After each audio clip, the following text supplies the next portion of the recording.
Speaker, it is so unfortunate. So it is important for the new commission to know they will really have their work cut out for them. Article 127.6 says that the commission is responsible for providing services and facilities to ensure the efficient and effective functioning of Parliament. So it is important that these new commissioners make sure that they do everything that is heavily possible to ensure that members' welfare is considered and is taken care of. Mr. Speaker, as I finish, members of Parliament from the region around the city who constantly have to drive to their constituencies, that is the areas of Kajiado, areas of Kiambu, Machakos, they obviously do drive to their constituencies, just like members have come from very far. And it has been unfortunate that over the years, these members do not earn a single cent in mileage. And it is important, Mr. Speaker, that you realize that there must be some kind of equity. It is very unfortunate when a member can earn almost upwards of $1 million, when another one earns zero for doing the same job, just because one's home is located further than the other. So it's important, Mr. Speaker, that this commission looks into that matter and ensures that all members get their fair share so that they can be able to carry out their responsibilities as expected. With those few remarks, Mr. Speaker, I second.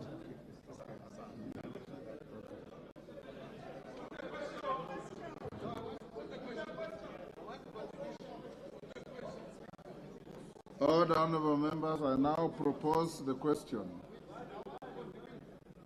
I now propose the question, which is that pursuant to the provision of Article 127(2) of the Constitution, the House approves the appointment of the following members of the National Assembly and senators to the Parliamentary Service Commission under subsection C1, the Honourable Faith Wairimu Gitau MP, the Honourable Mohammed Ali MP, the Honourable Senator Nderitu Kinyu MP, the Honourable Senator Joyce Korir MP, under subsection C2, the Honourable Mishi Juma Hamisi Mbogo MP, the Honourable Kingola Patrick Makau MP, the Honourable Senator Fatuma Adan Dulo CBS MP.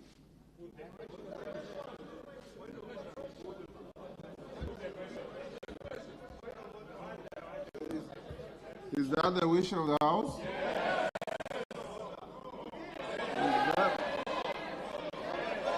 If it's, I'll put the question to putting the question, right?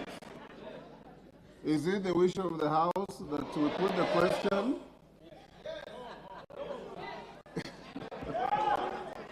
Is it the wish of the House that we put the question? Obviously, the ayes have it. Honourable members, I'll now put the question. And remember that there is a precedent set in this House under the stewardship of Senator Marende that in a situation such as this, we vote for the block as is, either accept all or reject all. I now put the question that pursuant to the provisions of Article 127(2) of the Constitution, the House approves the appointment of the following members of the National Assembly and senators to the Parliamentary Service Commission. A.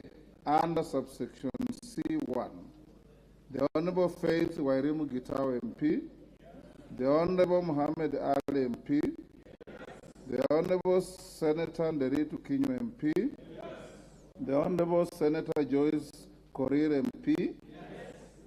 B. Under subsection C2, the Honourable Mishi Juma Hamisi Mbogo MP, the Honourable Kingola Patrick Makau MP, the Honourable Senator Fatuma Adan Dulo CBS MP. As members of that opinion say aye. Will those of the contrary opinion say nay? The ayes have it.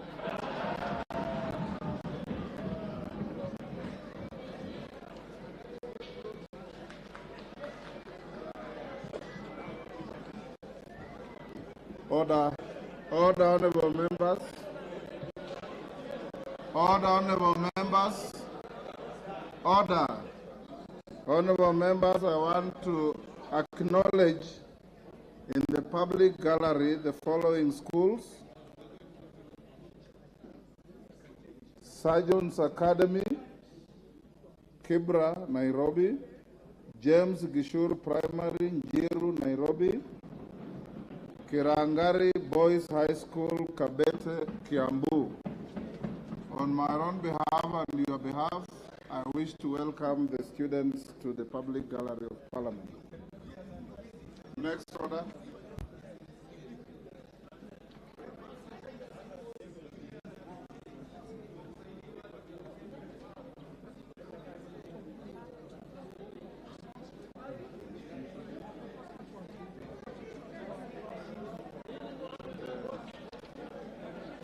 We go back to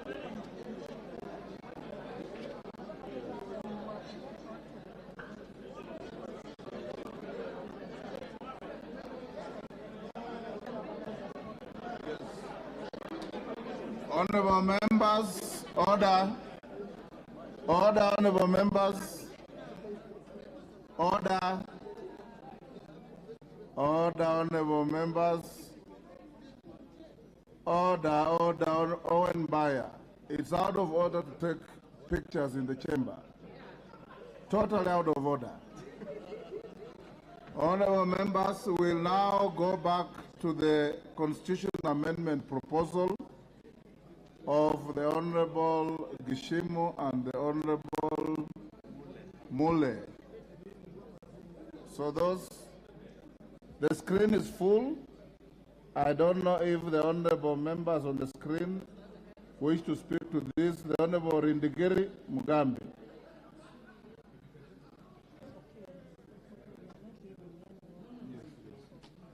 The Honorable Rindigiri Mugambi. Give the honorable member the mic. Mr. Speaker, yes. You are going to chair this. Yeah.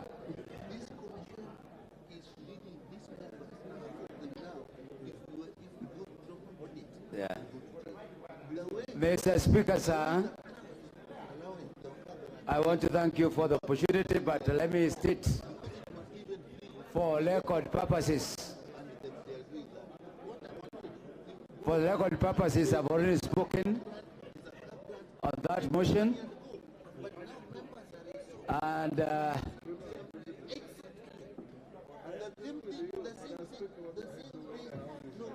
I want to remind Nyakal, he cannot engage.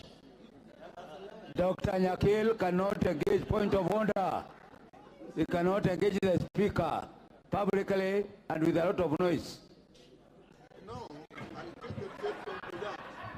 Mr. Speaker, I have spoken on this motion. Thank you. You have spoken already on this motion. Honorable Kakuta Maimai. Honorable Maimai. Yeah.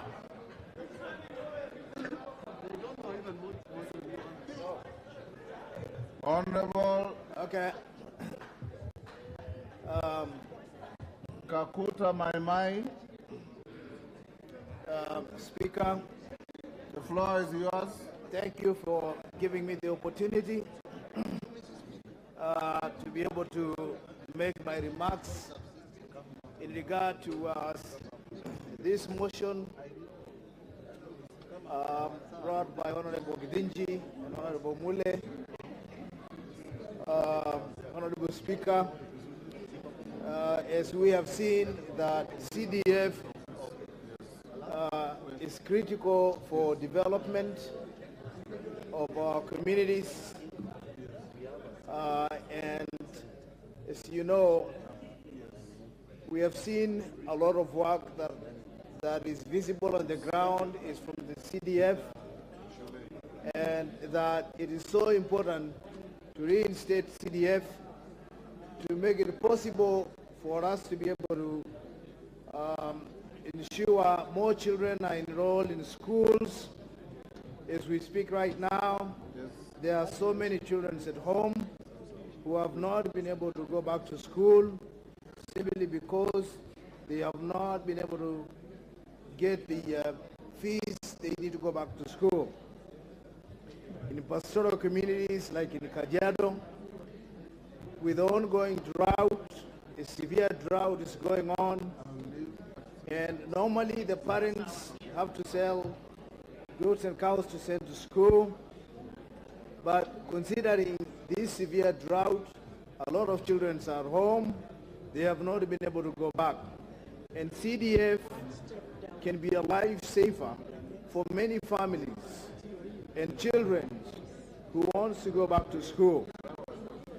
And therefore, I express my support to make sure that CDF, NGCDF has been reinstated to make sure that more children are able to go to school.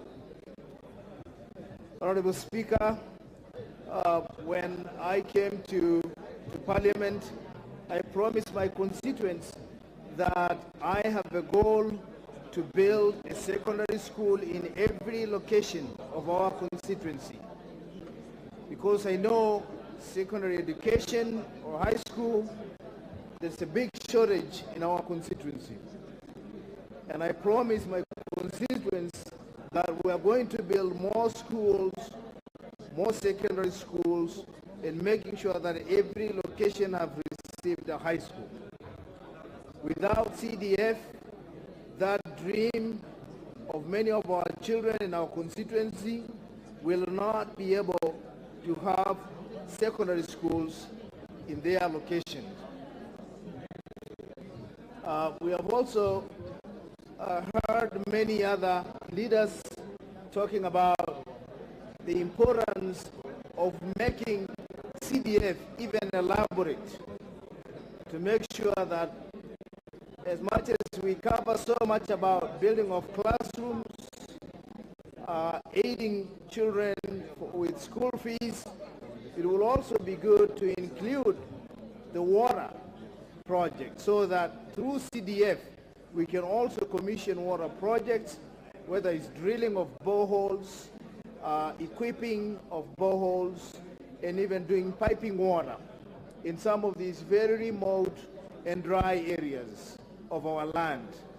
Therefore, CDF is really critical to the development of our communities and our constituencies. And therefore, I also add my support to make sure that CDF is reinstated right away so that our children can return to go to school and we can begin the work of building schools in our communities, drilling more boreholes in our communities, piping more water in our communities, because we have seen the work of CDF.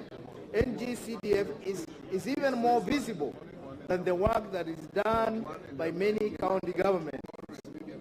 And a combination of projects in schools from NGCDF and the county government, we can see a lot of development being done.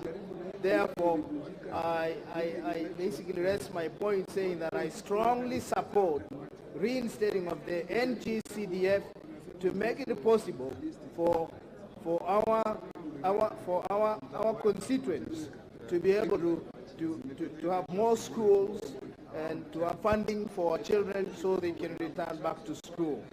And lastly, I was also actually hoping that the national government and our president can actually declare and issue an order asking schools, particularly secondary schools, not to send the kids back home to go get school fees, because in places like in my constituency, Kajiado East, there's so much of desperation right now because of the many cows that are dying, and sending the kids back to school to seek for school fees. It's like sending them back forever because they cannot come back because their parents don't have the cows to sell, they don't have the gold to sell. So we should actually encourage and advise the schools to keep the children at school and allow them to sit for exams until when the situation has improved. Well, on that note, I would like to say that I wish to see NGCDF restated right away and the funding issued out by Treasury so that we can begin the work of rebuilding our communities that have been devastated by the drought. Thank you, Honorable Speaker. And I donate my time to my neighbor right here.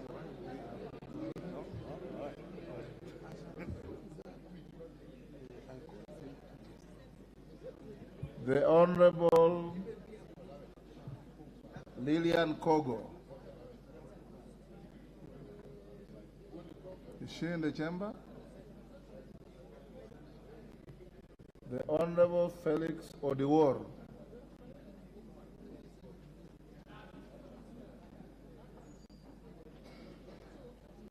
The Honorable Felix Odiwar. Thank you, Mr. Speaker. Sir. Have you spoken on this? No, I haven't spoken on this. Go ahead, Honorable Member. Of course, CDF to me is the only fund that the constituent seems to understand and know.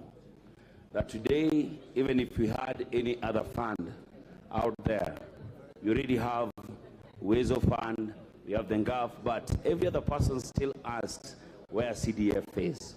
As we speak right now, Mr. Speaker, sir, I have people and constituents lining up, waiting and asking for school fees. And there's nothing you can tell them to understand that even the CDF itself has not been disbursed. Number one, we request that even as this motion continues, we must find a way to have the money disbursed to the constituencies as soon as possible so as to mitigate the issues that are already going on around in the constituencies. Mr. Speaker, sir, I went to a village school, Nyangoma Boys Secondary School, PO Box 23 Bondo, sir. We never thought that one day that school will ever have a school bus. But through CDF, I went there again, and now Nyangoma enjoys a school bus.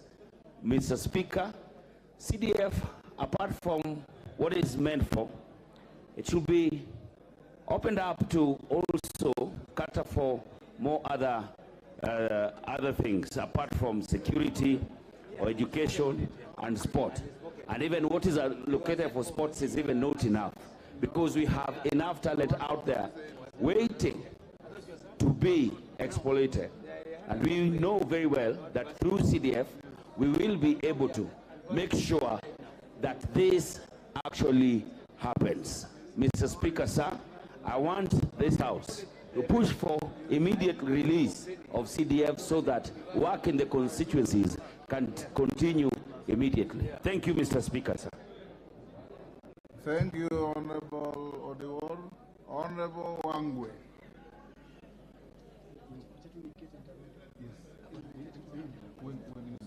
Thank you, Honorable Speaker. Honorable Speaker, allow me also to add my voice on this motion, and especially the motion coming at a time when we are doing pre-debate on this issue of NGCDF. Honorable Speaker, I happen to have been here in 2015 and saw the transition from the old CDF Act to the new NGCDF.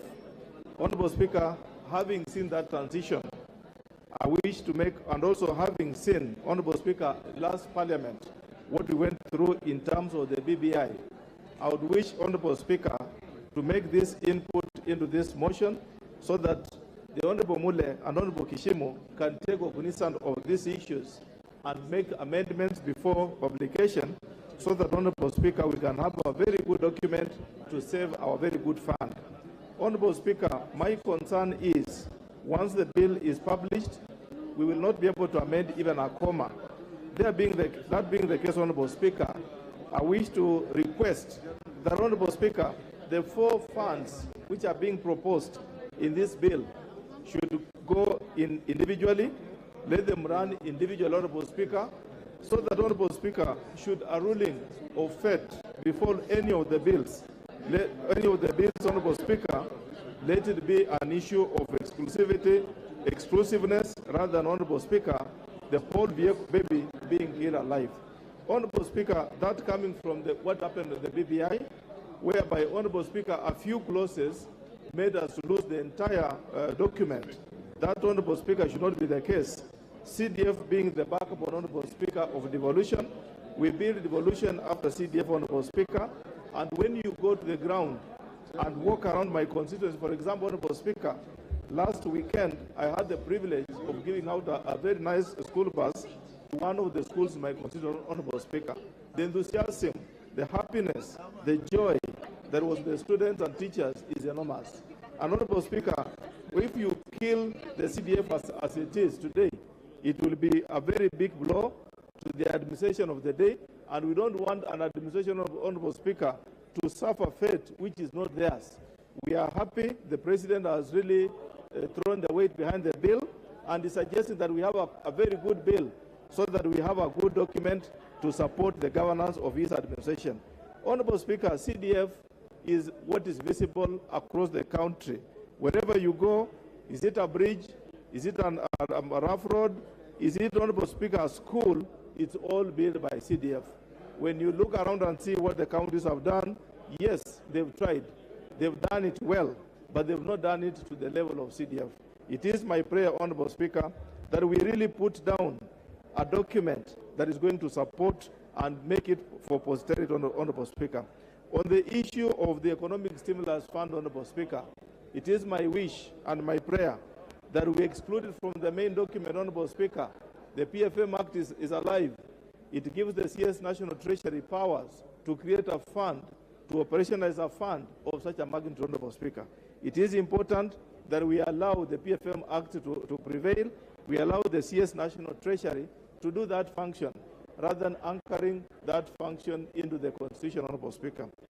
Otherwise, the three funds, Honorable Speaker, whereas they are good, I would wish that we separate the documents, let them run separately rather than being in one document.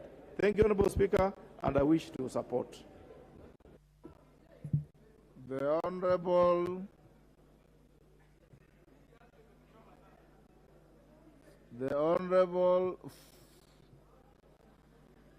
Joseph Samal. The Honorable Joseph Samal. Is he in the House? Where? Mr. Speaker, I had spoken about national government CDF, but... You've already spoken, that's yes, okay? I spoke. I'll give the floor to the Honorable Mboko Milemba.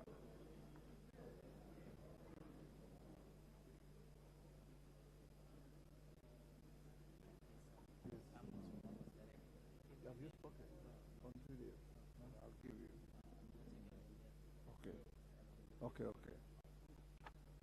Give the mic to the Honorable Milemba.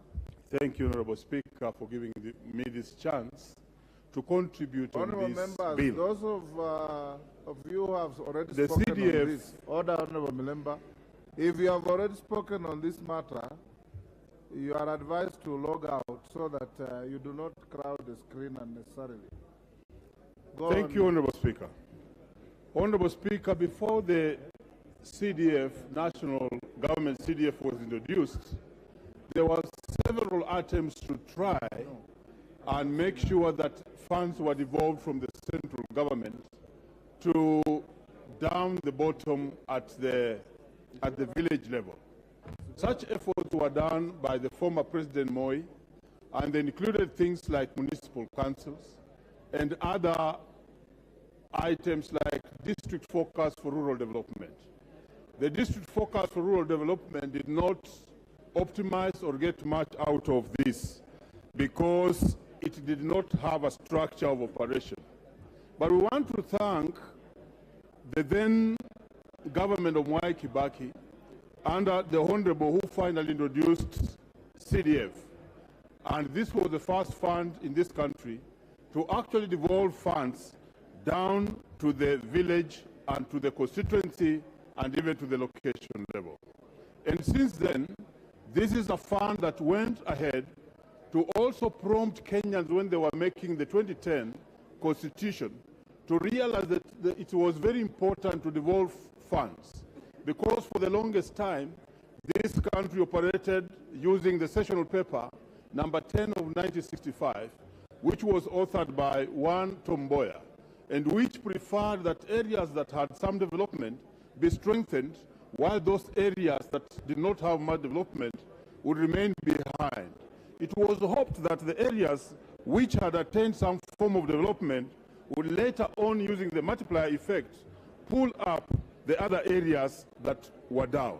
So since then, Honorable Speaker, the fund has really served, and I will not dare to repeat what everybody has said about the importance of CDF. As we make this law, Honorable Speaker, I would wish to advise that there are certain areas which we have always spoken to in this House and which somewhat are not implemented. For instance, every House, I remember the 12th Parliament, when we came in, we talked about the need to remunerate the village elders. I saw the same motion here recently, and it has gone like that. I also saw another area of school feeding program. This area was also talked about during the 12th Parliament when we were beginning, and equally, this time we have seen the motion come and go. What the recent members or the new members of Parliament may not realize is that these are motions which we always speak about, but we do nothing about them, because we end up saying that we are urging the respective ministries and departments to take action. And urging has proved to be nothing. Honorable Speaker, I want to propose that this input be put in this particular bill, that whereas most of the money has been allocated for development projects, we create a bigger percentage, of course, while accepting that we need to increase the percentage of that CDF from 2% to 5%. But we create a bigger percent where we can use recurrent expenditure. Honorable members, if we opened a bigger percent for recurrent expenditure, we can allocate ourselves some functions, and I'll speak about two only, which are in their need in our constituencies. One such area are the village elders. Suppose in the 5% we are receiving, we actually clause there that each constituency be able to put down and pen down a certain agreed upon ratio of amount that will be paid to the village elder. We shall have completely and for once solved the question of village elders earning no stipend completely as they work. So I'm getting a solution, Honorable Speaker, to the issues or the question of the village elder working and not getting any pay. Another area I would want inputted in this would then be the area of feeding program to our students. Currently, as we know, most of our learners are in school, and there's hunger in the whole country, and people are suffering. There's drought and so on and so forth. So again, within the CDF, as we add this money from 2% to 5%, we could create an area to allow us to actually spend this money on recurrent, so that we are actually having a portion for every constituency, which specifically goes to the issue of feeding program of the students in the schools. We shall have helped this country by making sure that all students who are going to school will be having lunch in their schools, and therefore equalize the issue of feeding and the issue of education to all the learners. Honorable Speaker, the CDF's role in our development cannot be stumbled upon, and we are asking those who are in charge of this particular motion to actually go wide and talk to all the authorities. Currently, we are having a challenge with the Senate. The Senate is saying that they were not consulted. But I think a good idea doesn't need to be opposed by the Senate for the sake of it. They are simply opposing this idea because they are saying we did not consult them. But if this idea is good, I'm asking the senators of this country that you cannot block a good idea simply because of a consultation. We are here and available. Honorable Speaker, you are also available. Let the Senate consult you. Let the proponents of this bill equally consult the Senate leadership, so that when we go to the field, when we do break, we don't have counter voices, that when we are speaking about CDF being entrenched in the Constitution, the senators are saying otherwise, that they need to be consulted before this is done. We also support, I particularly support the fund created for the senators, and equally for the NGAF. But finally, Honorable Speaker, there's that special fund for those who are living with disabilities. Honorable Speaker, as I speak here today, it's unfortunate that the National Council of People Living with Disabilities have decided to change the cards from the old ones to the new ones. Unfortunately, as the people living with disabilities, including the students who are in the special schools, are being asked, Honorable Speaker, to pay between 600 and 1,000 shillings for them to get the new cards. I think this is not something good, because already these students in special schools and people living with disability have no money. They are having a disability, and you want to surcharge them 600 to 1,000 shillings for them to get a card. So my proposal for this particular law is that that fund for PWDs and people living with special needs be enhanced, and specifically the enhancement go to students who are in special schools, so that they are actually accommodated, they are actually given all the foods when they are in the special schools, and all their total care for education is taken care of. That should be ring-fenced so that those students can actually also learn just the same way other students are learning. Honorable Speaker, as I conclude, let me say, CDF has been very great. In the Muhaya constituency, we have been able to do so much that I can't mention. And currently, apart from having a TTC that we created using the CDF, which the government has now adopted, everything else has been done by CDF in the absence of county governments. And I want to look forward that this bill will go through to support the people of Kenya. Honorable Speaker, over the weekend I was attending one of the most precious meetings we do attend, and unfortunately everyone is crying about school fees. This law should go through very quickly so that the people of Emuhaya, the people of Kenya, and the parents of this country can get school fees for their children. Thank you, Honorable Speaker, for allowing me to contribute, and I support. Thank you, Honorable Member. Honorable Lilian Kogo.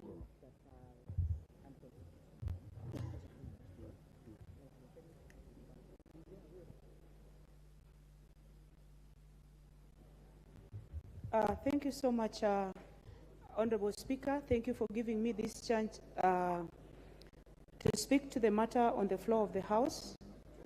I've not been able to speak this 13th Parliament since I got back, and that calls for me to first congratulate you on your being elected as Speaker of National Assembly. Congratulations, Papa. And together with your able team, together with the Honorable Gladys Boss, and all the team, we have also a new clerk, and I think Bunge is headed in the right direction. And I also want to thank the people of Rangwe, Honorable Speaker. Rangwe is a great constituency that took the pains of electing a woman in 2017. But as if that is not enough, they broke the history of not having members go for second straight terms by re-electing me again to Parliament. I want to thank the great people of Rangwe constituency and make a very good promise that on the platform that I was elected on good performance and working for the people, I'm going to put a lot of effort to work for the great people of Rangwe constituency in a better manner and give better services in this second term. Honorable Speaker, on the matter that is on the floor of the House that expects to make amendments to the Constitution, and where it touches on the NGCDF, many of my colleagues have spoken to this, but I must add my voice to it because CDF is the single most fund, Honorable Speaker, that can be touched and felt by wananchi at the ground. CDF, Honorable Speaker, is a fund that works beyond borders, beyond boundaries. And it was even improved to the extent that there is equity in its distribution. Constituencies that have bigger wards, that are bigger with more wards, are expected to get slightly more than smaller constituencies. But allow me to speak, Honorable Speaker, to what I have seen CDF do in Rangwe constituency. CDF is one single most fund that elevates infrastructure, education infrastructure in our schools, and it is also structured to help with security matters. We have used CDF, Honorable Speaker, in a single most term to buy 14 school buses. Buses that could not have been able to be bought by schools that are attended by poor pupils whose parents do menial jobs in the sub-county. CDF, Honorable Speaker, is well structured in its nature to the extent that the MP literally has no role and only does oversight, which is the main component of the work of a member of parliament. So if CDF works well, Honorable Speaker, then it means that members of parliament are doing a good job in their oversight work. So I want to support this, Honorable Speaker, and I want to say that we even need to increase it. We need to increase the figures, Honorable Speaker, because there is so much and the fund is limited.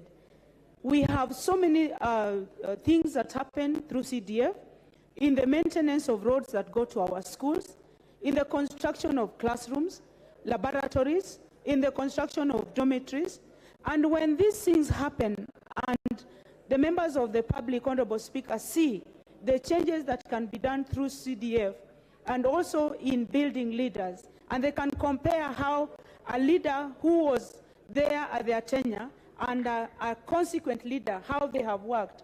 It is a very good way. CDF and its oversighting by members of parliament is a very, very good way also of gauging the work of members of parliament. We need to empower our people, Honorable Speaker. Honorable Speaker, when CDF and these other funds, we have the National Government Affirmative Action Fund, and then we also have other funds that come directly from national government to the grassroots. Honorable Speaker, this is one way that makes the government, other than the devolved functions, makes the government reach its people directly. So CDF should be enhanced, Honorable Speaker, as part of my contribution. Honorable Speaker, we need even to have a higher value that should be allocated for the bursary systems. Many of our poor families, many of our poor children who are not able to raise school fees, who are not able to fund their education, get funded through the bursaries that we get from CDF, Honorable Speaker. So I rise to support, and I say that it is important that the government takes enough effort to support this matter so that we constitutionalize CDF, so that people stop meddling thinking that CDF gives MPs weight. Members of parliament, members of National Assembly have literally nothing to do with CDF. They just do their oversight role. There are structures that are there to govern and to manage this fund, and the fund has been used effectively. For the first time, Honorable Speaker, in the history of Rangwe constituency, we are able to have a sub-county headquarters that is modern, it is under construction, it is an ongoing work, and if it were not for availability of this CDF, then you would not know that you have reached Rangwe. But Honorable Speaker, in the next 3 months or so, we should have been able to finish a multi-million project through CDF. And that notwithstanding, we also do security lighting. We improved our communities. For any place where there is a government institution or otherwise, we have what we call corporate social responsibility. If there is a school, other than providing education, Honorable Speaker, a school should be able to help the community. And with the buses that we bought in Rangwe constituency, these buses, when they are given out, if they are not given for functions for school, the local community are able to use them, sir, at a very minimal subsistence just to fuel the buses so that they feel the benefit of having those schools around them. So I support the matter, and I congratulate you and your team, and I hope that this passes so that people stop interfering with CDF. I thank you, Honorable Speaker. The Honorable Member for Starehe.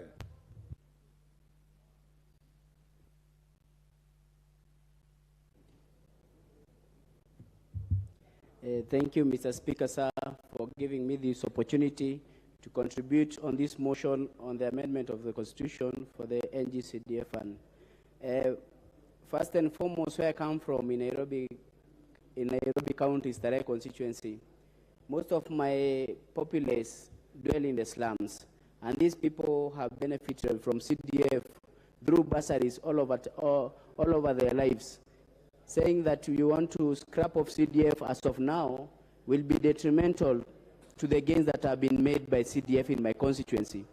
Children from the slums of Mukuru Kayaba, children from the slums of Marigoini, and children from the slums of Watanyayo, among many other slums, have gone to school courtesy of CDF. And the way CDF fund hangs in the balance, we are in a chaotic situation in my constituency, because people are despairing by day, asking me about when is the bursary going to come back, because as we look into the first term, which is going to happen from January next year, parents in those slums are in a panic mode. Mr. Speaker, sir, I stand to support this motion for the constitutionalization of the CDF, so that once and for all, the CDF fund can be contained in the Constitution, and we'll never have to debate about CDF again. Among the gains made by the CDF fund in my constituency, we've had so many people talk of insecurity in these slum areas, but the NGCDF fund has been able to help bolster the security systems by constructing modern police stations, by being able to support the security system in our constituency in ways that we have been able to curb crime in these slum areas. The use of CDF in my constituency also has helped so many children who are not school going and who cannot afford school fees. They've been able to pay for their secondary school fees.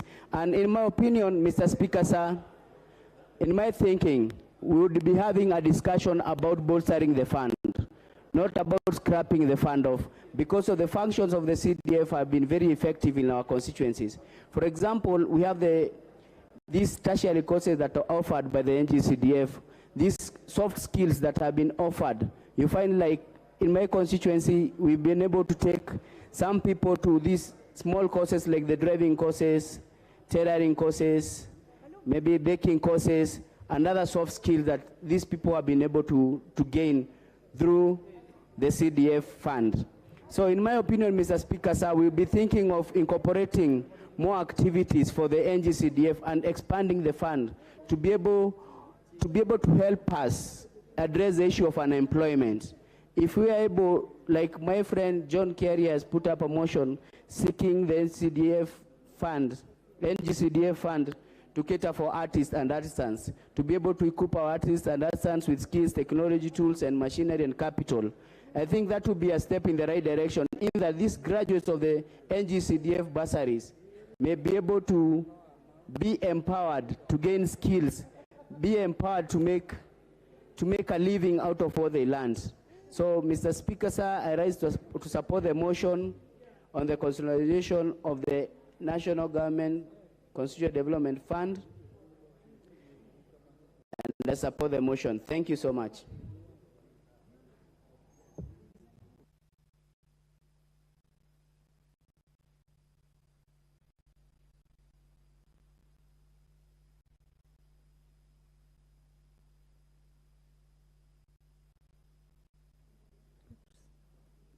Member of Parliament for Mosop constituency.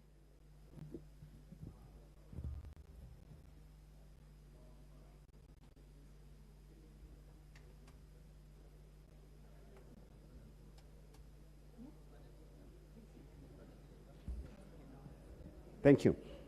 Madam Speaker, allow me to thank you again for this opportunity that you've given me to support this bill on entrenching the funds of NGCDF on the Constitution.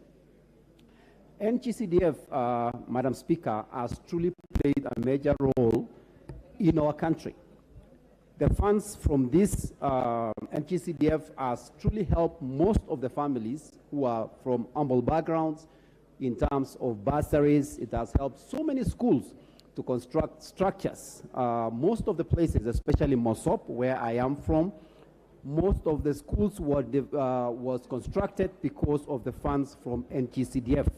So by entrenching these funds in the Constitution, Your Honor, is going to really ensure that the development of this country continues uninterrupted. I want to believe that every member has a project in his or her constituency that actually was done through CDF. And I want to continue also to thank the government as well for continuing to increase the funding on NTCDF, because as of last parliament, the NTCDF funds that was distributed to several constituencies was just exactly the same. But this present parliamentary term, they go as per the size of the ward of the constituency and the ward in that constituency. So I am supporting the NGCDF to be entrenched in the Constitution so that we will continue with the development in our areas. Also, I want to also support the Senate Oversight Fund. For a very long time, Senate has continued to do oversight without funds. And as such, it is very crucial to allow them and to give them funding to help them to continue with what they are supposed to be doing. NGAV also, National Government Affirmative Action, the funding that they've been receiving has also been limited. And as such, by entrenching in the Constitution, it will guarantee the development of this country, it will guarantee the development of our constituencies, and also no interruption.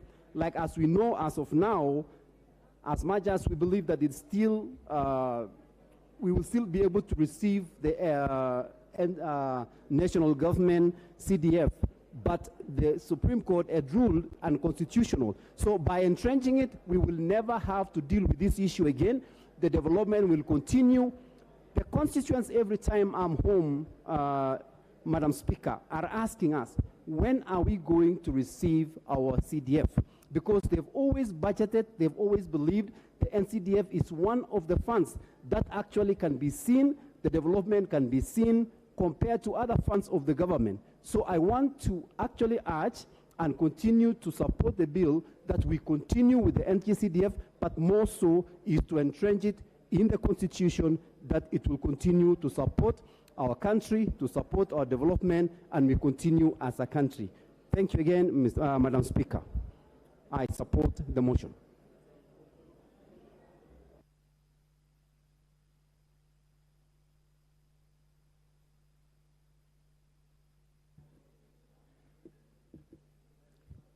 Okay, my login has failed.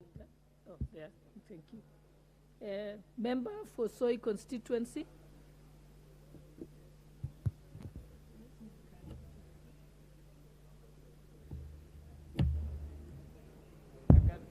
Okay. Oh, Kumbai was there. Thank you, Madam Speaker. I want to say, from where I'm sitting and all the members, CDF is very important to the development of our constituencies, and I want to support the motion of entrenching CDF in our constitution. As we know very well, Madam Speaker, there have been various litigations.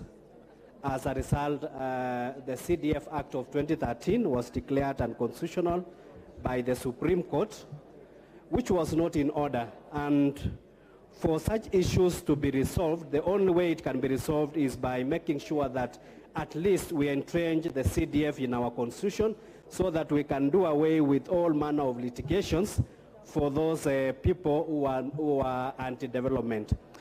CDF has done a lot in Soy constituency. We have been able to achieve in development of our schools, in development of, in making sure that bursaries are available, in making sure that our schools have buses, and is sorting so many issues that is affecting our population. So what I want to say is that, Madam Speaker, as we look at entrenching the CDF in our constitution, it is very important that We know very well the schools will be opening in January.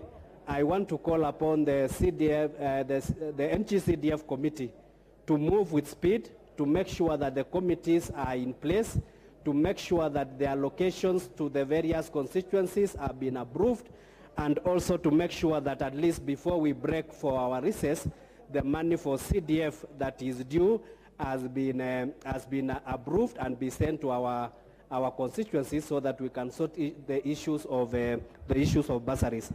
And I'm also calling upon this House to also look at the oversight role the Senate is playing. I know there have been various issues affecting the Senate. They have been requesting for the oversight funds, and this House has not approved. Let us make a difference by making sure that we also consider the Senate and approve the oversight funds. And as we approve the oversight funds for the Senate, it is also important that we look at ourselves as MPs for the National Assembly, and we make sure that at least also we have an oversight fund so that all of us who are doing oversight can have the oversight funds. With those few remarks, I want to say I support the motion. Thank you.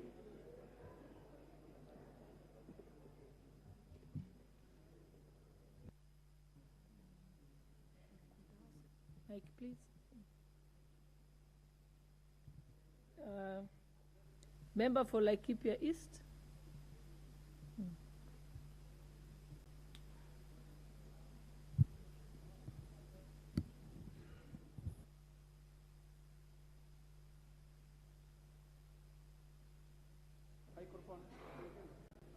Thank you, Madam Speaker. And I also start to support this very noble idea. And I happen to have served this House when we do not have the privilege to have CDF. And Madam Speaker, I can assure this House that members were really frustrated. They were demoralized in doing their work because they had to rely on government which was not really willing to support the people at the grassroots level. We fought for the bill, and it became law, and the subsequent parliaments that followed were able to enjoy this privilege. Today, as we speak, anytime Kenyans hear that an amendment to the Constitution, they are always up in arms. But as you can feel the ground today, very little resistance is there when people hear that CDF need to be anchored in the Constitution. Why is it so, Madam Speaker? It is because Kenyans have directly enjoyed and benefited from CDF. It is the only fund that a Kenyan can access so easily because they only need to access their member of parliament who are always available for them. This fund touches the most needed people in our constituencies and the country at large. Today, as we speak, members of parliament are facing a very rough situation on the ground where Kenyans are so worried that this fund might be abolished. And if you ask them today, they are asking not whether it will be scrapped, but when are they going to be able to benefit from the monies that come to the constituencies. The country is already facing very severe times, hunger situation in the country, the drought situation, and most of our students are already sent home because they cannot afford, their parents cannot afford to pay for school fees. And therefore, it is incumbent of this House to ensure that we anchor this law so that once and for all, the decisions can be made without fear that our people can be able to enjoy this fund, whereby it is already well defined. It is touching on education and more of security. You know, the only best gift that you can give to your children is education. A very huge number of Kenyans cannot afford to educate their children. And therefore, as we speak, if you look at the lines that are coming up, the request that we have today for people who require bursary, and again, remembering although education is free in this country, the issue of feeding program has become a nightmare, whereby 4,000 shillings that is required for every term in day schools is already a disaster. Our parents cannot afford to pay.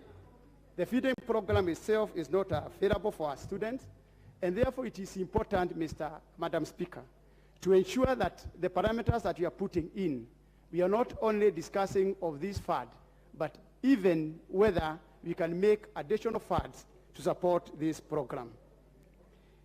The dignity of our people and the dignity of members of parliament, these two must also be protected.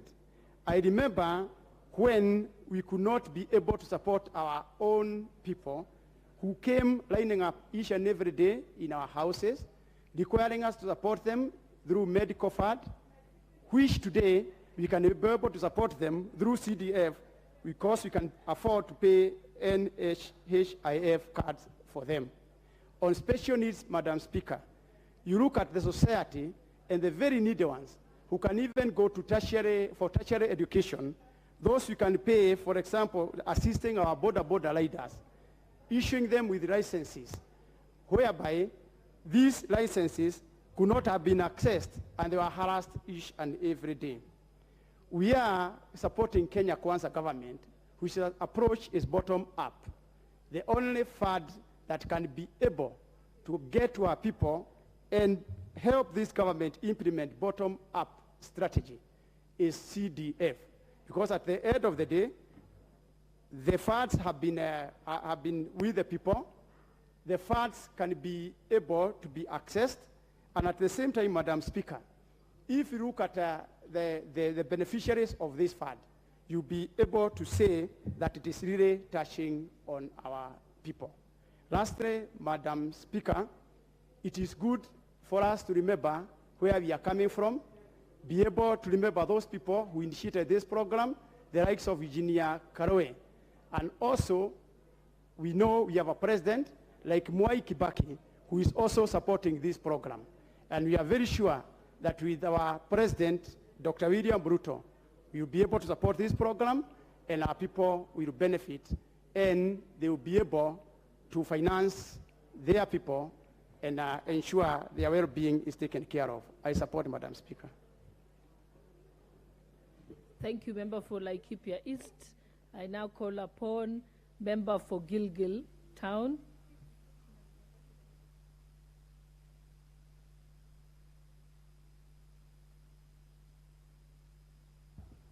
Thank you, Madam Speaker. I also rise to support the discussions that we are having on this very important legislative proposal. And I want to, first of all, congratulate Honorable Mule and Honorable Gidenji, because this is the closest we have come to actually addressing the issues that we have had with CDF, that we have had with GAF. Instead of complaining out there, Madam Speaker, instead of paying a lot of fees to lawyers to go to court, I think we are now using this floor appropriately, that we deal with this matter once and for all, that we entrench it in the law, we put it in the Constitution, so that this debate of whoever is sitting on the chair of either the legislation, of either the executive or even the judiciary does not have the power to actually take it away from the people. And Madam Speaker, I think as my colleagues have said, if you go around the country, in many places, especially the rural constituencies, Madam Speaker, you will realize the only visible fund that can be seen on the ground is actually CDF, that we have enough things that we can stand up and say. Madam Speaker, it is the third generation of county governments, and you cannot compare the work that CDF has done in the last few years, Madam Speaker, with what and the billions that have gone to the county governments, Madam Speaker. So I want to support this idea, and I also want to laud this House, because under the standing orders this time, Standing Order 114, we now have a window to actually ventilate. And this is also a form of public participation, Madam Speaker, that when you have a legislative proposal, you can bring it to the floor. The Speaker allows that we comment on it, because the nature and the law that governs the issue of constitutional bills means that you cannot amend even a comma or a full stop, Madam Speaker, when it comes to the floor. What that does, Madam Speaker, is that we will talk to it, and at the end of the day, it passes the way it is, or you lose it altogether. So this window, Madam Speaker, not only gives the the issues to the public. It also serves as public participation, but more importantly, it helps to actually enrich the law. And the drafters, I'm sure they are taking their notes, Madam Speaker, that even after this session of this debate, we'll be able to get a full printout of this ventilation by members, so that as you craft that law, they come up with the best that it can get, Madam Speaker. Madam Speaker, it is through CDF that secondary schools that we have built, like the 35 that are in my constituency, Madam Speaker, have administration blocks, have laboratories, can compete even with Sarehe, can compete with other areas, Madam Speaker, schools that never thought in their lifetime they could even have such infrastructure, Madam Speaker. Primary schools that have been neglected for a long time, Madam Speaker. Today, if you go to a school called Kapkures in my constituency, Madam Speaker, that had a mad-walled administration block. If you go to schools that had mad classrooms like Meli Primary School, Madam Speaker, these schools now have gotten a facelift and have gotten dignity courtesy of CDF. Madam Speaker, teachers have had terrible working conditions, Madam Speaker, from toilets, from classrooms, from offices, Madam Speaker. We have had classrooms sharing 2 classes, Madam Speaker. You find one class is facing one side and the other one, grade 2, is facing the other side, and it is actually a chaotic scene, Madam Speaker. But through CDF, we have been able to ensure that we have put these standards to be akin to even academies and private schools, Madam Speaker. That meaning that we have been able to equalize every child, regardless of whether you're going to a public school, regardless of whether you're going to an academy, Madam Speaker, you are able to get the same standards and almost similar infrastructure, Madam Speaker, courtesy of CDF. Madam Speaker, courtesy of CDF, we have so many people who have been actually direct beneficiaries, from employees, from the committees that are constituted in the constituencies, Madam Speaker, from the people who work in the constituency CDF offices, Madam Speaker. All these people are dependent on this CDF, Madam Speaker. And what this CDF has done, Madam Speaker, is actually set the pace of how other funds should be administrated. What do I mean by that, Madam Speaker? CDF has set the threshold of how much money should go to bursaries, what percentage should go to construction, what percentage should go to sports, what percentage should go to environment. Madam Speaker, the law is actually very clear on how that is done. I don't think there is any other law, Madam Speaker, that has such clear guidelines on how administration of the fund should be done, Madam Speaker. And this is actually what the county government should borrow and import, Madam Speaker, so that you don't end up spending 80% to pay workers, some of whom have actually been shown by audit to be ghost workers, and spend very small percentage to development, Madam Speaker.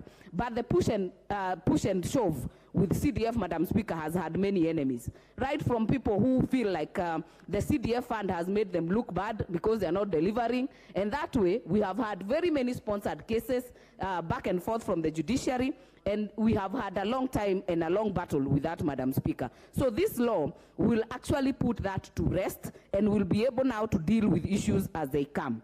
Madam Speaker, the issue of the National Government Affirmative Fund, Madam Speaker.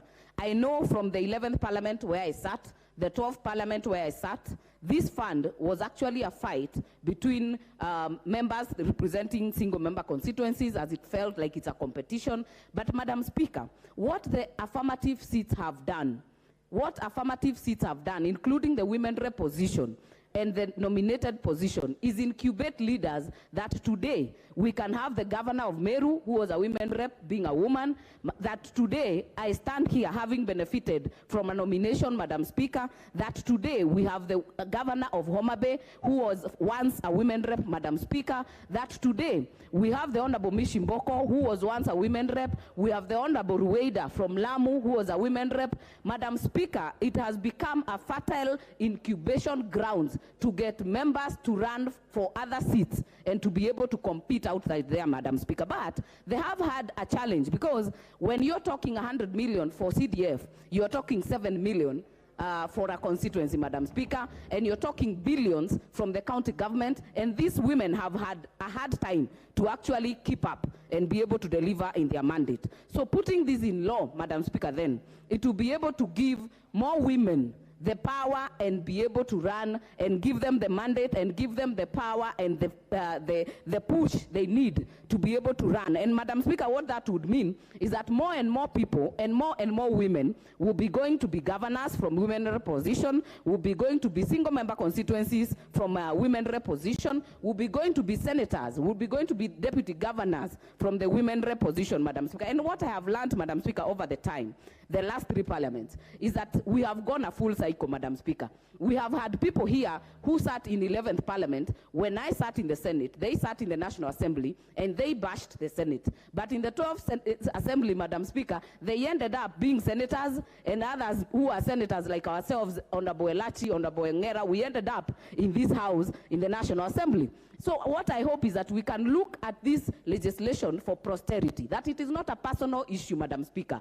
Today, even the Speaker of the National Assembly was a senator. I mean, we have governors who are senators. We have senators now who are governors. We have people who have served in the executive. We have people who have served in the judiciary like yourself and are now in this house, Madam Speaker. So I hope that we can look at it from that posterity, that we are not making the law for ourselves, but from years to come, Madam Speaker. That said, I hope that we can look at the constitutional issues, that these issues do not hamper the implementation of this law, Madam Speaker. We hope that we get the drafters of this law getting to pick the issues. I personally like the idea that we should also look at the idea of separating the funds, Madam Speaker, because one may have an issue with one and go to court and get it to be shot down as an unconstitutional and also affect the other. So I hope that the legal and our legal teams will be able to look at the best way to actually get these houses to work together. And I hope that we can also learn from experience, and that we are having the third generation county governments, Madam Speaker, that we have gone all around it, that will be able to ensure that all of us, the Senate, the National Assembly, are at the same table and are doing this to be able to achieve the same goal. Madam Speaker, that said, I hope that we can be able to fast track this legislation, that we get it to the Senate and the Senate also passes it, Madam Speaker, so that the issues we are grappling with right now, I mean, if a girl does not do her KCSE right now or her KCPE, Madam Speaker, because they have been sponsored by CDF, within a year, that girl is a parent, whether a baby or not. So, Madam Speaker, I hope that this law can be fast-tracked so that we get to the end of it. With that, I support. Thank you, Member for Gilgil. I now call upon Member for Kipkelion East. Okay. I now call upon Member for Kangema. Madam Speaker, Oh, you're there. I had Okay, actually participated in this. I'm waiting for the next. Okay, then you can. All right, kindly, honorable members, if you have spoken, if you could kindly remove your cards so that others can have an opportunity. Kindly remove your cards. I can see member for Chesume had spoken and his name is, he's got his card there, so if we can remove our cards. Okay, I'll now go to member for Kibwezi West. Thank you, Madam Speaker. You can go next. Join the rest of our colleagues in supporting the amendment by the Honorable Mole and the Honorable Gishimo to entrench the CDF, to also entrench the GAF, and to also create the Senate Oversight Fund through a constitutional amendment. Mr. Speaker, I think there is no gainsaying as to the work that CDF has done in this country. Members here have eloquently enumerated the several projects that have been done by CDF. As a first-time member of Parliament, I have perused the records in my constituency. And one of the key things that touch our heart, touch the heart of women and our children, is that I've realized in every year, my predecessors were funding over 5,000 kids in secondary schools and over 2,000 kids through their university education. Today, Madam Speaker, as we debate here, many of those children who are benefiting from CDF, some of them are now not going to school because CDF has not been disbursed. Having said that, Madam Speaker, therefore, it is only prudent as a representative of the people of Kibwezi that we support CDF being entrenched in the Constitution so that the legal issues that have been bedeviling the fund can be dealt with once and for all.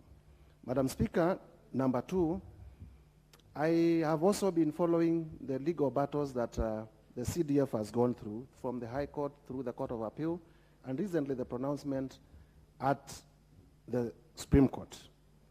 I think it has been clarified, Madam Speaker, that the decision of the Supreme Court did not affect the National Government CDF Act of 2015, but rather the predecessor of 203.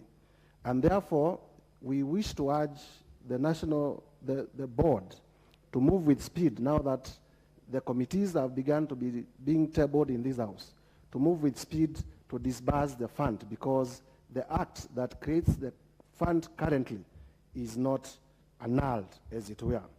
But even as we say so, Mr. Speaker, Madam Speaker, sorry, as we construe the law and the Constitution, I think we also need to take care, as judges, as members of parliament, as ordinary citizens, that we do not elevate technicalities above the public good. That even as we look at CDF, we cannot look at CDF as a fund for a member of parliament.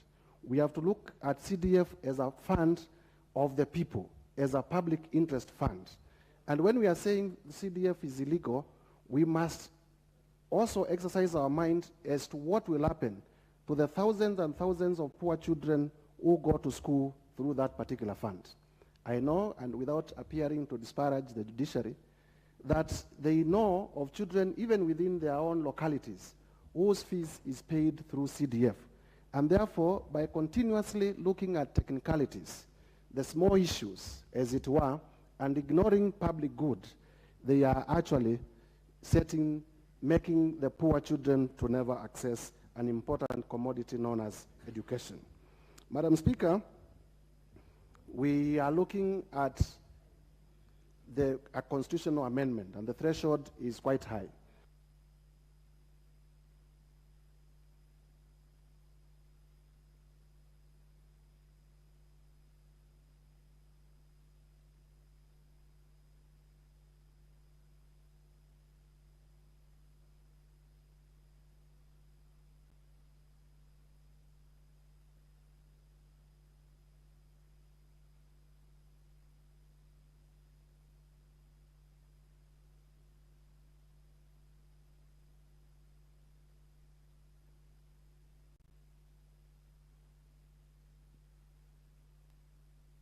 Mr. Speaker, needs to be put as to what is an oversight fund as against CDF. In my understanding, CDF is a developmental fund. Developmental fund, it is not a fund for the member of parliament. It is a developmental fund that funds classrooms, that funds security, that funds bursaries. The oversight fund that is contemplated in this amendment is a fund to facilitate the senator to move around the county. And Madam Speaker, I was computing. I am not very good in mathematics. I am good, but I am not as good. But the percentage that has been provided in the amendment, looking at the last audited accounts, translates to about 200 million or thereabout shillings per annum. And Mr. Speaker, Madam Speaker, if you divide the 200 million with 47 counties, you realize that each county will get between 4 and 5 million. This is money for a senator to fuel their car, to move around the county, to see whether a project that the county government claims to have been done has actually been done. This is a fund for the senator to facilitate research on oversight of the devolved funds. And so, Madam Speaker, even as our colleagues in the Senate say that they require more funds, I wish to refer them that CDF also started from long before. I remember in my constituency in the year 2003, after President Mwai Kibaki took over the reins of power, and our member of parliament then was Richard Kalembe Ndile, may God rest his soul in eternal peace, we only got about 6 million shillings. That was the first disbursement. And therefore, we need to start from somewhere. And we need to distinguish that the money that the senators are going to be given is not money that is going to fund development. They are not going to be asked to build classrooms. They are not going to be asked to build police lines. They are not going to be asked to do bursaries. It is money to facilitate the office of the senator to undertake oversight. And therefore, in my view, we are beginning at a good place. and members of the public need to be advised properly so that we do not politic and lose such a progressive amendment. Madam Speaker, as I conclude, I wish to congratulate the member for Matungulu, also to congratulate the member for Gishugu, the Honorable Gishimu, for this well-thought-out amendment, for this very timely amendment, and to also pay tribute to the initiators, the original initiators of the idea of a constituency development fund, like has been said before, the Honorable Engineer Murwe Kariuki, and the third President of the Republic of Kenya, the Honorable Mwai Kibaki, because if it did not start then, we could not be where we are. And therefore, Madam Speaker, I support the entrenchment when the time comes so that the issues of legality of CDF do not bedevil us anymore, because in my understanding, a constitutional provision cannot be declared unconstitutional. I therefore beg to support and will be to urge members to avail themselves in the House at the critical hour to make the voting to meet the threshold. Thank you, Madam Speaker. Thank you. I now call upon member for Kisii County.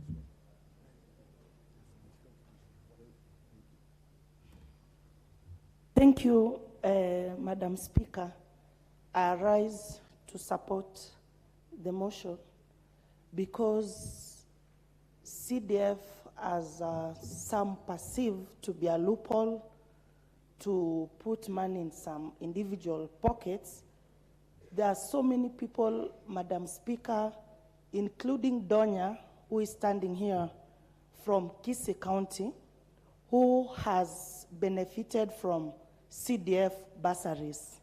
In fact, so many families can applaud CDF because it has paid bursaries to their needy children at various learning institutions.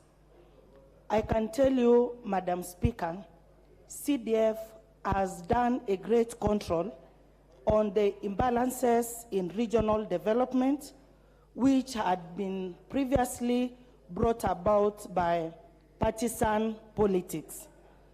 Talking about fighting poverty as leaders, what does the president even promise its people? He says, my government will protect, my government will provide. Then this is through CDF, the government is releasing resources to the vulnerable groups, to the grassroots. In fact, anyone fighting CDF should be seen as an enemy of fighting development.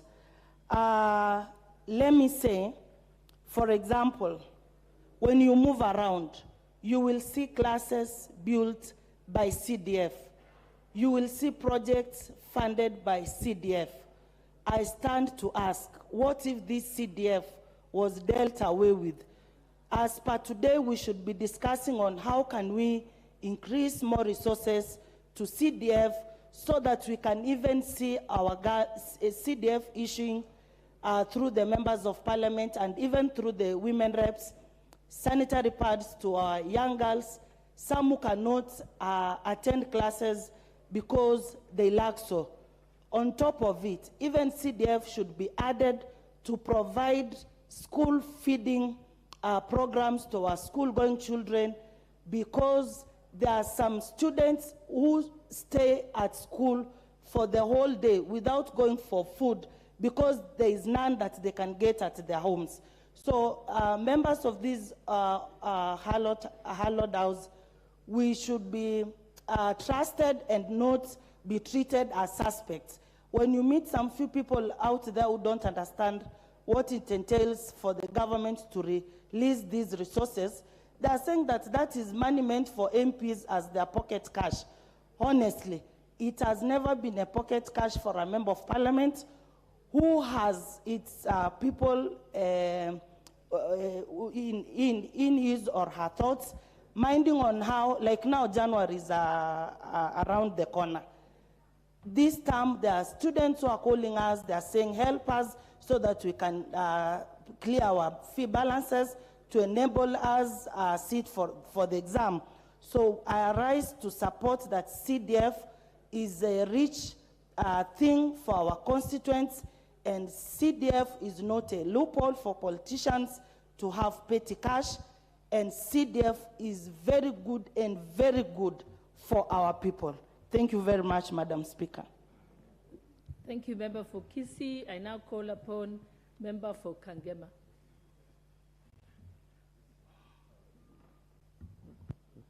Okay, thank you, Madam Speaker. Mine is to support the amendment to the Constitution, and first of all, congratulate Honorable Mule and also Honorable Geshimo, who came up with the idea on the amendment of the area on the Constitution. Madam Speaker, CDF has been a fad that every person, every child, and everybody in Kenya understands how it has been utilized and how it has been very helpful to the Kenyan people. I remember when I was in school, most of the activities of infrastructures in school were done by our parents, whereby you could find them even coming personally so that they don't have money, so that they can join hands. Instead of contribution, personally, they used to work in the construction site so that they can be able to keep their children in school. Madam Speaker, that has been normal. The responsibility now for our parent is paying for school fees. And also, the CDF now has gone further, is taking up the issue of payment of school fees for children, mostly tuition. It has taken up mostly for day schools.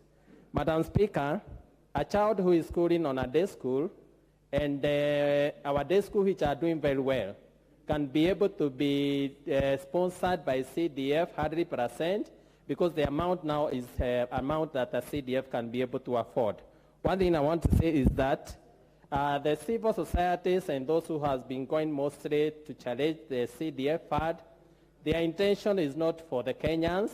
Their motive is not to improve or to be able to assist our Kenyan people. Mostly is recognition, and maybe they think maybe by chance they may be caught and maybe may be talked about so that they can drop the issue. Madam Speaker, I want to congratulate our members who thought that the best thing we can do now is to infringe it or to put it in the Constitution so that now we can put it down and the charge of managing the civil societies is put to rest. Madam Speaker, as it is, the CDF Act 2015, NCDF Act 2015, as it is, there is no, the separation of power is very clear. Like for now, this, the majority leader today has read the list of the constituencies where the members of the board has been forwarded to NCDF.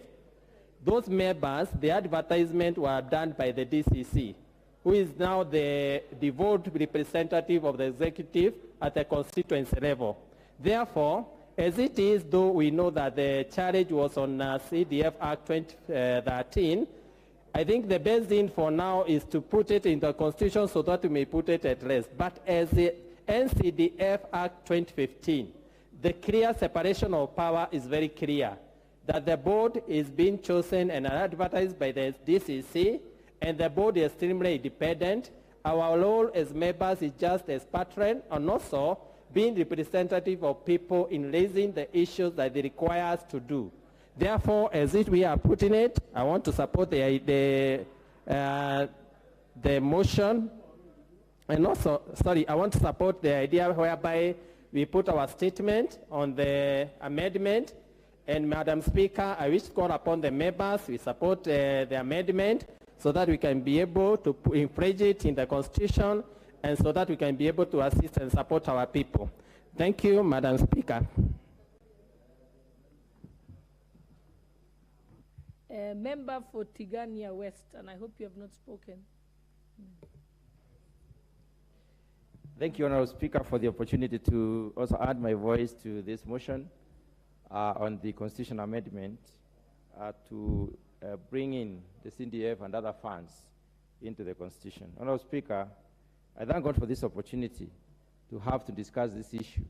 And I also thank the two Honourable members, Geshimo and Honourable Mule, who seized the moment to basically bring this motion up so that we may be able to discuss it and propose things that probably we believe are important to put in this Constitution. Honorable Speaker, it is important for the government to go the fund way, because going the fund way enables us to do development in a better and more organized manner. And therefore, I support the idea of having CDF, of having national government constitute this development fund, the national government affirmative action fund, the Senate oversight fund, and the empowerment fund, the economic stimulus and empowerment fund enshrined in the Constitution. Honorable Speaker, as I speak now, we have issues in many counties in this country. Some may not have come out as strongly and as violently as the major issues have been. Honorable Speaker, I feel that this motion is lacking in one dimension. All the members who are elected by the people deserve to go back to the people and report to them on development. There is no development that can be carried out without the participation of the members, and therefore it becomes a development that is owned fully by the people. I would like to propose that this constitutional amendment is further amended to include the Ward Fund. Ward Fund is one of the funds that is contentious in many wards today, because there is no clear description of the money that goes to the wards, to the constituents, to the counties, on what basically goes to the ward. It is not in the law, it is not in the Constitution, it is therefore illegal even to discuss the Ward Fund. And therefore I believe this motion could be amended to include the Ward Fund as well. I know this particular motion will also have to go to Senate. Senate have got their issues, even if we are including the Senate Oversight Fund. Senators have got an issue with the wards in their constituencies, and they basically support the MCAs in the oversight. It would also be good for us to declare a certain proportion of the money that goes to the counties as ward fund, purposely aimed at supporting development in specific wards. Honorable Speaker, guided funds are important in the sense that they also do development better. Looking at all these funds, they target specific areas. The scope is not in limits. We have various fronts that we need to do development in. There is water supply, there is security as enshrined in the as captured in CDF. There is also the issue of medical care. There are very many other issues that need to be looked into and therefore supported specifically. And therefore these funds are not in vain. And I believe if we integrate the World Fund as well, it would basically come in to support some of the specific areas like CDF is so guided. Honorable Speaker, to be closely, it is important that once this is done, and I believe members will support this in large numbers, we would like it to be immediately followed by a guiding legislation and regulations so that it is as precisely guided as the CDF. We would like funds guided, and therefore these guidelines be exposed or be discussed by the people so that people know how much money should be going to what kind of activity on development endeavor. CDF is very specifically guided, and people know that 5% of CDF has got to go to bursaries. They know that about 6% goes to managing the office. They know about 6% again goes to the emergencies. And while at emergencies, Honorable Speaker, I want to point out one thing. CDF enables us to respond in real time when there is an emergency because the money is already there. If there was an emergency, like for instance, the roof of a building, of a classroom block has been blown off by the roof, and by wind. And then we have to go to the national government to look for money. The bureaucracies involved and the rigidities that we have, structural and otherwise, would not enable such an action to be taken as fast as it probably and deserving. Therefore, the response to emergencies is in real time, and those guidelines are very, very important. We therefore would like to emphasize that these funds, even though integrated in the Constitution, must be as precisely defined in terms of the functions they are going to undertake and in terms of the areas of focus in view of the development endeavors they are going to target.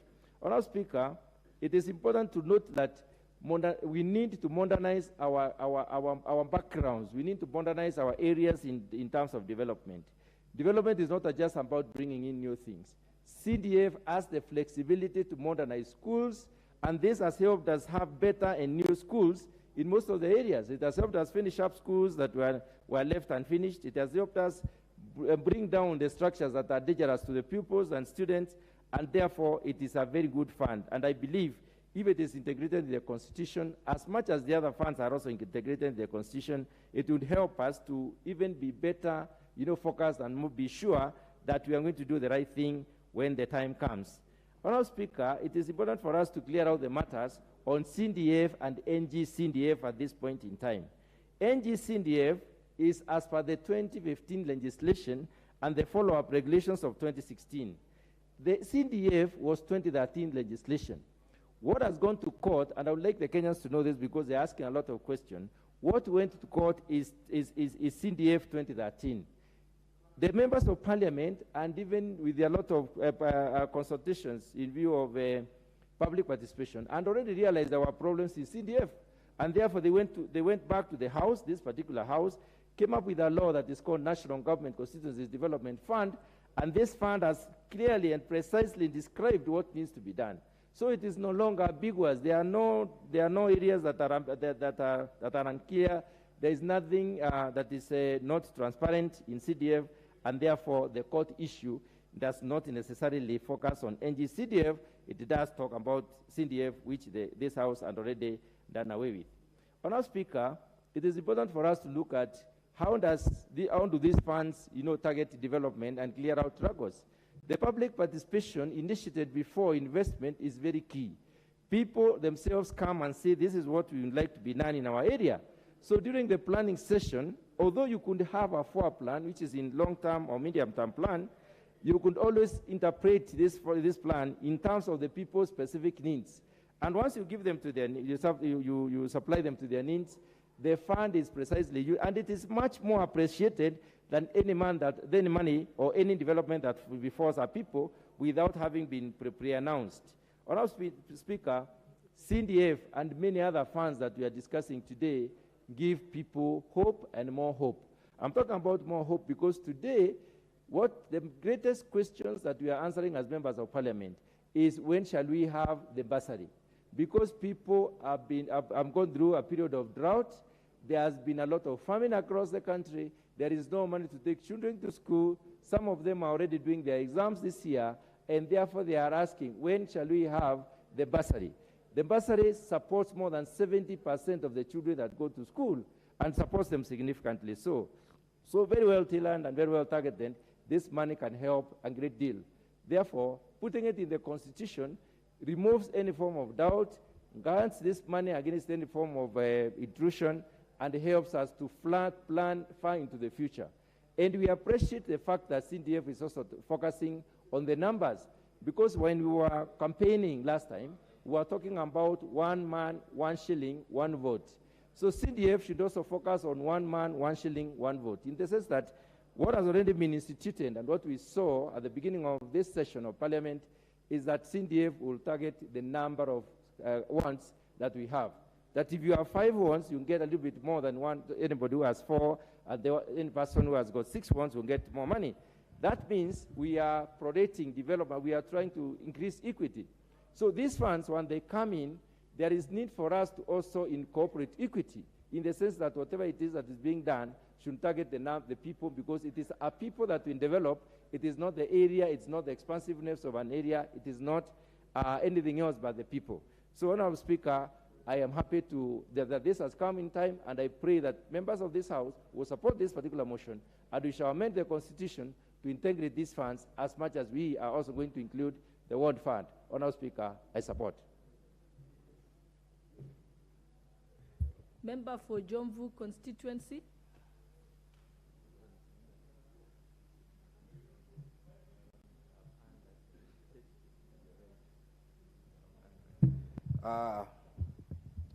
Asante sana Mheshimiwa Spika kwa kunipatia fursa hii. Mimi pia Mheshimiwa Spika, nataka kuungana na wenzangu kumpongeza Mheshimiwa Mule ambaye ni rafiki yangu, na vile vile Mheshimiwa Gishimu kwa kuja na marekebisho haya ya CDF. Mheshimiwa Spika, kwa sasa tunaona tunaelekea kwenye mwelekeo mzuri, kwa sababu kupitia hazina hii ya maeneo bunge kuwekwa kamili katika katiba yetu, itaondoa ule msukosuko ambao ulikuwa kila mara tukipelekwa kotini kutoka wakati wa nyuma mpaka hivi karibuni. Mheshimiwa Spika, sasa itakuwa ni kisheria, na kama wanenaji wenzangu walivyosema, Mheshimiwa Spika, tusiyazungumze haya tu katika pale sehemu za maharusi ama za masherehe nje kule, lakini ikifika wakati wa kupigia kura kabisa marekebisho ya mswada huu, ni muhimu wajumbe wote tuko hapa bunge ili kuunga mkono jambo kama hili, kuona tumeweza kulipitisha. Mheshimiwa Spika, mimi leo nazungumza nikiwa na furaha sana juu ya hizi hazina ya eneo bunge, kwa sababu eneo bunge langu mimi la Jomvu lilikatwa kuwa eneo bunge jipya kutoka mwaka 2013, ambapo wakati huo, Mheshimiwa Spika, eneo bunge langu tulikuwa tukitaka huduma mpaka tuende kwenye eneo bunge la Changamwe. Ni kupitia wakati huo 2013 ambao eneo bunge hili liliundwa, na ambapo mimi nilibahatika kuwa ndio mjumbe wa kwanza kwenye eneo bunge hilo mpaka sasa kwa mara ya 3. Mheshimiwa Spika, nataka kuchukua fursa hii kumpongeza Commissioner Makau Kingola. Najua anataka kunambia yuko katika hatua ya kinidhamu, ilikuwa sikuweza kumtaja, lakini ni mheshimiwa rafiki yangu ambaye nataka kusema kuwa nampongeza kwa kuchaguliwa kama commissioner, na vile vile ni mtu ambaye nilifanya naye kazi kutoka mwaka 2013 nikiwa katika chama cha Wiper Democratic Movement. Vile vile nachukua fursa hii kumpongeza ndugu yangu Mohamed Ali, na vile vile ndugu yangu Mheshimiwa Amishi Mboko. Sasa leo, Mheshimiwa Spika, nataka kusema kuwa CDF ama pesa hizi za hazina ya eneo bunge ndizo ambazo zimeniwezesha kuweka makao makuu katika sehemu ya Jomvu, yani sub county headquarters, ambao zamani ilikuwa hakuna. Mheshimiwa Spika, leo ni hazina hii ya eneo bunge ambao imetuwezesha kujenga mashule kama vile Maganda Primary School, ambapo ni mahali ambako kulikuwa hakuna shule wakati wa nyuma. Sisi, Mheshimiwa Spika, tulikuwa watoto wetu wakitoka Miritini wakienda mpaka Kwale County, mahali ambako kunaitwa Mwamdudu. Leo hii, Mheshimiwa Spika, nimejenga shule hapo inayoitwa Maganda. Mheshimiwa, nimetengeneza shule mahali panapoitwa Kibarani, ambapo ni mahali palipokuwa panajulikana ni mahali hatari na hapawezi kupelekwa maendeleo katika sehemu hiyo.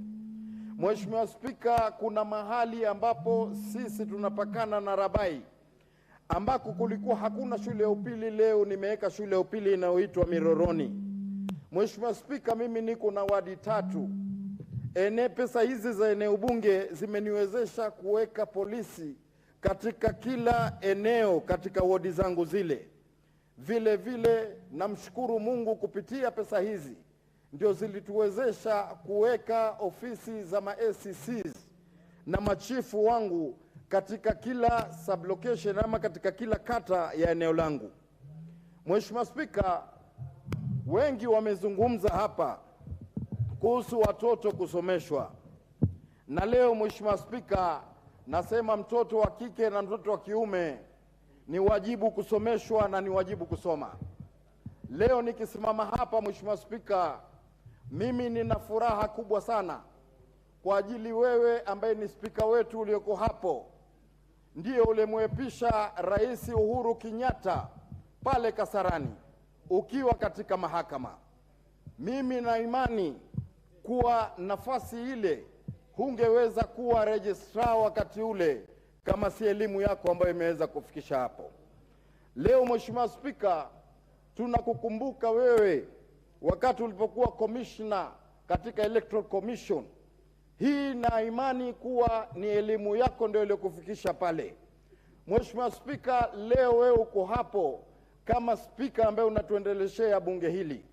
Naamini ni elimu ambayo imeweza kufikisha hapo, na niko na imani rais wa kwanza wa Kenya utakuwa wewe Mheshimiwa Spika, kwa vile elimu ile ambayo uko nayo. Leo Mheshimiwa Spika, mimi nataka kusema pesa hizi za hazina ya maeneo bunge zimefanya mambo mengi. Leo mimi Mheshimiwa Spika, nikiangalia katika eneo la Pwani, mtoto aliyefanya mtihani mwaka jana, ambaye mtoto yule anatoka katika shule ya Amani Primary School, ndio alikuwa mtoto bora katika Coast Province yetu nzima, ama katika what can I call a province? Wilaya, not wilaya. Mkoa, katika mkoa mzima. Na msichana huyu ni kupitia CDF ambao tuliweka scholarship program, sisi tukampeleka mpaka kule Kisumu mahali alipopata shule. Mheshimiwa Spika, ilikuwa furaha kwa sababu mamake hakujua ilikuwa ataweza kumwendeleza msichana yule anaitwa Lisa Adhiambo elimu mahali gani ambapo atapata pesa kumpeleka. Lakini ni kupitia ofisi ya mjumbe, Mheshimiwa Spika, ambapo tulimlipia fee ya mwaka mzima. Mheshimiwa Spika, katika kumtia motisha msichana yule, tukamkatia tikiti ya ndege kutoka Mombasa mpaka Kisumu. Kwa hivyo niko na imani hii ni njia moja ambayo tumeweza kubadilisha maisha ya watu wengi. Na katika kipengee hichi cha marekebisho kukiweka katika katiba, litatuondolea wale ambao shughuli yao ni kupinga kile linaloendelea katika bunge hili. Kwa hivyo kuna watu wengi ambao walitupeleka kotini kwa mara nyingi, kama mjumbe wa Tigania mwenzangu alivyozungumza pale hivi, na tukaweza kupambana wakati wa nyuma katika makoti. Leo hii Mheshimiwa Mule na Mheshimiwa Gishimu anaweka historia ya kwa kuwa leo tuwe bunge, kesho hata tukiwa tumestaafu katika ulimwengu ama ulingo wa siasa, wanaokuja hawataweza kusumbuliwa tena, kwa ajili hii pesa itakuwa iko katika katiba, na vile vile wataingia katika historia ya kwa kuwa wao ndio waliopigania, na sisi pia tutaingia katika historia kwa sisi pia tuliweza kuunga mkono kwa mambo kama haya.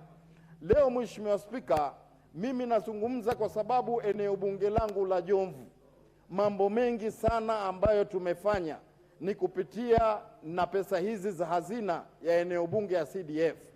Katika kila wodi yangu tumeendeleza mambo kadha wa kadha, ambao leo mimi Mheshimiwa Spika nataka kusema walemavu kwa mara ya kwanza tumewakumbuka kwa kuwekea special classrooms katika Amani katika kwa Shea Primary School na Miritini World Bank, ili pia wao wajihisi ni binadamu kama binadamu wengine. Pesa ni ya CDF ambao tumeweza kuwajengea hizo special classrooms. Kwa hivyo leo Mheshimiwa Spika, mimi nataka kuunga mkono hoja hii ambayo Mheshimiwa Mule na Mheshimiwa Gishimu wameweza kuileta, na vile vile kusema kwa ikifika wakati wa kuweza kupigia kura marekebisho haya, sote tuwe katika bunge hili ili kuona tumeweza kupitisha mambo haya. Kwa hayo Mheshimiwa Spika, nachukua fursa hii kukushukuru kwa kunipatia nafasi ya kuchangia katika hoja hii. Asante sana. Asante sana mbunge wa Jomvu. Asante kwa yale uliyasema, nitasema inshallah. Now I would like to call upon member for Kitui West.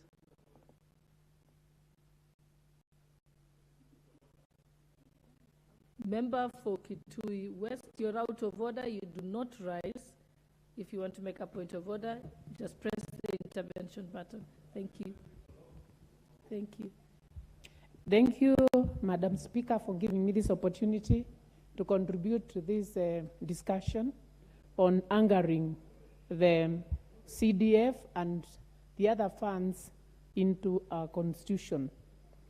Let me, first of all, congratulate the two members who have come up with this discussion and say that they did the right thing, because CDF especially has transformed our country tremendously.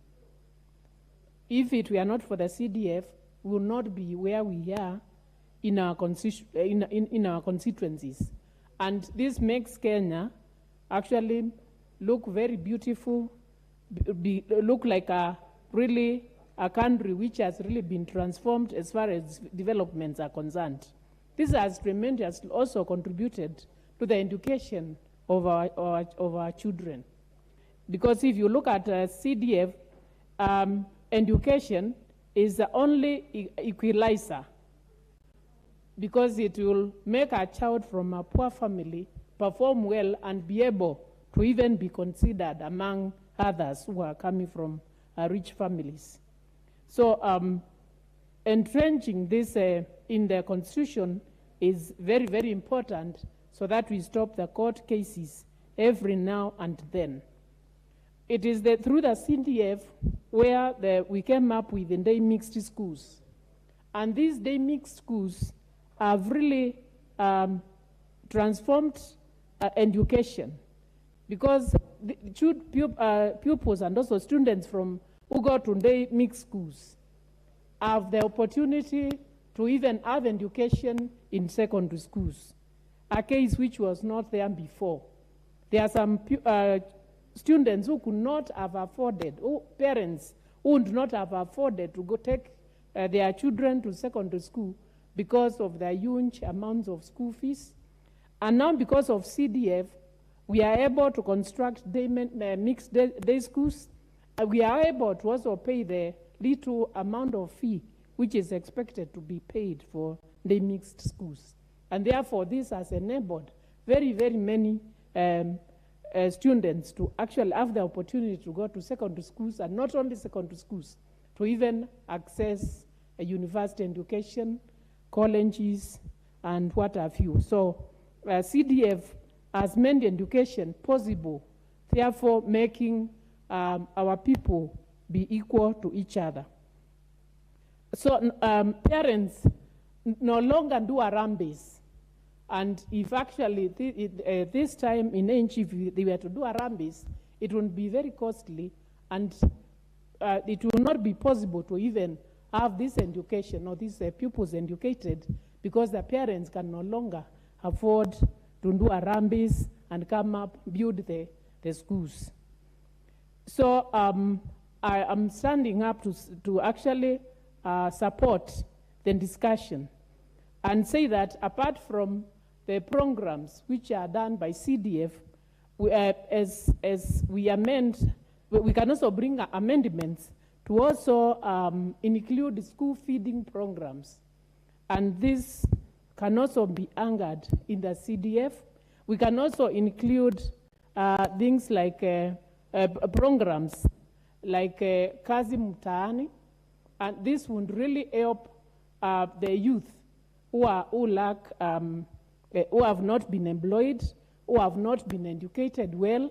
This would enrich the CDF, because it is the only fund whereby you take the fund as a grant, and you don't have to pay as though it's a loan.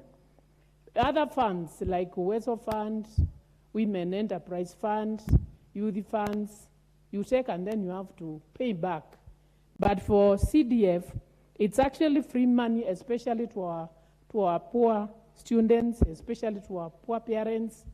And this has really helped in transforming and developing our country, and also educating our pupils to ensure that they get the best, and also get money which they don't have to pay back. Because if it was in terms of loans, then it would be very difficult to even repay this amount of money. If you look at help you also have to take and repay back.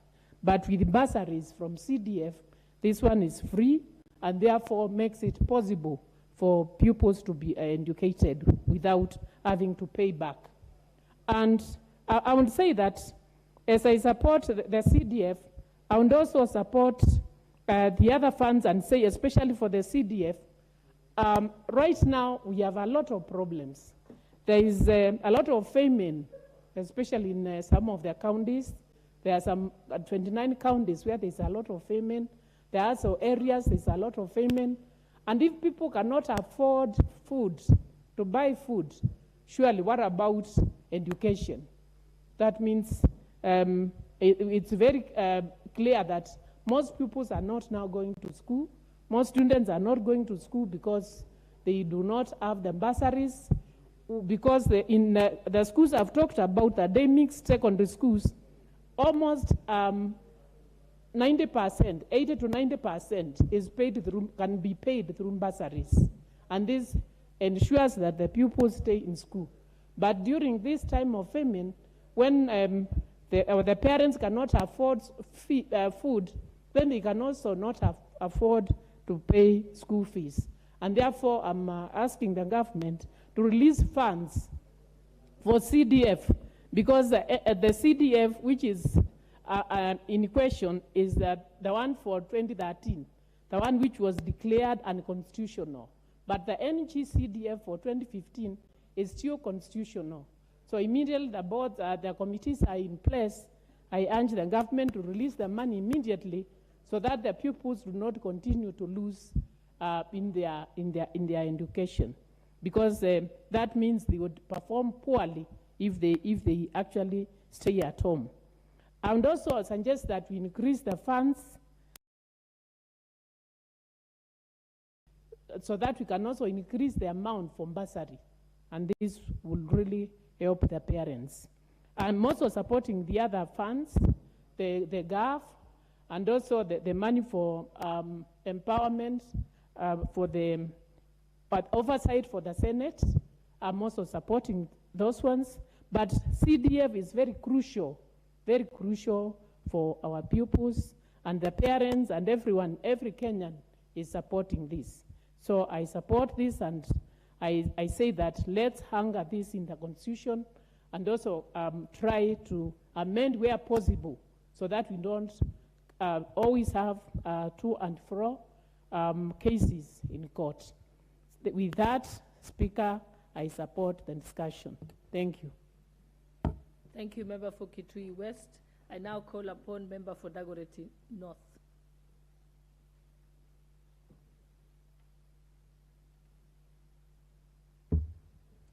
Thank you very much, Madam Speaker.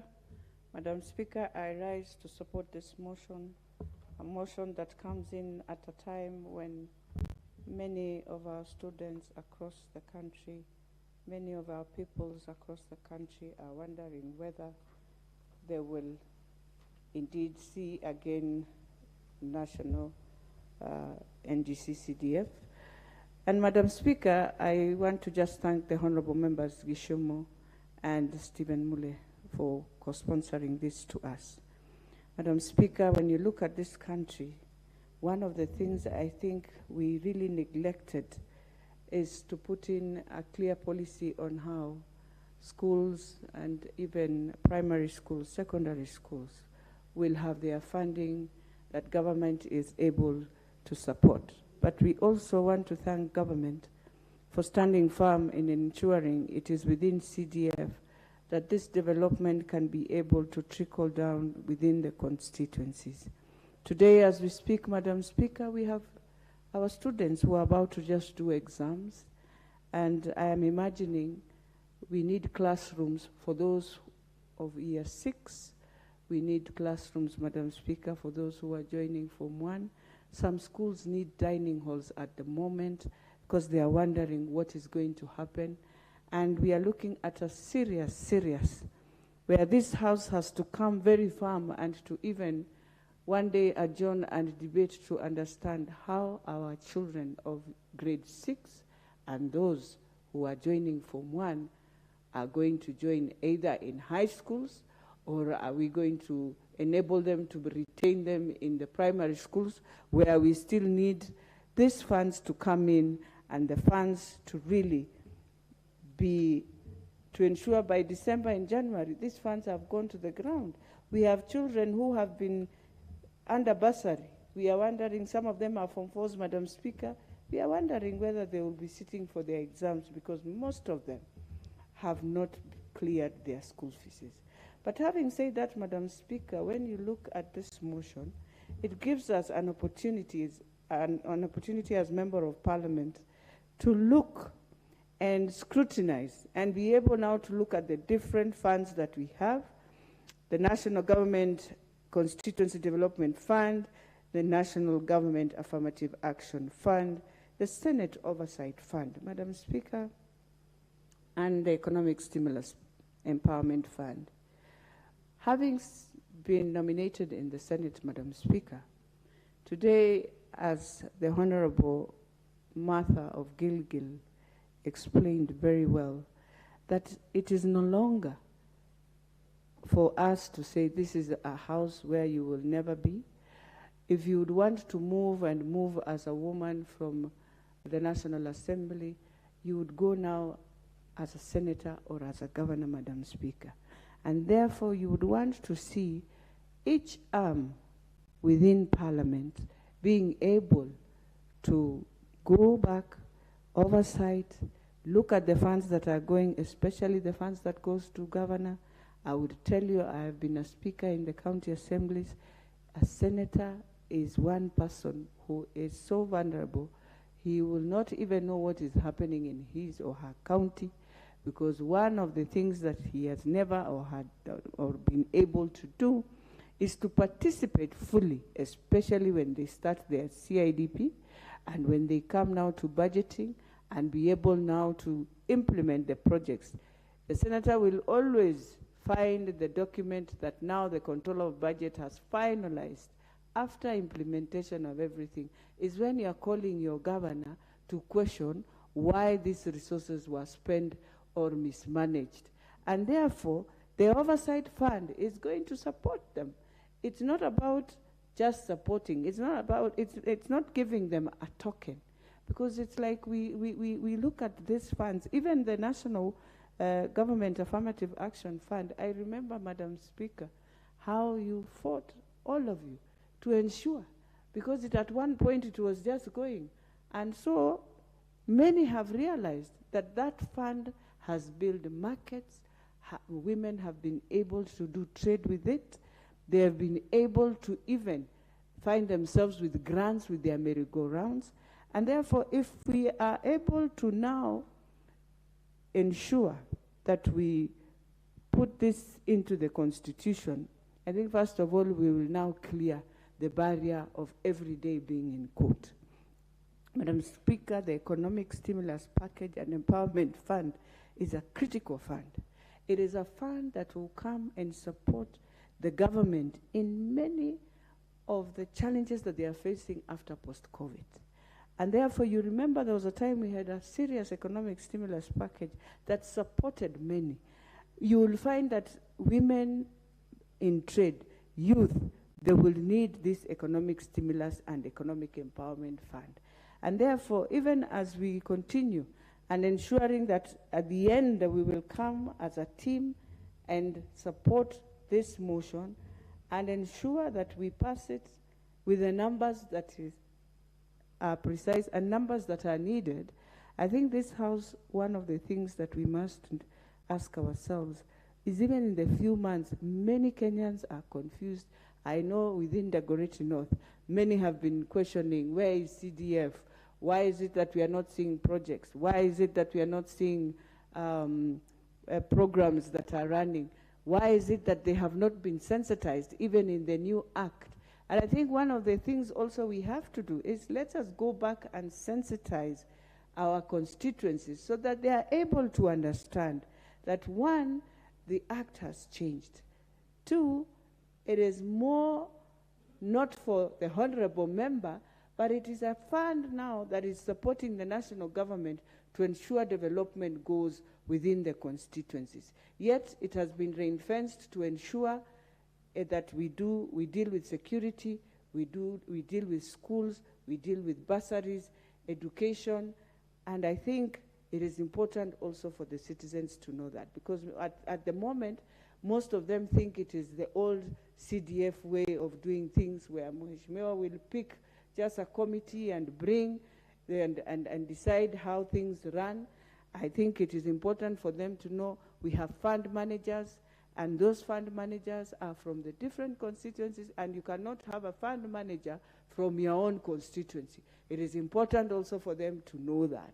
so that as we move forward, and we want to see each constituency, the 290, let us have fund managers from each, but they will be now reshuffled to be taken to different constituencies.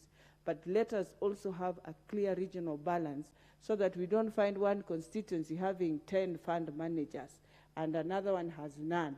Let us try and balance. And I think being a member of that committee, we'll try and look at everything and ensure also members are able to find what they need. For me, the Senate, this is an oversight fund that I'm hoping now will change the way they look at things, will change the way they will be now able to go to the ground and do public participation within what they are doing, and to also go and enlighten Kenyans to understand also the role of the Senate properly. And for us, those who are within the National Government Affirmative Action Fund, it is important also. Let us sensitize both our citizens to understand all these funds. For me, Madam Speaker, I just want to say this is a good way forward for us, and I think as this 13th Parliament, I have seen since we started, most of the things we are trying to be very bipartisan so that we work together, so that we don't polarize so many of these things. And I'm hoping the media will not also polarize this, so that again we lose focus. And with those few remarks, Madam Speaker, I beg to support. Thank you, Member for Dagoretti North. I now call upon Member for Kitui Central. Oh, sorry, Kitui Rural. Thank you, Madam Speaker, for giving me this opportunity. Also, to hear my views on this legislative proposal. But before I go on, let me first of all thank the people of Kitui Rural for re-electing me for second term to serve them. I also want to thank the members of Parliament who came to support me because my election was postponed. And also, I would like to also to thank my party leader, Dr. Stephen Kalonzo, for their support. Madam Speaker, I want to say that on the onset, I support this legislative proposal, and I want to thank Honorable Mule and Honorable Kishimo for bringing forward this motion so that we can be able to anchor NCDF, GAF, Economic Stimulus and Empowerment Fund, and Senate Oversight Fund for monitoring. Madam Speaker, the importance of CDF cannot be understated. And anybody who is trying to belittle CDF or to scrap CDF is an enemy of this country, is an enemy of the people who have been elected and sitting in this August House. And I assure you, without CDF, most of us will not have come back to this Parliament. And without CDF, most of us will not come back, I assure you. Because what are you going to tell people you have done for them after 5 years? CDF is the only fund which can be seen on the ground. It's the only fund which supports the low-income people. CDF has been able to do a lot in terms of school infrastructure, building new schools, classrooms, dormitories, dining halls, and renovation of schools. I'll tell you where I come from, because the poverty levels in Kitui County is quite high. Before CDF, the classrooms, the schools, especially the primary schools, were constructed using mud. But now when you go to the schools, now you find that now the schools are constructed using blocks. Now that is a very good thing, because a good school, if a good school is good, then you expect good grades. CDF has been able to give bursaries and scholarships to many schools, to many students. As we speak now, many students are at home because their parents cannot be able to afford school fees. I'm very sure most of us, the members of Parliament, cannot even sleep in our homes, because parents are looking for us from left, right, center, so that we can be able to give them money. And again, you know very well that we don't have that kind of money to fund, to give school fees. CDF has been used to construct chief's offices and police stations, which is very important for security of our people. Madam Speaker, these funds, when they are being used to construct schools, we use local people to construct. We use local business people to do their works. Therefore, when they are doing this work, CDF is supporting the local economy, because these people have something to do, they are employing people, and people are getting incomes. When it comes to GAF, but before I go to the GAF, we need to increase CDF, because I assume if I get double what I was getting, we are going to do a lot more than we have been doing. GAF, I understand GAF, the women representatives, they are given only 7 million per constituency, which to me is too little. So even this fund needs to be increased so that at least the impact of the fund can be able to be seen. Senate Oversight Fund. This is an issue which has been long discussed. And, you know, at times, this parliament, we are also enemy of ourselves. I remember this proposal came to this parliament, and it was ignored. The work of the Senate, the senators to oversight the counties is very important. If you look at the misuse of funds by the counties is too high. In fact, there are some counties which have got so many billions, but they cannot even show anything which has been done with the funds. So we need to give the counties, the Senate, the oversight funds, so that they can be able to do their monitoring and evaluation of what is happening in the counties. Madam Speaker, I have a small problem with the economic stimulus, but I don't have a problem with empowerment fund, because empowerment fund is going to cater for women empowerment, men empowerment, youth empowerment, and also persons living with disability. But the definition of economic stimulus does not fit into this, because economic economic stimulus is an action by the government to encourage private sector economic activity by engaging in targeted expansionary monetary and fiscal policy. And this action is taken during recession. Recession is when the economy is not working, to help jumpstart the economy and enhance growth, economic growth, and create jobs. And Madam Speaker, the first stimulus program was done in 2009-2010, is when we had the first economic program. And that one was very successful, because the economy grew by 8%, which was the largest growth in the history of Kenya. 22 billion shillings were used to construct schools, horticultural markets, juakali sheds, public health centers, and also fish ponds. For the first time, we had fish ponds in Central Province. And Mount Kenya people, that's the first time they started eating fish. For the first time, we were sufficient in fish production. So that one was very, very important and very, very useful to this country. The second one was done in 2020-2021, and 53 billion shillings were used. I'm not very sure the impact of that money, because this one was supposed to cushion Kenyans during the, from the COVID effect. But I'm not very sure if that fund was really used properly and what was the impact.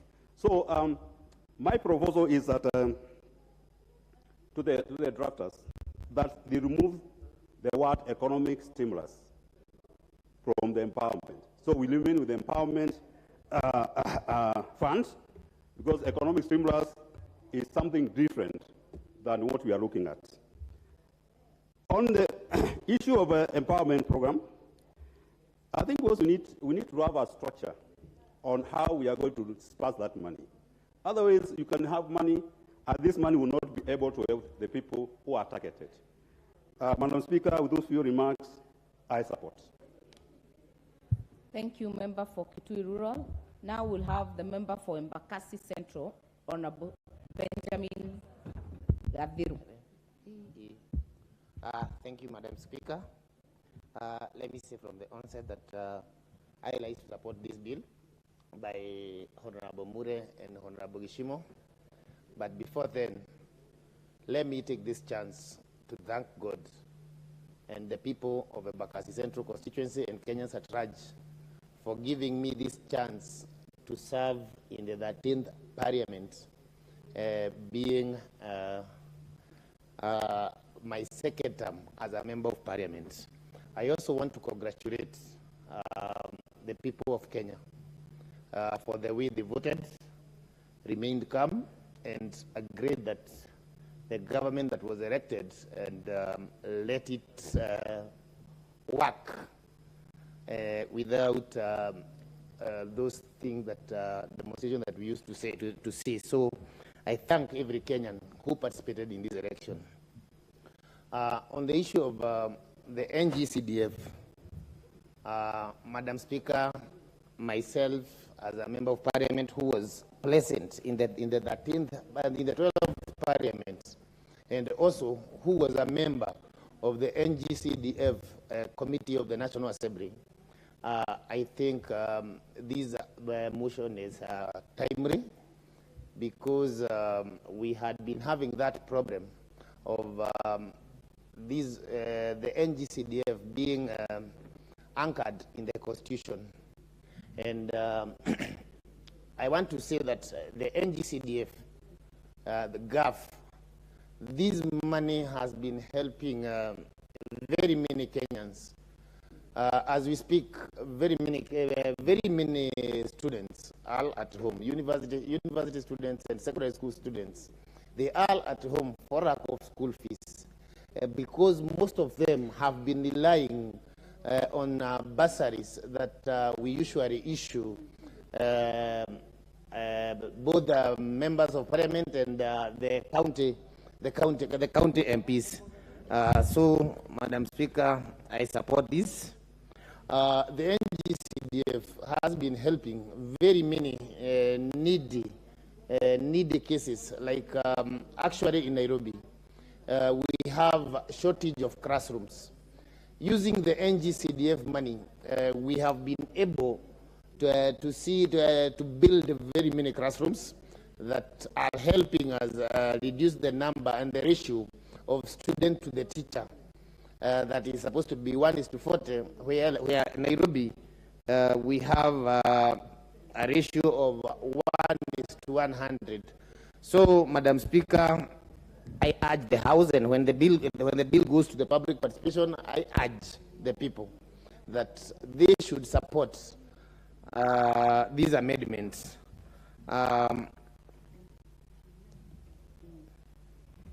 Madam Speaker, in the NGCDF Act, there is 2.5%, I think 2.5 or 2%, that is supposed to be used for environment.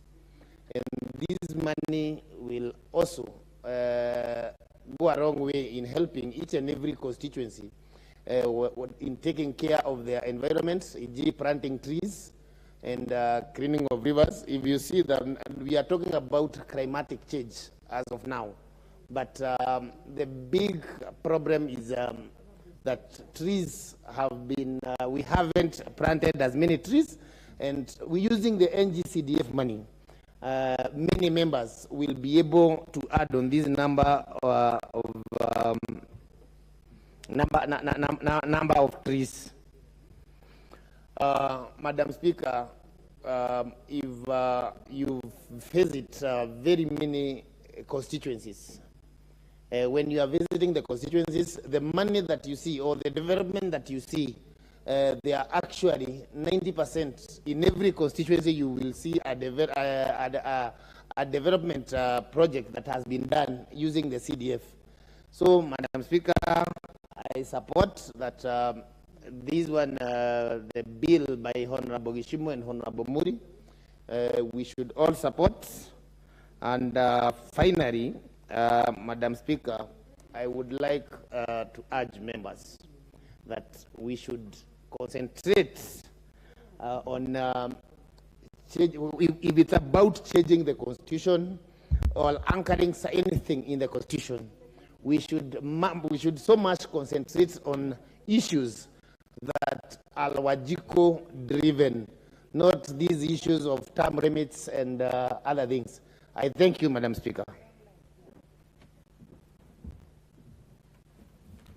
Thank you. The next chance will go to Honorable Ferdinand Wanyonyi, Kwanza constituency. Is he in the House? Honorable John Badi, is he in the House? The next chance will go to the member for Mukurweini, John Kagusha.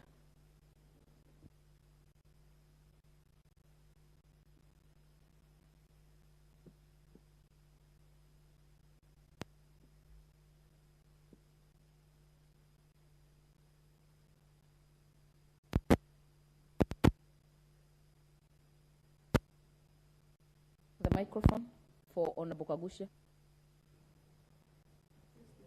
Thank you. Thank you. Thank you, Madam Speaker, for this opportunity.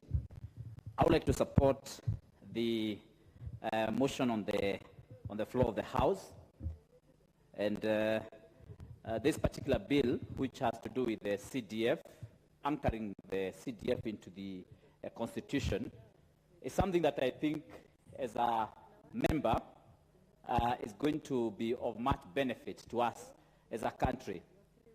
Honorable Speaker, I want to say that as Kenya Kwanza government, this must be our preoccupation, whereby we are going to be concentrating on bills that are going to be of benefit to the common mwananchi. And CDF bill is such a bill that is going to help our people to improve their lives as it has done before. Madam Speaker, I have been a chairman of CDF for a long time. And when I was chair of CDF, I got to know that a lot of people in this country actually depend on the finances and the funding that comes from this kitty. You'll understand that a lot of our children are going to school and are going to, get education through the CDF funds that they get through the CDF bursary. Madam Speaker, if we were to have this fund withdrawn, I'm not very sure that there is any other way that we are able to reach to the grassroots, which have so far been reached by the CDF kitty. I do not imagine that the county governments will be able to handle, and of course you know this is not in their mandate. I'm not very sure that the DCCs and the provincial administration is able in any way to bring together the children who are needy in the villages, as has been done by the CDF in the past. Honorable Speaker, I know for sure that the CDF kitty has helped very many children, especially who have been admitted to national schools, to provincial schools, and of course has also sustained the day schools over the time. And so, any member who is in the right frame of mind must and will find this CDF kitty very, very important to be enacted in law. Honorable Speaker, as we are speaking, the CDF kitty again has a component that deals with the environment. You understand that 2.5% of the CDF kitty actually deals with the environment. And these amounts of money that go to environment through the CDF kitty have helped a lot to increase the forest cover, to increase the fruit trees in our villages, in schools, in public institutions. And so it means that once we put this into constitution again, we are going to improve our ability and capacity to increase our forest cover. All of us are aware that as we are going on here, we have the COP27 conference that is now going on in Egypt. And it is focusing so much on the issue of improving our environment through increasing our forest cover, planting trees, and of course, looking at reducing emissions across the world and the globe. And so, CDF focuses on this particular component, which is so important to us.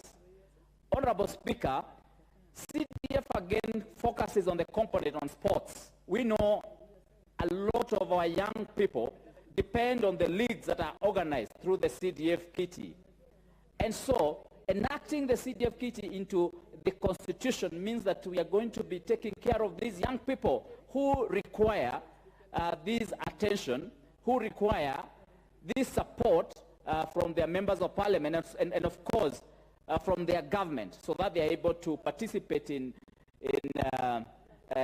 athletics activities, football activities, and all other sporting activities. And we know very well that, in fact, athletics has become a livelihood for a number of our citizens in this country when they have triumphed internationally.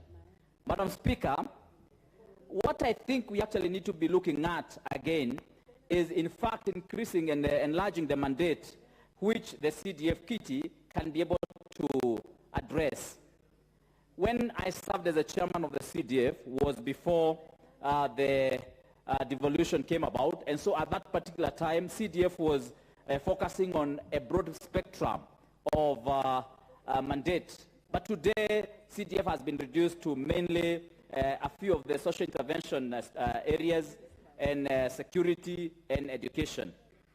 I dare say CDF need to address issues of small irrigation schemes in the villages, where we have people who want to do hydrants, we have people who need small dams and pipes to help them pump water or get water into their farms. CDF should be able to help in that.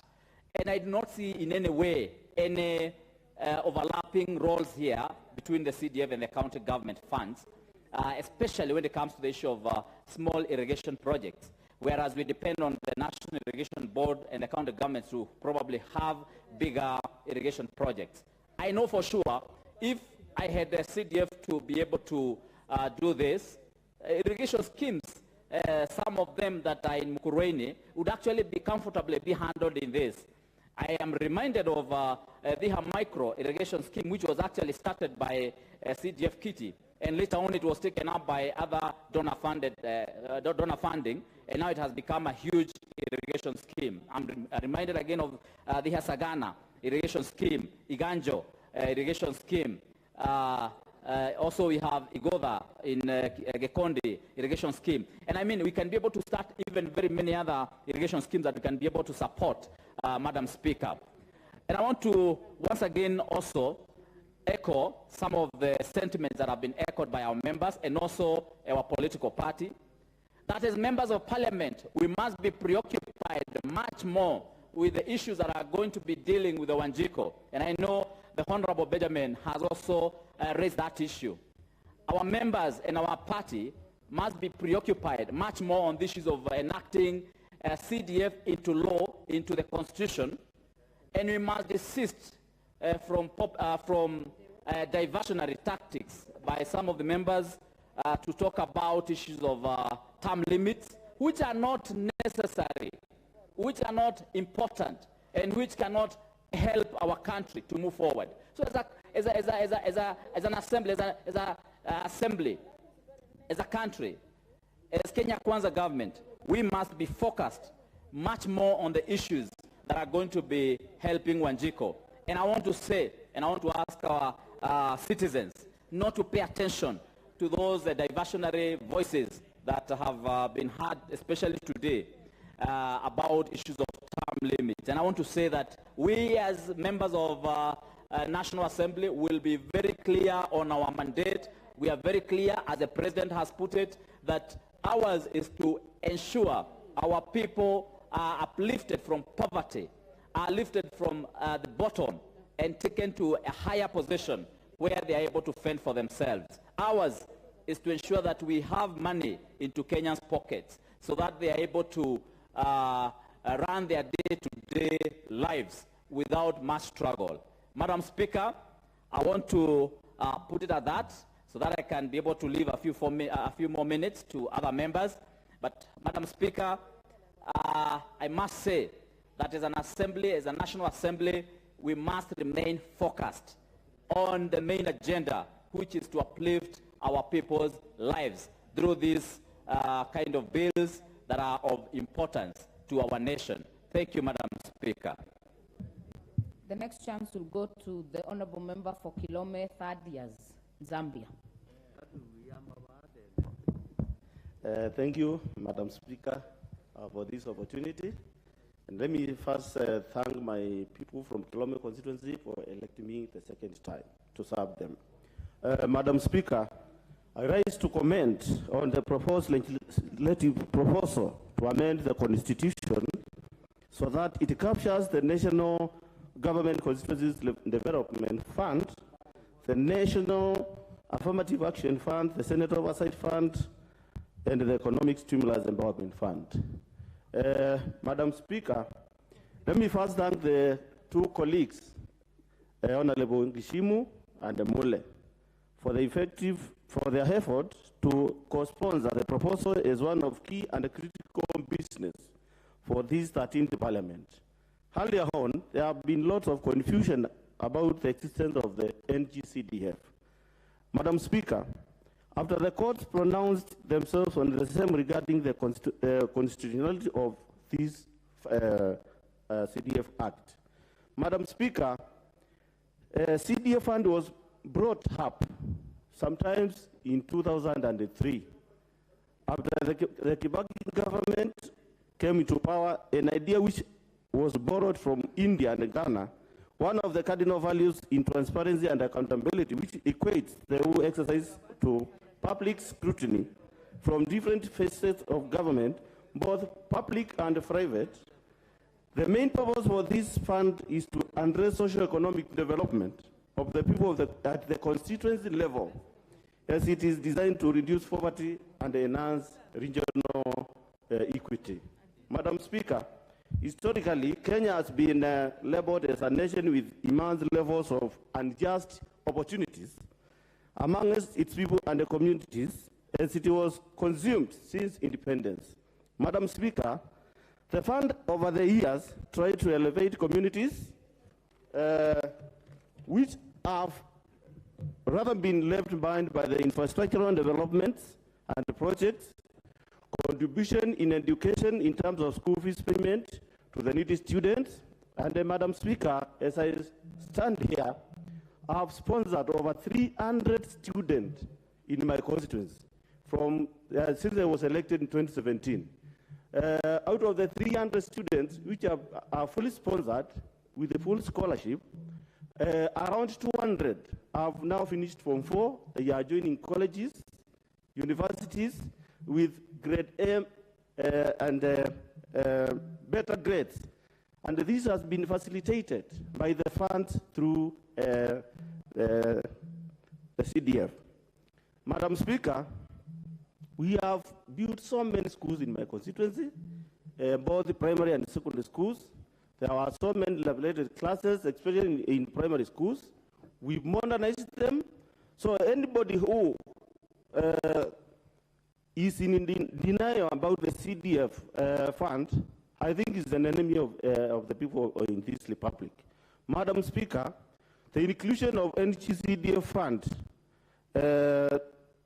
and the National Affirmative Action Fund, the Senate Oversight Fund, and the Economic Stimulus and Empowerment Fund shall ensure such funds are ring-fenced and permanently entrenched in the Constitution to avoid incidental threats from developing legislations and court decisions, which for years have sought to invalidate the existence of these funds.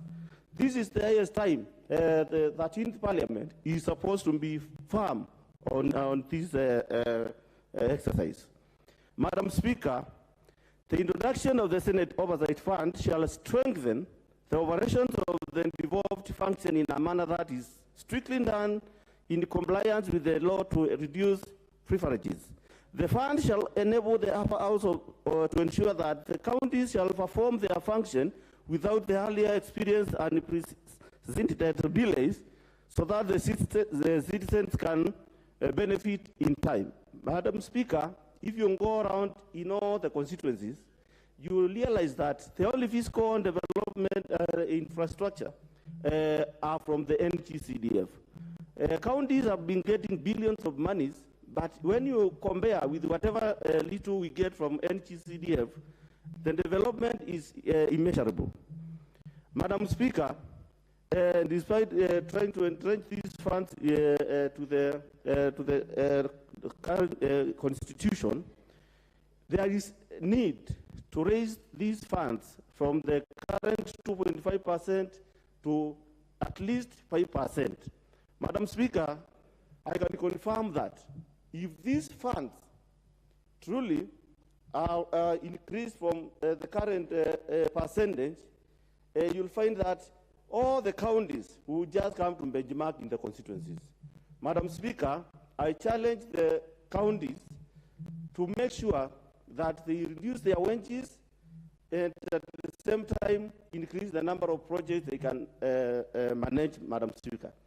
Let me say that, Madam Speaker, if you compare the number of staff in the constituency level, most of the constituencies have less than 10 staffs, and they execute and they manage and they protect this fund so that we can see whatever is being done to the people goes down to the constituency level.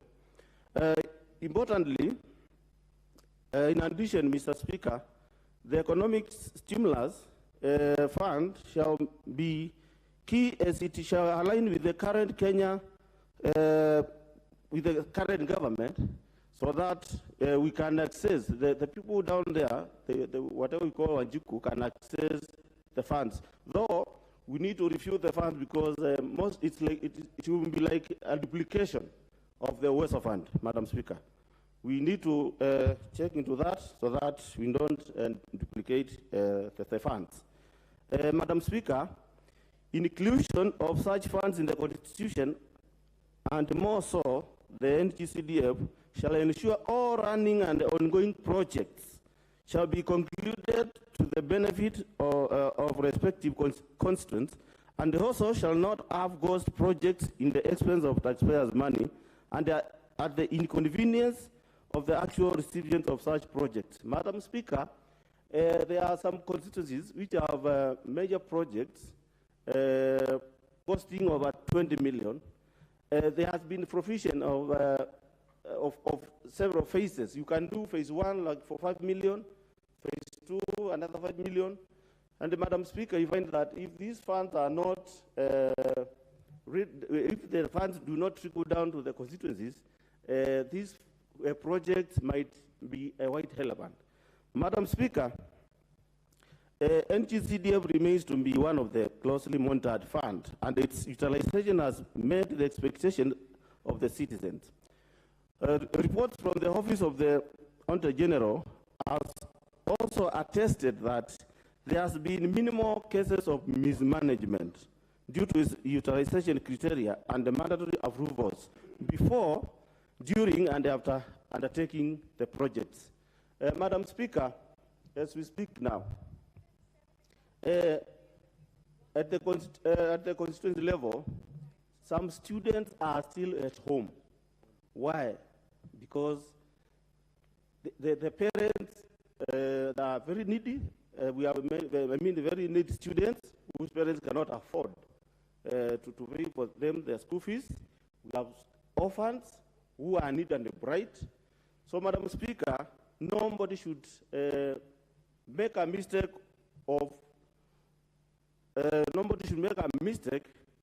of ignoring these funds, Madam Speaker. Madam Speaker, it is prudent to note that the fund has trickled down on the very last residents of the respective constituencies, since the choice of projects is done on need basis after detailed assignment by the NGCDF committees. Madam Speaker, we do a lot of public participation so that the residents in every constituency are satisfied with the projects which they really in need of. Madam Speaker, as I conclude, I would urge members of this House to move with speed and try to entrench this fund so that no busybodies can just wake up in the morning and rush to the courts to deny the Kenyan citizen their rights for development and benefit from this fund. Honorable Speaker, I raise my case and I conclude by saying, members, let us be alert on this fund and all will be well. Thank you, Madam Speaker. Thank you. The next chance will go to the member for Teso South, Honorable Mary Emase. Thank you, Madam Speaker, for the opportunity to contribute to this very important legislative proposal to anchor CDF, NGCDF funds into the Constitution. Madam Speaker, CDF and its achievement over time across the country cannot be gainsaid. Madam Speaker, there are families in this country, vulnerable, very bright children, needy, that today have a story to tell. They have testimonies of how bursaries through CDF have transformed lives, have changed and transformed society. The impact of these bursaries alone to these needy students is something that as members we are very proud of. So I support this legislative proposal, and besides the bursaries, in fact, I dare say that CDF is an equalizer on matters development. There are far-flung areas in this country, remote areas, that would never have seen decent establishments, schools in their regions if it were not because of CDF. You go across our counties, our constituencies, some of the best infrastructures are done by CDF, ranging from laboratories, dining halls, even the buses in schools. There are certain schools where kids are taught about, say for example, geography, about the lake, about the ocean, but they can't visualize, they have never been there. But because we've been able to buy buses and supply to these schools, they're able to go on those trips to go and get that exposure. And there are schools where, before CDF, they would do physics and chemistry through theory. They were not able to undertake the practicals. But because of CDF today, we pride ourselves because our schools are better equipped with the necessary infrastructure to aid learning. So, Madam Speaker, further, I want to attest here that CDF has really contributed a lot to development, especially in my constituency. I represent Teso South. My constituency did not have a single college, nor did it have even a road, a tarmac road. We did the first one in 2011, from 2011. So through CDF, I was able to buy land for a teacher's training college, for the TVET. And further, I was able to partner with national government departments to be able to fund and develop these institutions. And today, I am, with the people of Teso South, are beginning to see development, improved business. People becoming landlords because they're able to put up, houses for people to rent and able to earn some income. So CDF is a very critical fund that we cannot underestimate, and we must support to ensure that it's anchored in the Constitution to continue to help and support our development agenda in this country.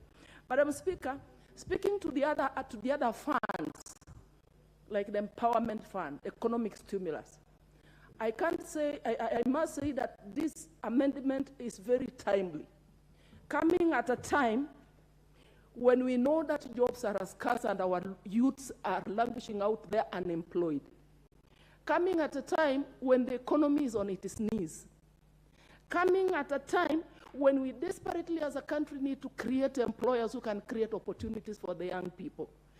Madam Speaker, we have graduates. They have graduated in various disciplines. They can be able to start various SMEs, and they can become the employer of tomorrow. So we want to support this. And I must say it is very timely, and these funds, including the GAF for the women representatives. We need to empower the women. We need to capacity build them. We need to guide them before they can be able to get the empowerment funds to be able to engage in some economic activity and be able to support livelihoods. Madam Speaker, I also must touch on the issue of climate change. Given the situation in which the world finds itself in and the impacts of climate change, CDF has played a very critical role as well in terms of mitigating the impacts of climate change. I remember most of us members, we have had to put, there's an allocation that goes to environment. And we played a very critical role in terms of supporting that particular program on environment, planting trees in schools, and assigning these trees to the pupils and the students who keep on maintaining and making sure that those trees survive. So this is also a very critical component of CDF that we cannot ignore. Madam Speaker, having said that, I must say that I commend Honorable Mule and the other member who have brought this amendment to the floor of the House, and we must support. And I want to appeal to the board. The CDF Act that was nullified by the court is the Act of 2013. NGCDF Act 2015 is still active. So they should move with speed to actually gazette the boards from the various constituencies and release the funds so that we can take our sons and daughters to school. We get calls every day. My kids in various universities, they are asking, we are suffering, we have no school fees. We need to release funds so that we can be able to alleviate the situation out there. Madam Speaker, having said that, I must say I support this amendment. Thank you. We'll go to Palungu, Honorable Victor Koech.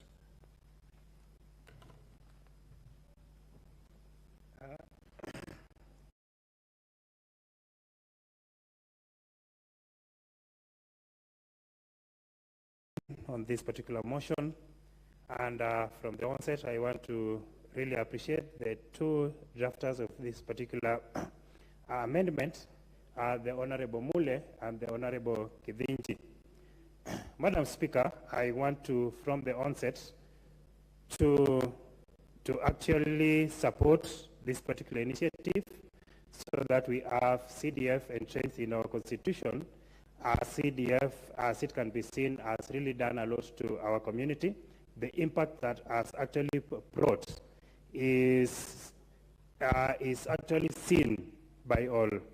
The Honorable Speaker, I want to make the following remarks regarding the same, and to make it known that before CDF, my constituency had very pathetic institutions in terms of primary school.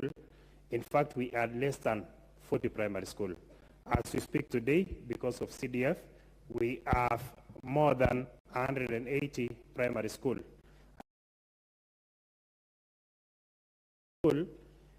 Still lags behind in terms of incomplete structures. And during my campaigns, Honorable Speaker, I promised my constituents that within the first year, I should have been able to complete the incomplete infrastructure within the primary school.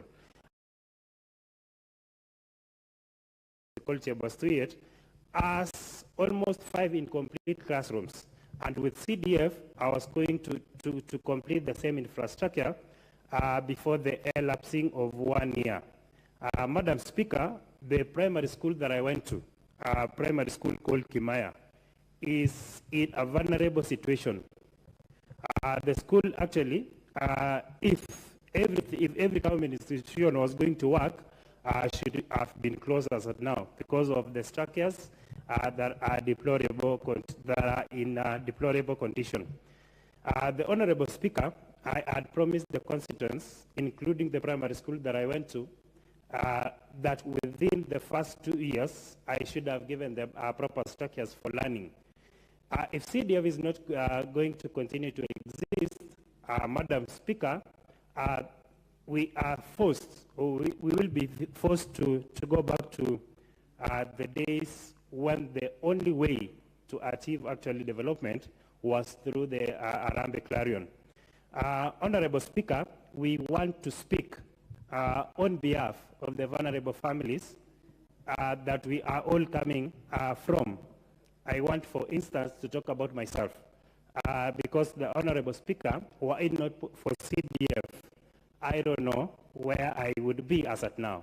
I'm a very true example of a product that was actually assisted by CDF, and through the assaults, while I was learning, I was able to actually complete my studies, and as I speak today, I'm a member of parliament, courtesy of the same.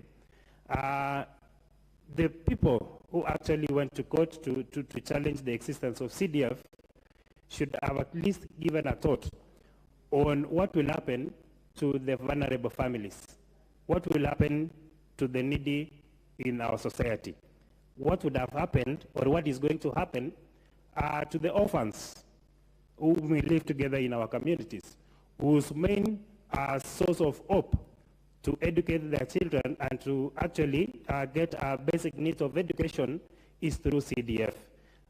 The people who went to court should have at least answered the above questions.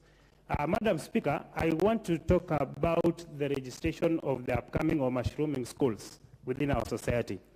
The Ministry of Education has a basic requirement before you are registered, and the following are not limited to accessibility or actually availability of 2 acres of land, having constructed actually 4 in number in terms of permanent classrooms. The Ministry of Education also requires, before registration of new schools, the school should actually have two toilets, one belonging to the boys and the other belonging to the girls. Madam Speaker, it will only mean that we are not going to have new registration of mushroom schools as per the need of our constituents if CDF is not going to continue to exist.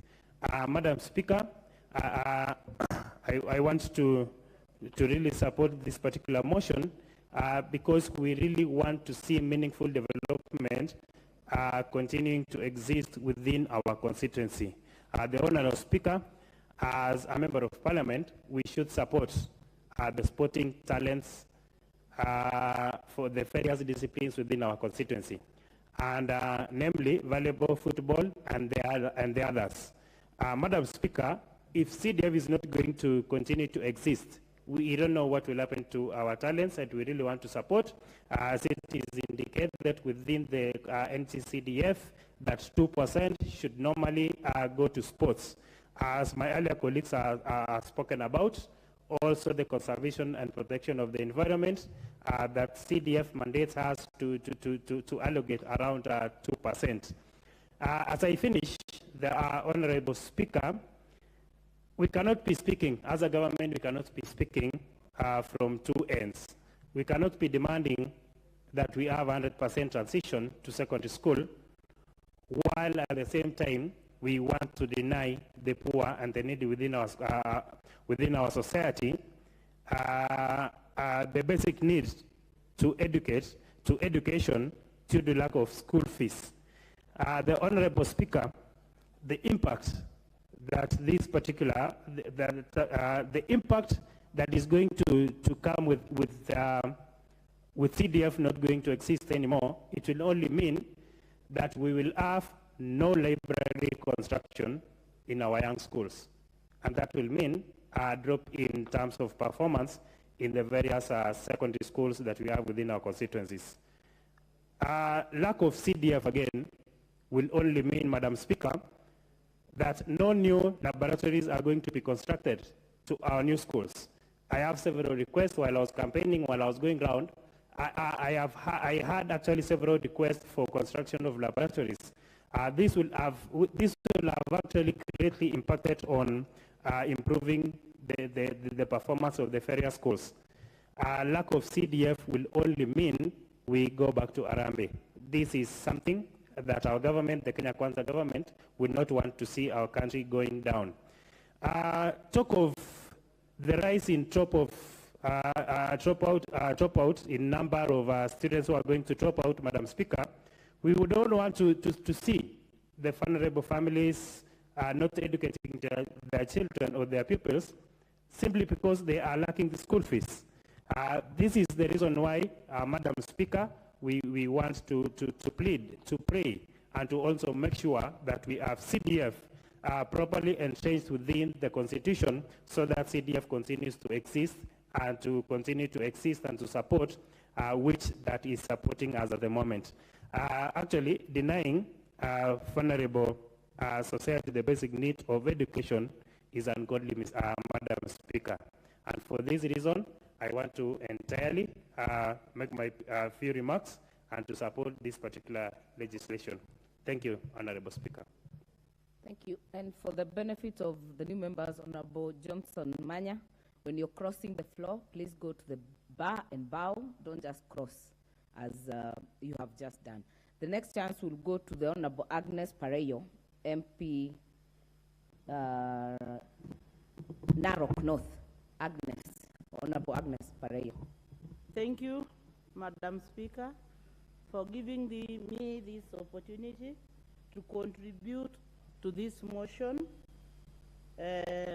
And also, before I contribute, I want to thank Honorable Muli and Keshimo for coming up with this proposal that we will see National Government Constituency Development Fund anchored into the Constitution.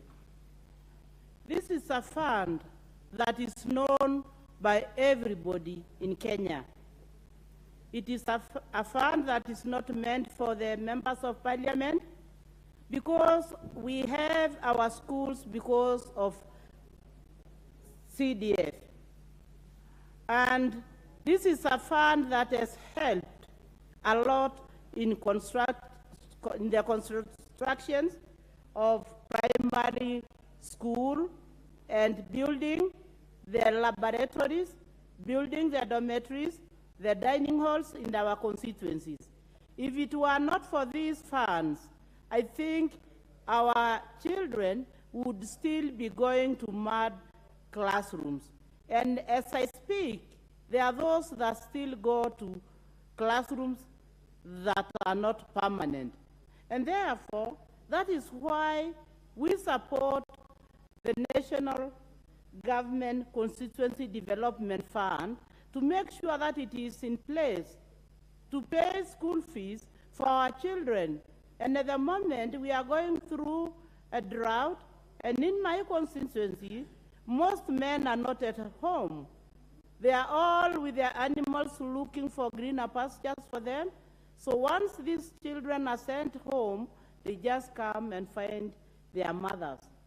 And the mothers have nothing to do with their children.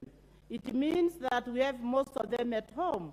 And that's why I support this motion, to make sure that this fund has been anchored into the Constitution. And that is only when we can say these funds will be there and nobody will go again to court and nobody will interfere with it.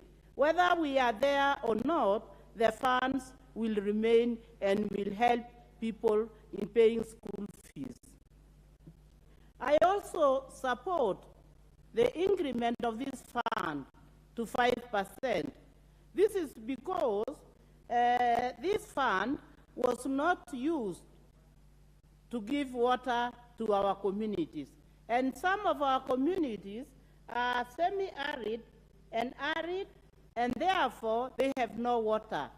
And our people take or drink contaminated water. And for them to have clean water, we must also include water in these programs so that we can give clean water to our people. This is a fund that empowers our people, because if we cannot have these funds in place, then it means that we will not have bursaries for our children. Our people are still poor. Some of the children have single parents and cannot afford to pay university school fees, and also to maintain these children in school. I come from a community that still value our culture and therefore don't give a priority to girls. And when these girls drop from school, the parents will be reluctant in taking back these girls to school.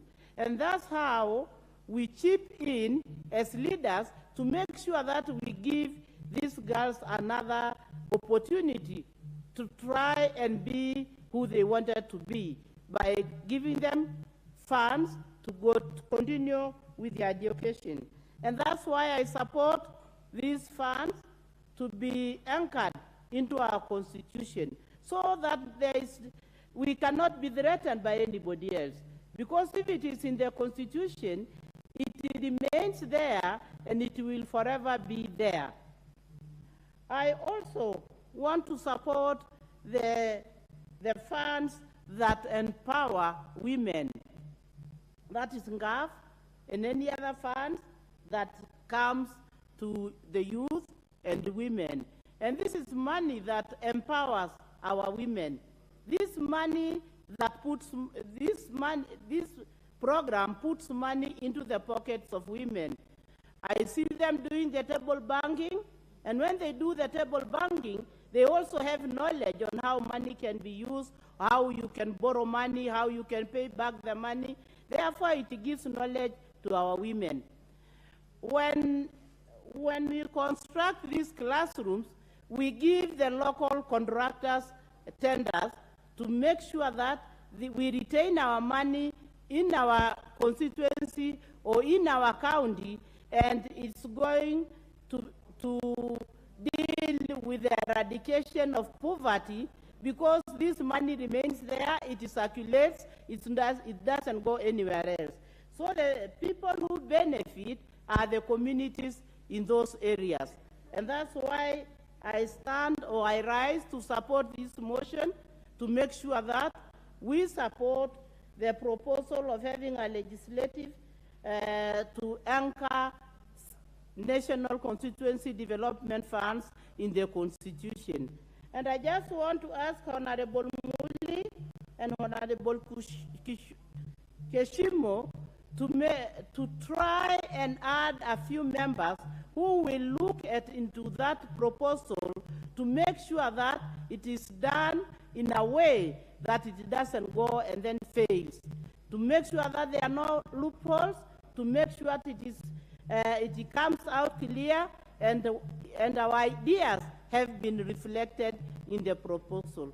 Thank you, and I stand to support. Thank you, Member for Narok North. Honorable Mule, you have a point of intervention. Thank you very much, Madam Speaker. For the interest of members, Madam Speaker, I want to move a procedural motion whereby we are extending the sitting. Honorable Speaker, I give them notice of the following motion pursuant to the provision of Standing Order number 30, subsection 3A. In this House resolved to extend the sitting time of the House today, Tuesday, 8th November, until 9 p.m. 2022. Madam Speaker, to the interest of the members, and I want to carry everybody on board to make sure that we walk together this journey, I want to beg to propose this motion to make sure that every member who is seated in this chamber has an opportunity to contribute today, Madam Speaker. At that juncture, I want to ask Honorable Bwire to second. Honorable Bwire.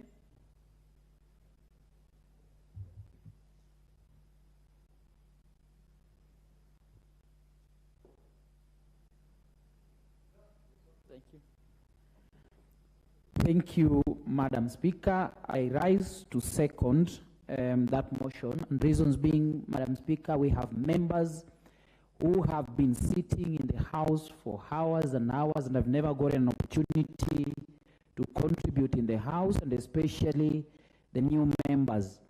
Madam Speaker, what is debated today is a very crucial legislative proposal in view of entrenching the CDF fund in the Constitution. With those short submissions, Madam Speaker, I rise to second. Okay, members, I will put the question. I will propose the question that pursuant to the provisions of Standing Order 33, this House resolves to extend the sitting time of the House today, Tuesday, 8th November 2022, until 9 p.m. I put the question. Is that the mood of the House? May as many as of that opinion say aye. Are as many as a contrary opinion say nay. The ayes have it. The next chance will go to the Honourable Member for Runyenjes, Honourable Eric Mushangi.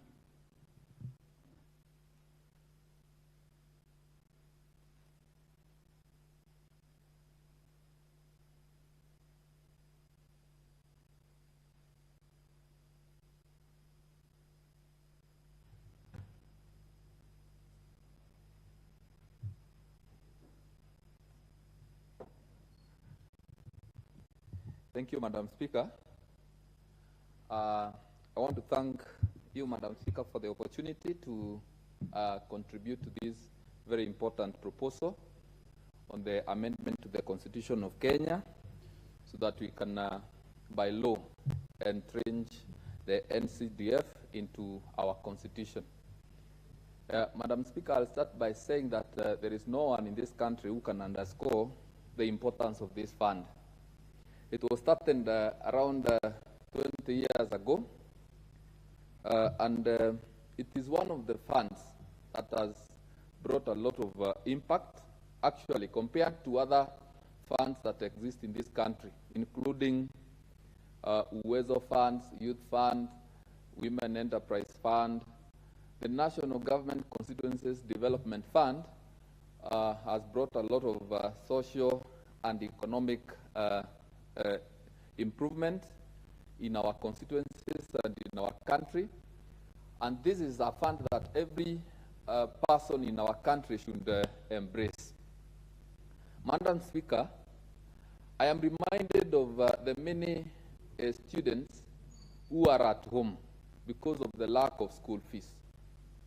For the 5 years that I have been Member of Parliament, I know of very many cases of very poor boys and girls who cannot go to school if not supported through CDF.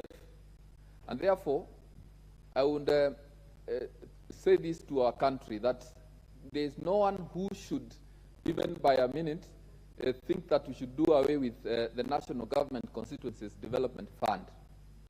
Looking at the value that this money has been giving to our pupils, and especially those who are orphans, those who rely on full scholarship from CDF, those who come from families that are underprivileged, those who come from families that are headed by single parents, they almost entirely depend on CDF.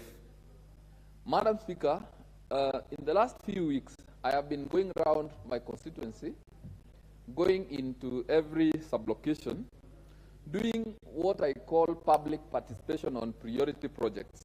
And I can tell you, our people are already worried about the future of CDF. And they are worried because they know the importance of it. They know what this fund has been doing in our rural areas, starting from the construction of schools. There are schools that never existed, but they exist nowadays because of CDF. Examples are everywhere in the country, including my own constituency of Runyenjes, where we have schools like Karundori Primary School that have been started through CDF. So if we put a closure to CDF, what that means is that we are going to see a decline in the establishment of new schools.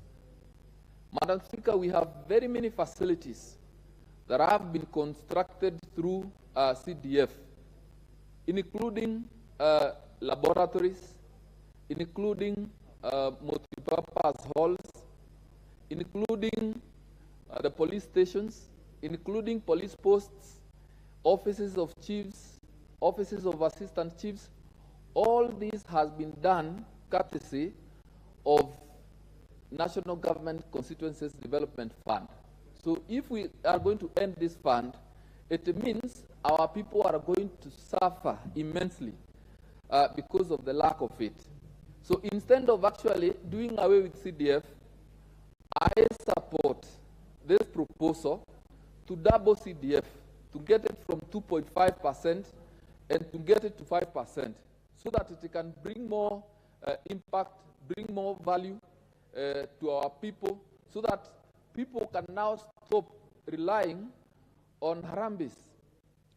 Madam Speaker, before the CDF came to being, many schools used to organize Harambes.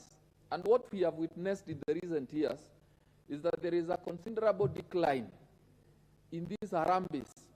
So whenever a school has a need, you will always find them going to the office of CDF, placing their proposals there, and when funds are made available, they get the funds and they do the facilities that they want to do.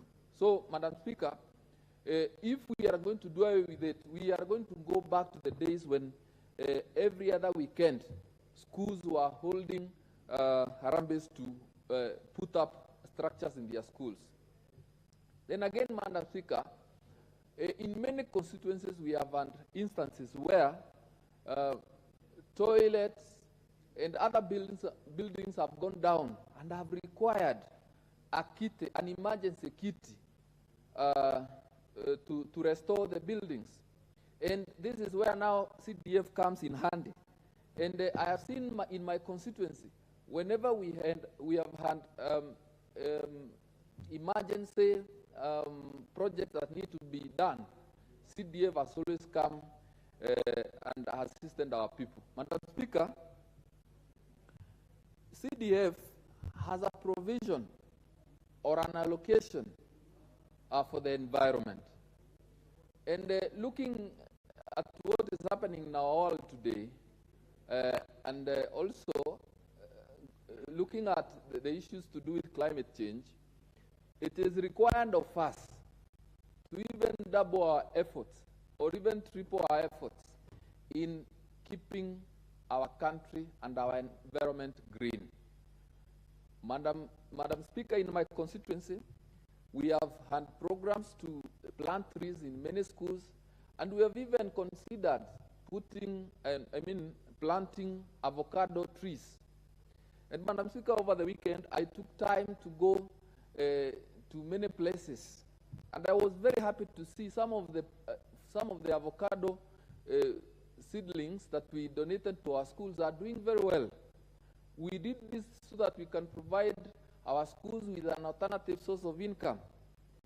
I went to a place called Gaikama Boarding Primary School, a place where we donated avocado seedlings, and I saw that they are doing very well.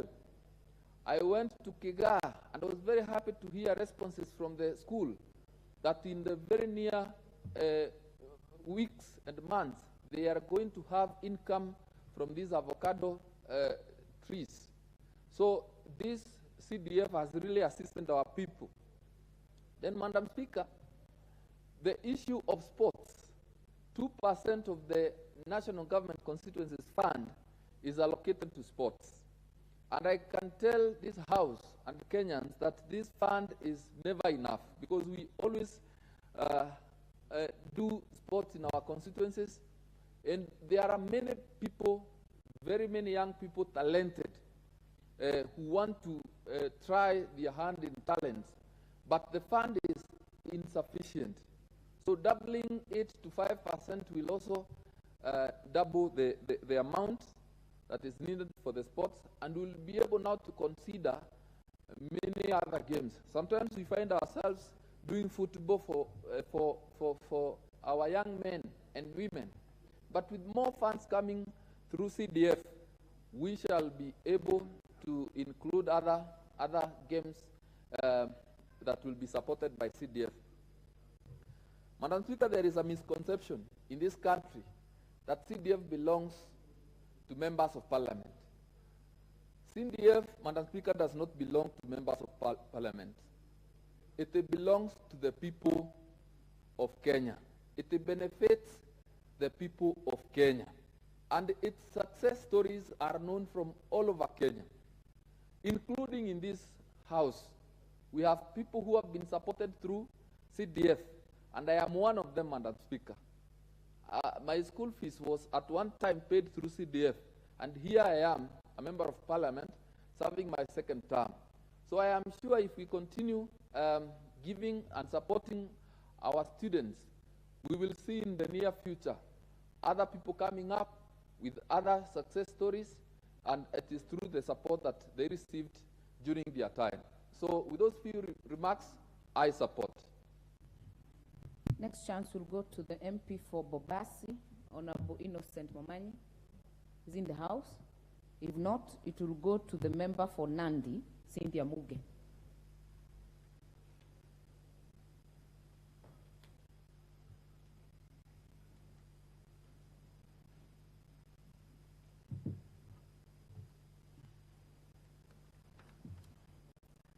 Thank you, Madam Speaker, for according this opportunity to make a few comments to this legislative proposal that has been tabled on the floor of this House by the two honorable members, Honorable Gishimu and Honorable Mule. First, Honorable Speaker, I want to state that I support this particular motion, that this legislative proposal be fast-tracked for it to run into conclusion. Honorable Speaker, the four items that have been stated in this proposal are very important items for this country. Honorable Speaker, since I was in high school and the university, of course in high school I did not need a CDF, but I was in the university. Honorable Speaker, I want to say that while this discussion was going on, I went back to my email. And in my email, Honorable Speaker, I was able to trace a CDF check that was mailed to me by the constituency office of Mgwen, that its patron was Honorable Alex Kosgei. And Honorable Speaker, I want to say thank you to him for having considered and given me bursary for me to be able to continue with my university studies. Honorable Speaker, I also remember that 3 months later, there was a serious discussion about the scrapping of CDF. And I remember, Honorable Speaker, I was a very active person in terms of writing and online. And I remember I actually vented vehemently in regards to scrapping of CDF. Of course, it was fueled by the fact that I was a recent beneficiary of the same fund. And Honorable Speaker, I remember saying so many things in regards to that CDF fund and wondering why someone would want such a fund that has been able to raise the schooling standards of the schools in this country. It was able to introduce even polytechnics that were not heard of in this country. And I was wondering, why would someone want a very good number of students that were benefiting or that depended on the CDF to go to college and to go to secondary school are removed, Honorable Speaker. Honorable Speaker, I support this particular amendment or legislative proposal, Honorable Speaker, because it will be able to ensure that every beneficiary, because the beneficiaries of these funds, Honorable Speaker, are people who are truly needy. These are people who come from humble backgrounds that cannot sustain their schooling. These are people that come from humble backgrounds that cannot afford them to take their children to private schools, Honorable Speaker. And Honorable Speaker, I support it because when it is in the Constitution, entrenched in the Constitution, it will reduce the number of busybodies, Honorable Speaker, who want to scrap it at their own will because they do not know the importance of the same, Honorable Speaker. Honorable Speaker, I want to also speak to the issue of NGAF. Honorable Speaker, I want to thank my predecessor. Through NGAF, Honorable Speaker, as we speak, Nandi County now has a building, a structure that is supposed to be able to accommodate people rehabilitation, to rehabilitate people who have been jailed by drugs, alcohol, people who have mental issues. That county, courtesy of NGAF, is going to have that facility, Honorable Speaker. It is a facility that is going to help many people who would have otherwise not been able to pay for those services anywhere else, Honorable Speaker. And this is not a small matter, Honorable Speaker, to the people who need it. This is also a fund that has ensured that every village, of course, I can imagine that I have seen it in many counties, patroned by the woman reps, Honorable Speaker. Many counties have tents that under other circumstances, you would not find them. And if you would find them, they would be so expensive and people would opt to do their meetings under the trees. So, Honorable Speaker, I want to say that I support this, and I will be happy if these particular funds are able to run without undue interruptions, Honorable Speaker. Lastly, Honorable Speaker, just like the Honorable Member for Kitui's Rural said, he spoke to the issue of the amounts of percentages that have been allocated. Honorable Speaker, I will not speak to that matter much because they say a bird in hand is better than two in the bush. I will not speak to it, Honorable Speaker, because it is only, it only tells us that we are going to have better terms in the future, and we are going to have better amounts in the future, Honorable Speaker. And I hope, Honorable Speaker, that pending the ruling of the Speaker in regards to whether this bill will be subject to amendment during the second reading, Honorable Speaker, I hope that we can be able to increase these funds because, Honorable Speaker, this country, during the devolution, it was actually championing for decentralization. Decentralization of responsibilities of functions, Honorable Speaker, must be followed by decentralization of funds. So, Honorable Speaker, there's no harm if you gave 10% to CDF for it to go to the ground because you are so sure that this is a fund that is going to benefit to the last person in the administrative unit, Honorable Speaker. So, Honorable Speaker, then it will have no harm when the NGAF fund is also given a 4%, Honorable Speaker. It will also be able to help the woman county representatives, Honorable Speaker, to be able to run empowerment programs because this is the same office, Honorable Speaker, that is tasked with ensuring that it is looking into the issues of the vulnerable groups, the women, Honorable Speaker,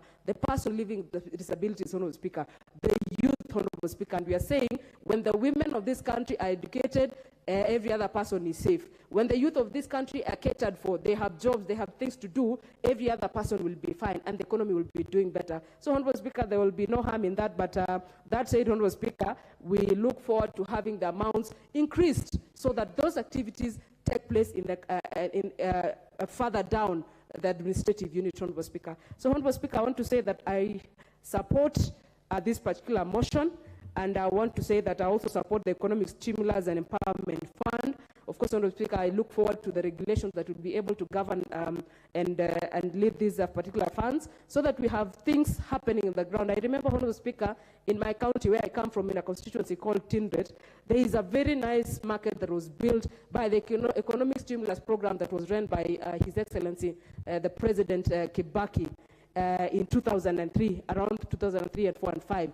It is working, Honorable Speaker, and you can see the importance of having had that economic stimulus program. So I'm hoping, Honorable Speaker, because every economic stimulus program, Honorable Speaker, is actually something that's supposed to elicit some sort of economic response from the private sector, hoping that this will ensure that we have more economic investment from the private sector, and that together, Honorable Speaker, with whatever government is able to do, we are going to have a better country with better revenue. So, Honorable Speaker, I want to say I support, and I want to urge all the members of this Assembly, Honorable Speaker, to be able to support this, and not just support this, Honorable Speaker. This bill, especially being a constitutional amendment, is no joke. It's something that has a very high threshold, a threshold that must be met for us to be able to move forward. And, Honorable Speaker, I want to urge all the honorable members that we all take part in the process, the whole process, so that we have something that reflects on the aspirations that we have and actually protects our people on the ground that we represent, Honorable Speaker. So, Honorable Speaker, on behalf of the people that I represent, I support this because these are funds that are felt by the people on the ground directly. Thank you, Honorable Speaker, for this opportunity to speak. I would have made my maiden speech, but I already did, Honorable Speaker. So I'm almost left for words to say thank you, Honorable Speaker, for the opportunity. Thank you, Member for Nandi. This chance will go to the member for Ganze, Honorable Charo Kazungu.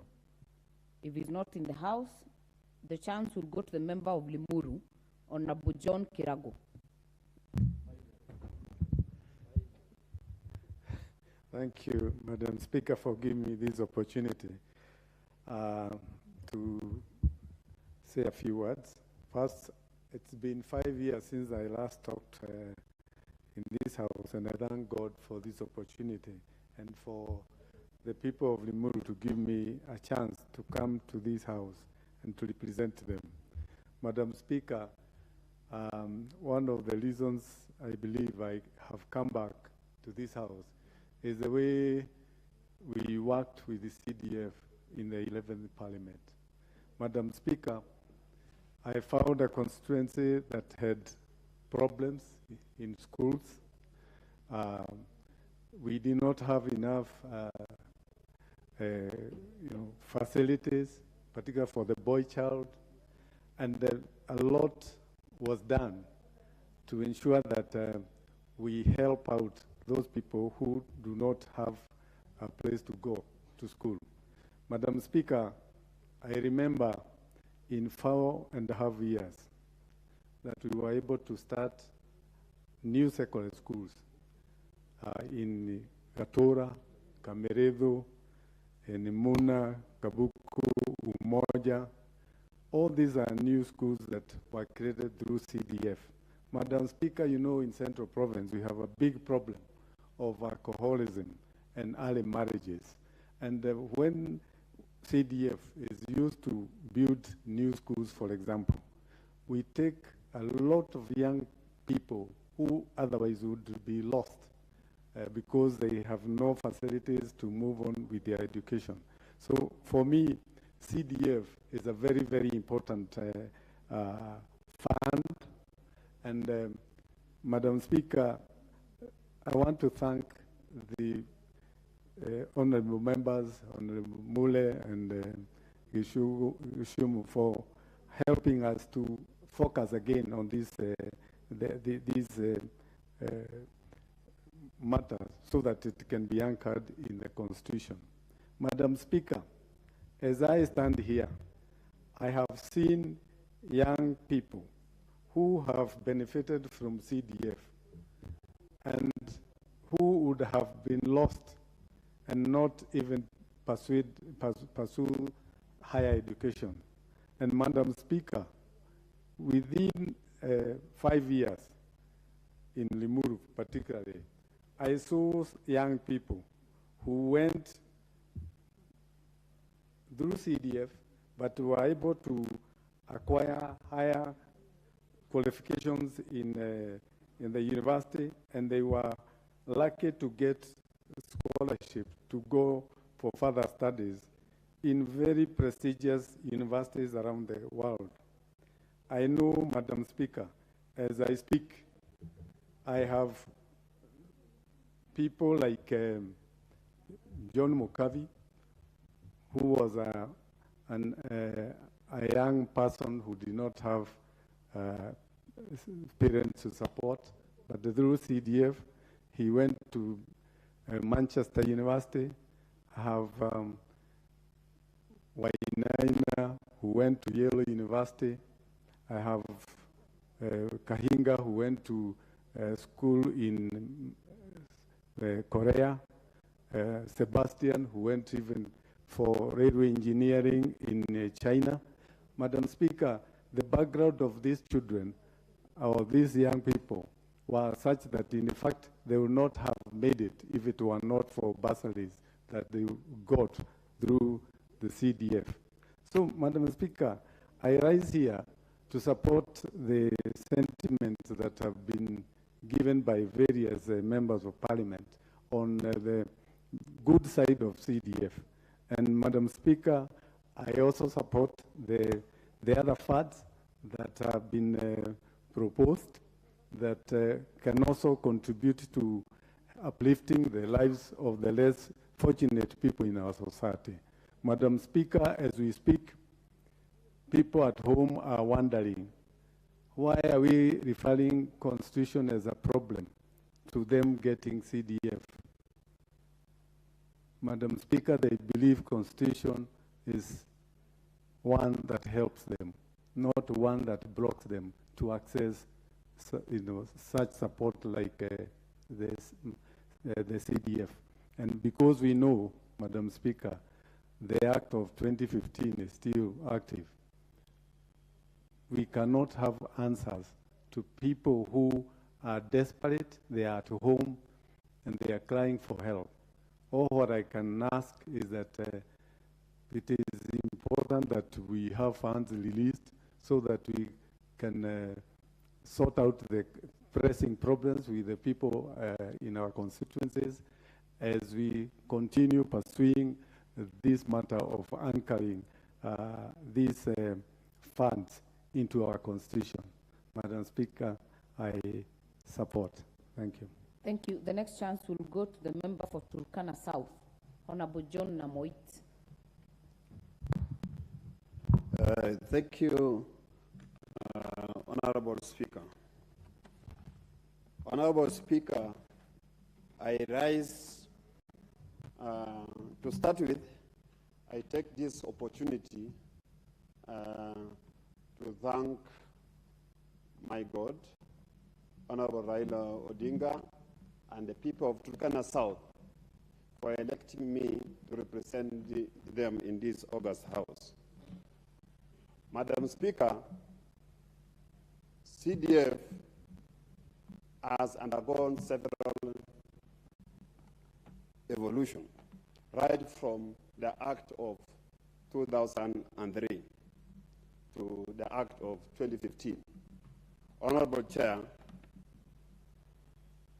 CDF is something that the constituents of Turkana County have benefited a lot. Many students have gone to school. Personally, the member representing Turkana South is a beneficiary of CDF through payment of school fees. My academic achievement, my professional achievements was supported by CDF. And again, Madam Chair, being one of the employees of CDF, I was employed by CDF as fund account manager. I understand the operations of CDF, the workings of CDF. CDF has done a lot to the constituents of Turkana South. Madam Chair, I wish to say that national government CDF is a conveyor belt of national government development program to the lowest level of administration. This to say that a lot of national government activities are being undertaken through CDF. CDF is one of the funds that adds funds to county governments. So we need to appreciate CDF. Madam Chair,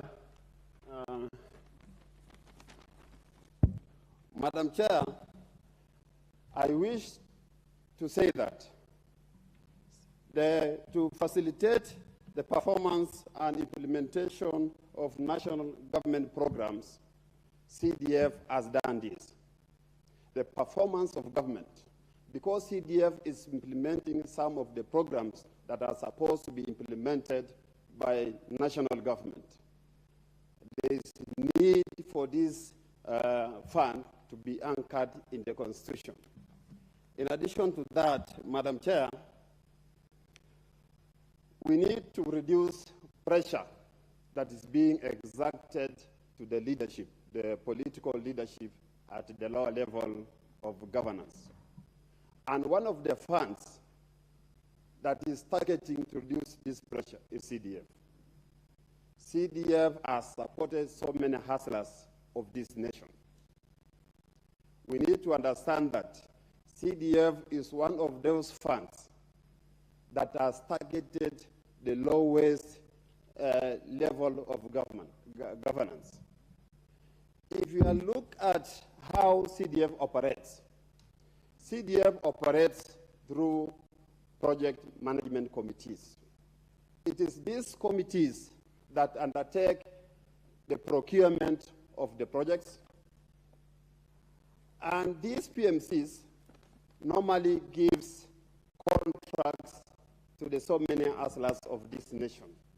That's why, Madam Chair, I support the amendment by my honorable colleagues. And also, Madam Chair, it is Madam Speaker for now. Madam Speaker, CDF, we know it has evolved. In the beginning, in the Act of 2003 to the Act of 2013, CDF allocation was based on total revenue of government. But if you look at the CDF Act 2015, it is based on what is allocated to the national government function.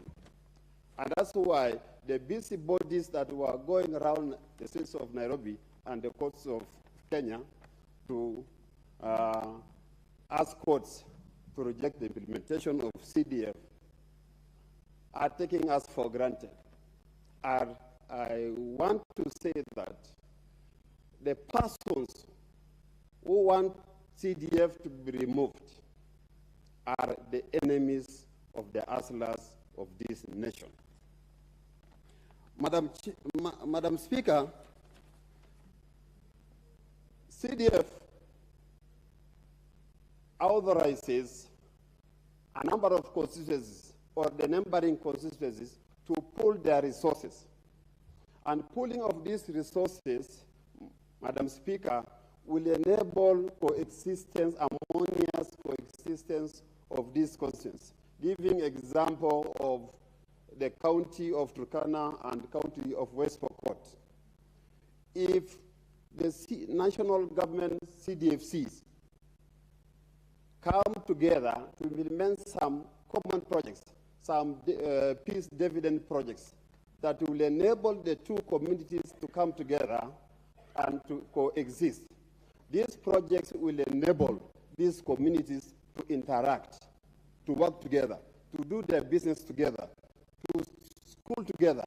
And it is only through CDF, because the law allows the Constituency Development Fund or constituencies to work together and implement common programs.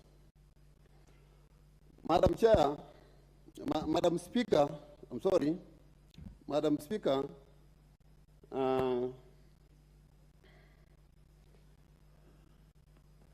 Engineer Kariuki, the promoter of this fund, had something in mind. And remember, Madam Speaker, again, the first devolution that has been realized in this country, the first devolution was realized through CDF. Now that CDF has done a lot, the sporting activities, the environment, we are talking about the climate change. How do we counter the climate change?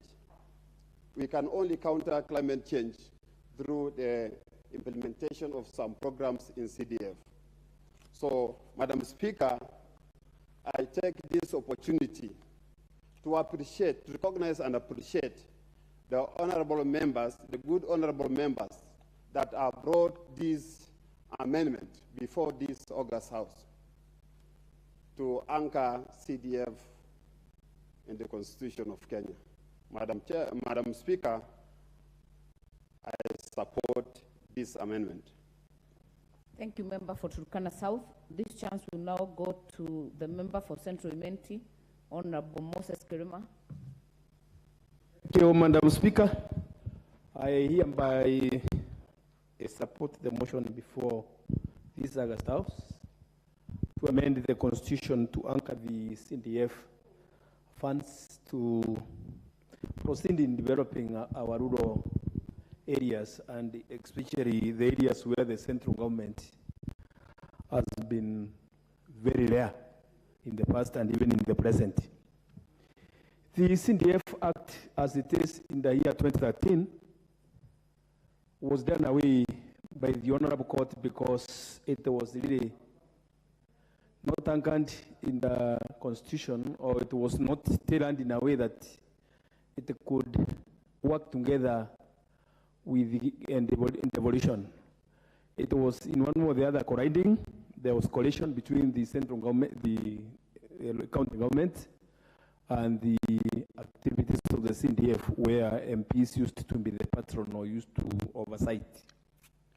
But the CDF Act of 2015, which came up with a gap under the CDF money for purposes of developing the constituencies and supporting our honorable members of the county assembly,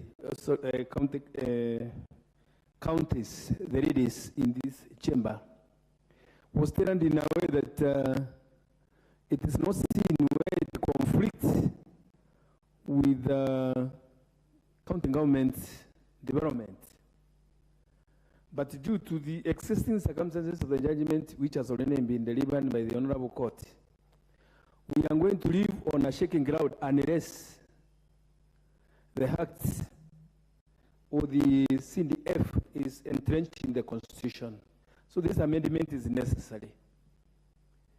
If you go back a little bit during our hard times, Madam Speaker, like in the where I come from, the constituency where I come from, Central Imenti, I cannot remember to have seen any development from the central government of any nature throughout my life, other than one office called the DCC office, which is just a one-story building.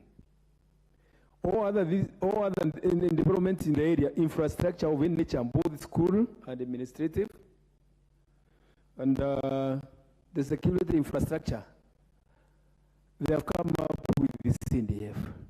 So this is a vital fund. It's a very necessary fund to develop the rural areas. And you see, when this money is entrenched, when this CDF funds are entrenched in the Constitution, in spite of, if you are in the opposition or if you are in the government of the day, nobody will come to intimidate you. Nobody will come to detect of how you should carry out your activities, because you will be left free. The constituencies will be left free to develop through the CDF bonds without interference or without being manipulated by the system, as it used to happen between 2017 and 2022. Well, we are the ones who are not really towing the line of the existing system, which had just passed, were really left to suffer. And our constituencies were left behind because development was tailored towards the direction of those people who are pro-system. So, but if it was just the CDF, as we are trying to put it in the Constitution now through the amendments, which is before this House, things could have been better, because we should come up with a way in a manner that even the CDF board will not be influenced by the executive of who is to get these funds before who, without interference. For sometimes you find that there are members who get their funds, their constituencies which get their funds faster than others, others get complete, others are left with pending deliverance of development money. So we should come out in a way that there will be neutrality when it comes to dispersing of the funds, and there should be no discrimination of any nature. So CDF is very necessary, taking into account that most of the rural areas, people are struggling about they can earn a living, or even of how they can take their children to school. We have what we call day schools, which came up during the Kibaki time, when Honorable Muriuki Karue came up with this CDF bill, which was supported by the House at that material time. But, Madam Speaker, as it is, without this CDF money, the government stated clearly that it's going to sponsor day schools fully, and the students are supposed to enjoy the education and just go back without paying a penny. But, Madam Speaker, it's difficult because the teachers are left to the children who have nothing to eat, and they are forced in one or the other to devise a way of how they can come up with what the children are supposed to have as lunch, and also to sustain them in the same schools, because there is no other method of keeping those students in school. Madam Speaker, it's through the CDF that the CDF board devise a way of how they can at least devise a method of sustaining or supporting those projects to sustain those schools, those students, secondary school students in school, by giving them little money of about 2,000 or 3,000 to sustain them in school. And as it has grade now, like when we are undergoing this problem of drought, that's why we are having hue and cry now, or in many areas, whereby students are not, schools are closed, the schools are closed, for they have no way of how to sustain the students in school, for there is no CDF. It's my humble prayer that all the members in this house will support this motion, and when it's supported, there will be no omtatas and others busy bodies somewhere who will come up and I don't know what my colleague Honorable Mule is telling me there with their code, but I'm not used to that in ghetto language. And but to me, I'm praying that there will be will not be having those kind of people who just rush to court for the sake of rushing to please their masters abroad, because they have a way of how they try to get money by taking the government to court or the National Assembly to court, so that at least they can get some sponsors from nomadic countries which need supporting business bodies in that round countries, to make sure that whatever development we try to put in through legislation, it is stopped by the court. And you know, also our court, the judiciary is full of activism. So this can take place. That's why I'm saying I hope after we have this amendment, there will be no that kind of activities to either what this National Assembly has taken a lot of time to debate upon, and have the amendment to entrench the development of CDF in the Constitution. My idea, of which I would like to wish to put across this Honorable House, is that CDF is a necessity as it is in Kenya. There is no conflict between CDF and in devolution money in the county government. Only that we should have, as it is in the 2015 Act, after the division of revenue, whereby the county government get their money, and now what is left to the national government should be now be part of where the CDF should get their portion. I therefore support this motion. Madam Speaker. Thank you very much. Thank you, Honorable Krema. This next chance will go to the member for Nakuru, Honorable Liza Chelule.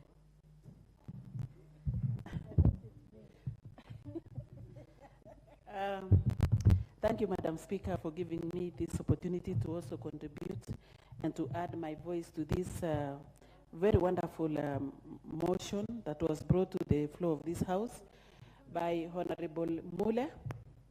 It is speaking to important things. It is speaking to important amendment that is strongly related to the people of this country. Madam Speaker, we are all in this House through representation. We are here because of representation. And you cannot talk about representation, Madam Speaker, without development. And the only funds that has actually done a lot of development at the community level is CDF. Madam Speaker, you remember 10 years ago, we were speaking about devolution. And devolution is about services and resources taken near to the people at the community. Madam Speaker, the work that CDF has done at the community level is speaking for itself where we are coming from. Madam Speaker, as we speak about the devolved funds, there are so many types of devolved funds in our government. And one is CDF. Second one is about the NG or GAF money that is managed by women reps, me being one of them. Madam Speaker, we have ways of fund that is managed by the MP in every sub-county.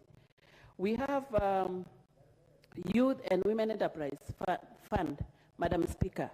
And these different types of funds in our country is operated differently. For example, CDF is not money that is supposed to be used and returned back to the government. GAV is a grant to the women and the youth and the people with disability of this country.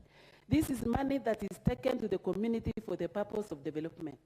And you cannot say today you are sitting in this House representing particular constituency, representing particular county without taking money near to the people. So I can imagine how GAV have really assisted women groups in our counties. I know women representatives who are still sitting in this House can attest to that. I know how it has really assisted many vulnerable students from extreme poor families. Madam Speaker, I remember when we were doing our last term, Madam Speaker, I remember about around 50 students, those that were supported through my office.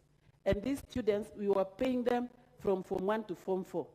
And my happiness today, as I report to this House, is that these students excel and they are all going to university to proceed with their studies. And I'm asking myself, for whoever is really planning to do away with this fund, and then he should actually go back to his or her books.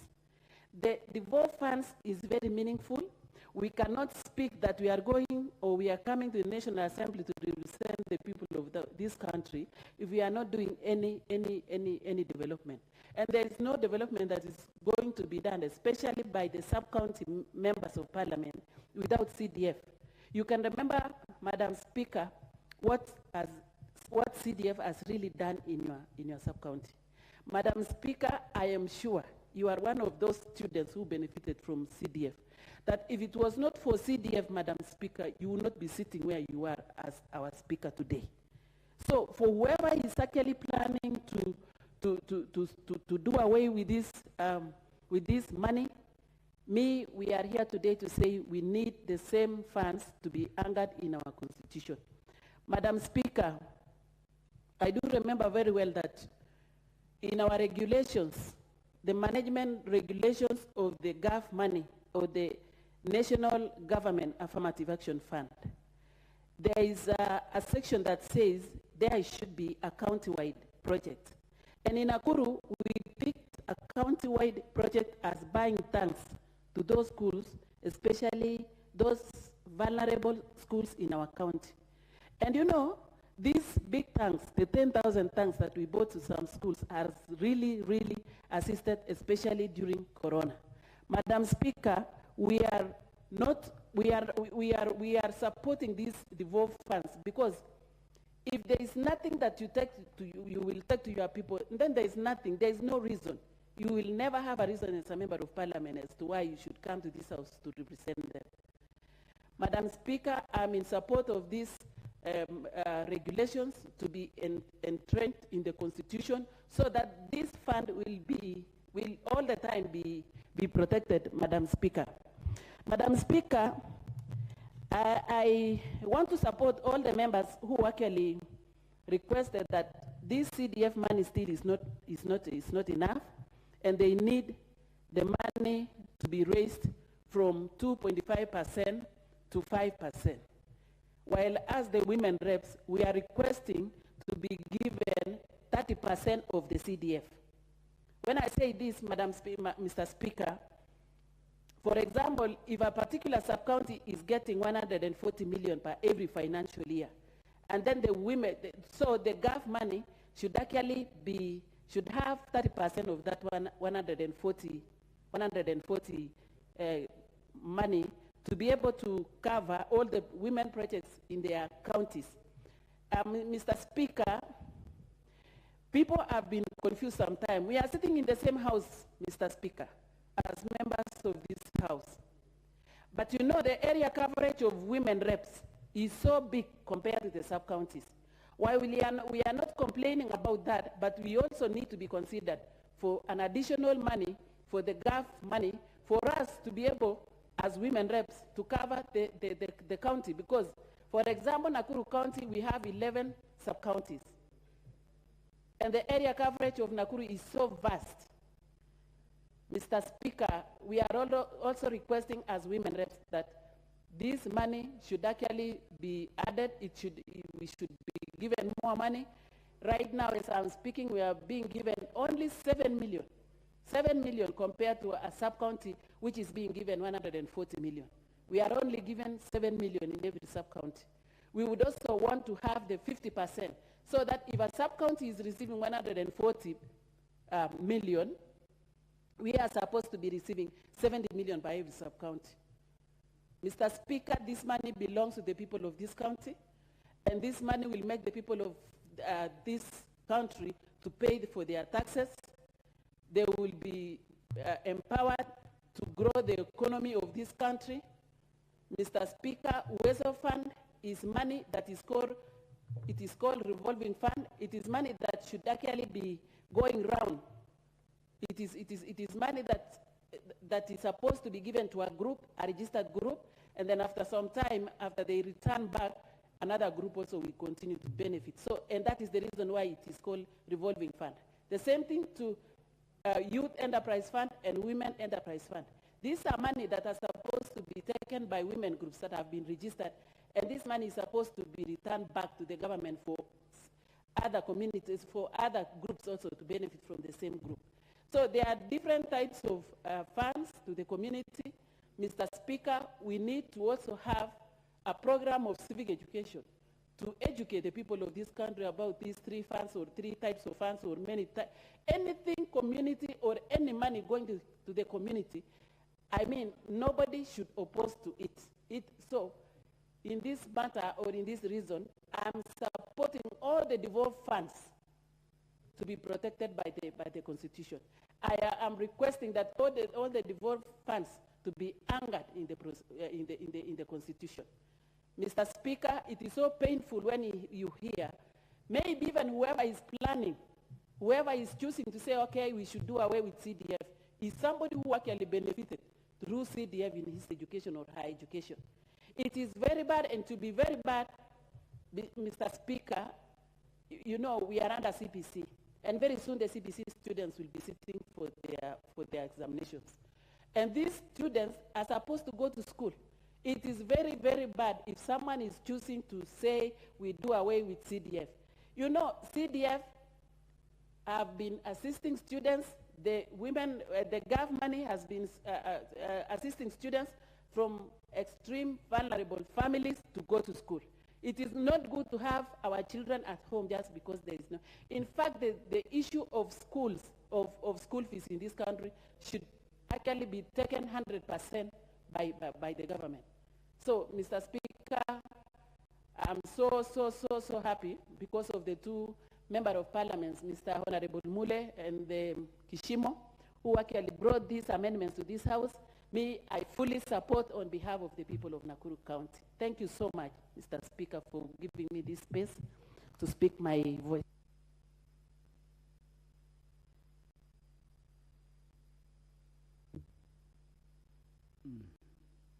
Some great contributions there. I hope the proponents of this constitutional amendment are taking notes. I can't see them in the house. Are they there? They have run away. Yeah. Honorable Katambi Chepkwony. This one is very short. Mr. Speaker, thank you very much for granting me this opportunity for me to contribute to this motion introduced by Honorable Muli in relation with the CDF. Mr. Speaker, sir, let me start first by saying whoever is against CDF is the enemy of development in this country. Whoever is against CDF is an enemy of the poor children whom we take to school, to different colleges, universities, secondary schools, and whoever is against CDF in this country is the kind of a person who is not even appreciating the great work members of parliament who stand in single constituencies have done in this country. Mr. Speaker, sir, being a member of constituency which is called the Joro Nakuru County, I want to confirm that CDF has changed lives of people. As I stand here today, I have constructed over 100 projects in my constituency with the CDF. I have bought the first term of 7 buses to support education, the schools and the communities, even when they are going for graduations. As I stand here, Mr. Speaker, sir, let me confirm that the orphans in my constituency who don't have a father or mother, they can have an office where they can rush and get some bursary for their education.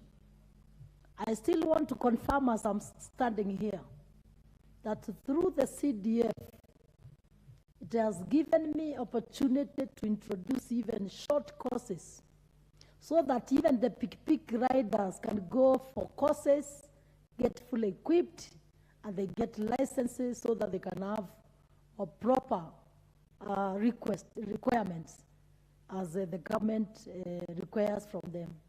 It is through the same CDF which has helped me to come up with other different courses to accommodate poor youths from poor backgrounds in relation probably with clothing and textiles. I've taken to others in matters of electricity, learning. I've also taken some others issues of catering services. We have introduced even some talented youths who have done saloon, vineyards, etc. Through CDF, Mr. Speaker, sir, where I'm standing to say that whoever is against CDF in this country is the enemy of this country and the enemy of development. It is because the same CDF enabled me to contribute amount of money with a collaboration with the government to construct a technical institute worth 60 million. Why was I doing that, Mr. Speaker, sir? It is because in our country we have challenge of unemployment of our youths.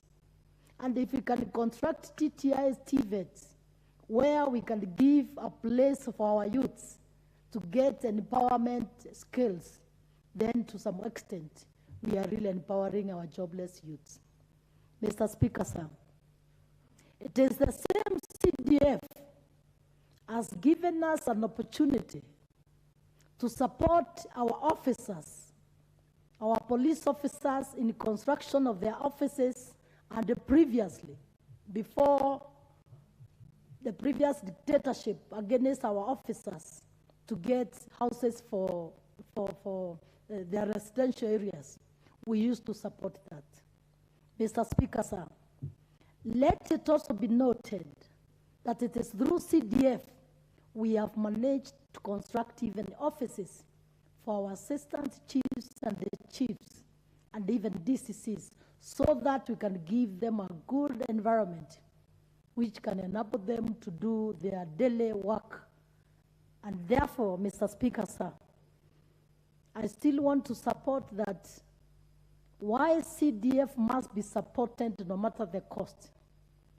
Right now, there is a global voice that climate change is real.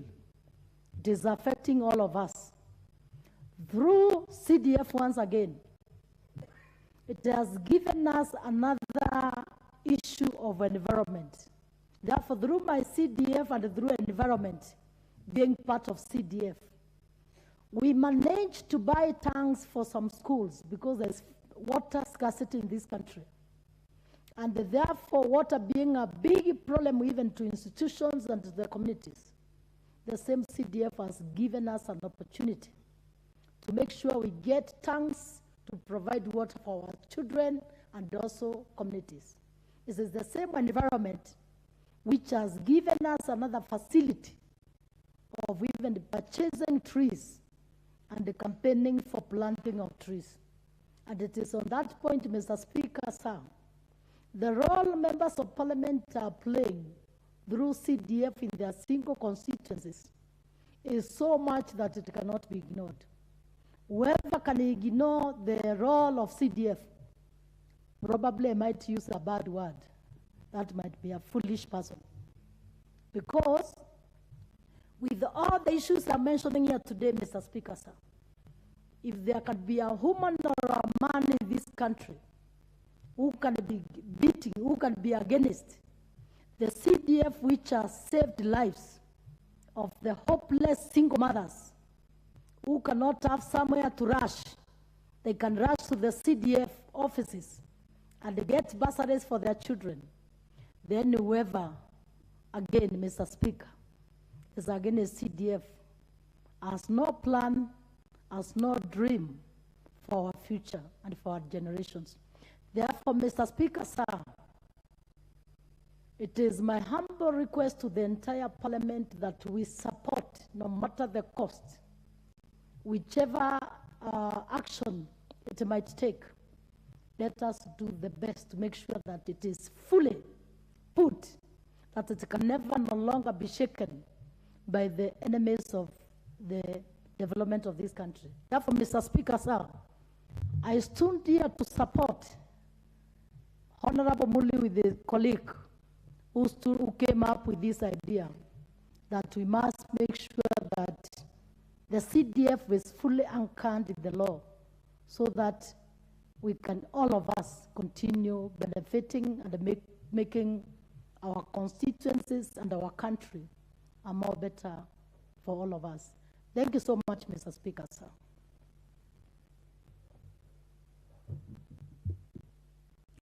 Thank you for those passionate contributions. I hope the nation watched and listened, Honorable Katambi. It's Honorable Ferdinand Wanyonyi in the House. I remember I gave him a chance to speak the last time I sat here. I don't know whether there is a way you can remove such requests from the list. Honorable John Badi, and Honorable John Badi spoken to. We're just waiting to and leave them. Honorable Innocent Mumanyi, Honorable Charo Kazungu, MP for Ganze, not in the House. Let us have Honorable Amina Mnyazi, MP for Malindi. Mwanzo ningependa kuchukua fursa hii kukushukuru Mheshimiwa Spika kwa kupata fursa hii kuweza kutoa sauti yangu na kujadili katika mjadala ambao uko mbele ya nyumba hii ya leo, na ningependa pia kumshukuru Mheshimiwa Muli kwa kuweza kuleta mjadala huu katika hii nyumba, kwa sababu ni jambo lenye ambalo limeweza kushika Kenya nzima.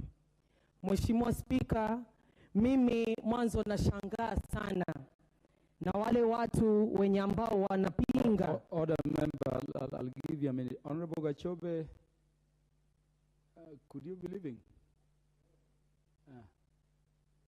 I just wanted to notify if you are leaving because you've waited for far too long. You're very close to speaking. Yeah, you may continue. Award an additional minute. Okay. Mheshimiwa Spika, nilikuwa natangulia kusema ya kwamba mimi nashangazwa sana na wale watu wenye ambao wanapinga masuala ya CDF. Kama kuna Mkenya yoyote ambaye anapinga masuala ya CDF, wanapinga kwa misingi gani? Na ni suluhisho gani lenye ambalo wao wako nalo saizi ili kuhakikisha wanafunzi milioni 1 kila mwaka wameweza kusaidika katika mashule yao tofauti tofauti? Nashangazwa na hawa watu kivipi hawaoni maendeleo ya madarasa zaidi ya 21,000 yenye ambayo yameweza kujengwa kupitia NG-CDF. Hawa watu mimi wananishangaza, na mimi ombi langu kwa wabunge wenzangu ni kwamba hizo ni kelele za chura, zisituzuilie sisi kunywa maji.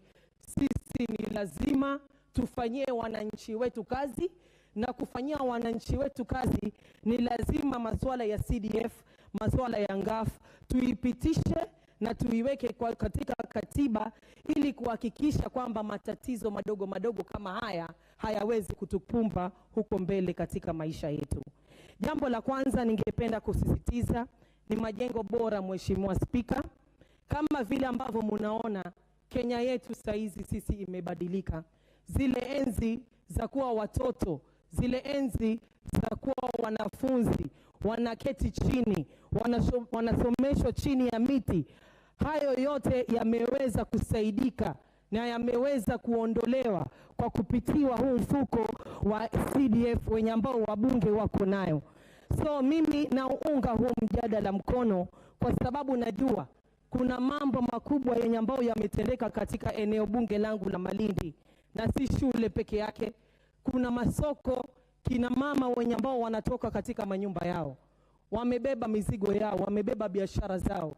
Leo hii wako chini ya kiangazi, leo hii wako chini ya manyumba kwa sababu ya CDF. Sasa sisi, hii serikali ambayo iko leo, wanasema ni serikali ya Hustler Nation, na mahasla ni kama hao kina mama mboga wenye ambao wako pale chini. Tukiweza kuondoa NG-CDF, hao mama majengo yao yatajengwa na kina nani? Jambo la pili, Mheshimiwa Spika, napenda kuliweka wazi ya kwamba sisi wa Kenya ni wazalendo, na ni wakati sisi kama wa Kenya, ni wakati sisi kama viongozi tufanye jihada na jitihada na mambo yenye ambayo itafanya sasa sisi tupende pia wale wa Kenya wa chini kabisa. Wa Kenya kwa dakika hii, Mheshimiwa Spika, wanahitaji huduma bora na wanahitaji huduma za haraka. Na NG-CDF imeweza, na tunaona kwa mifano mingi ambayo wenzangu tayari wameshatangulia kuyazungumzia kwamba through CDF huduma bora na huduma za haraka zinaweza zikawafikia wananchi. Mfano ni huu, Mheshimiwa Spika, kama kuna matatizo yoyote katika eneo bunge la mbunge yoyote, ni mbunge ndo ni mtu wa kwanza mwenye ambaye anatatua yale matatizo yenye ambayo yako pale.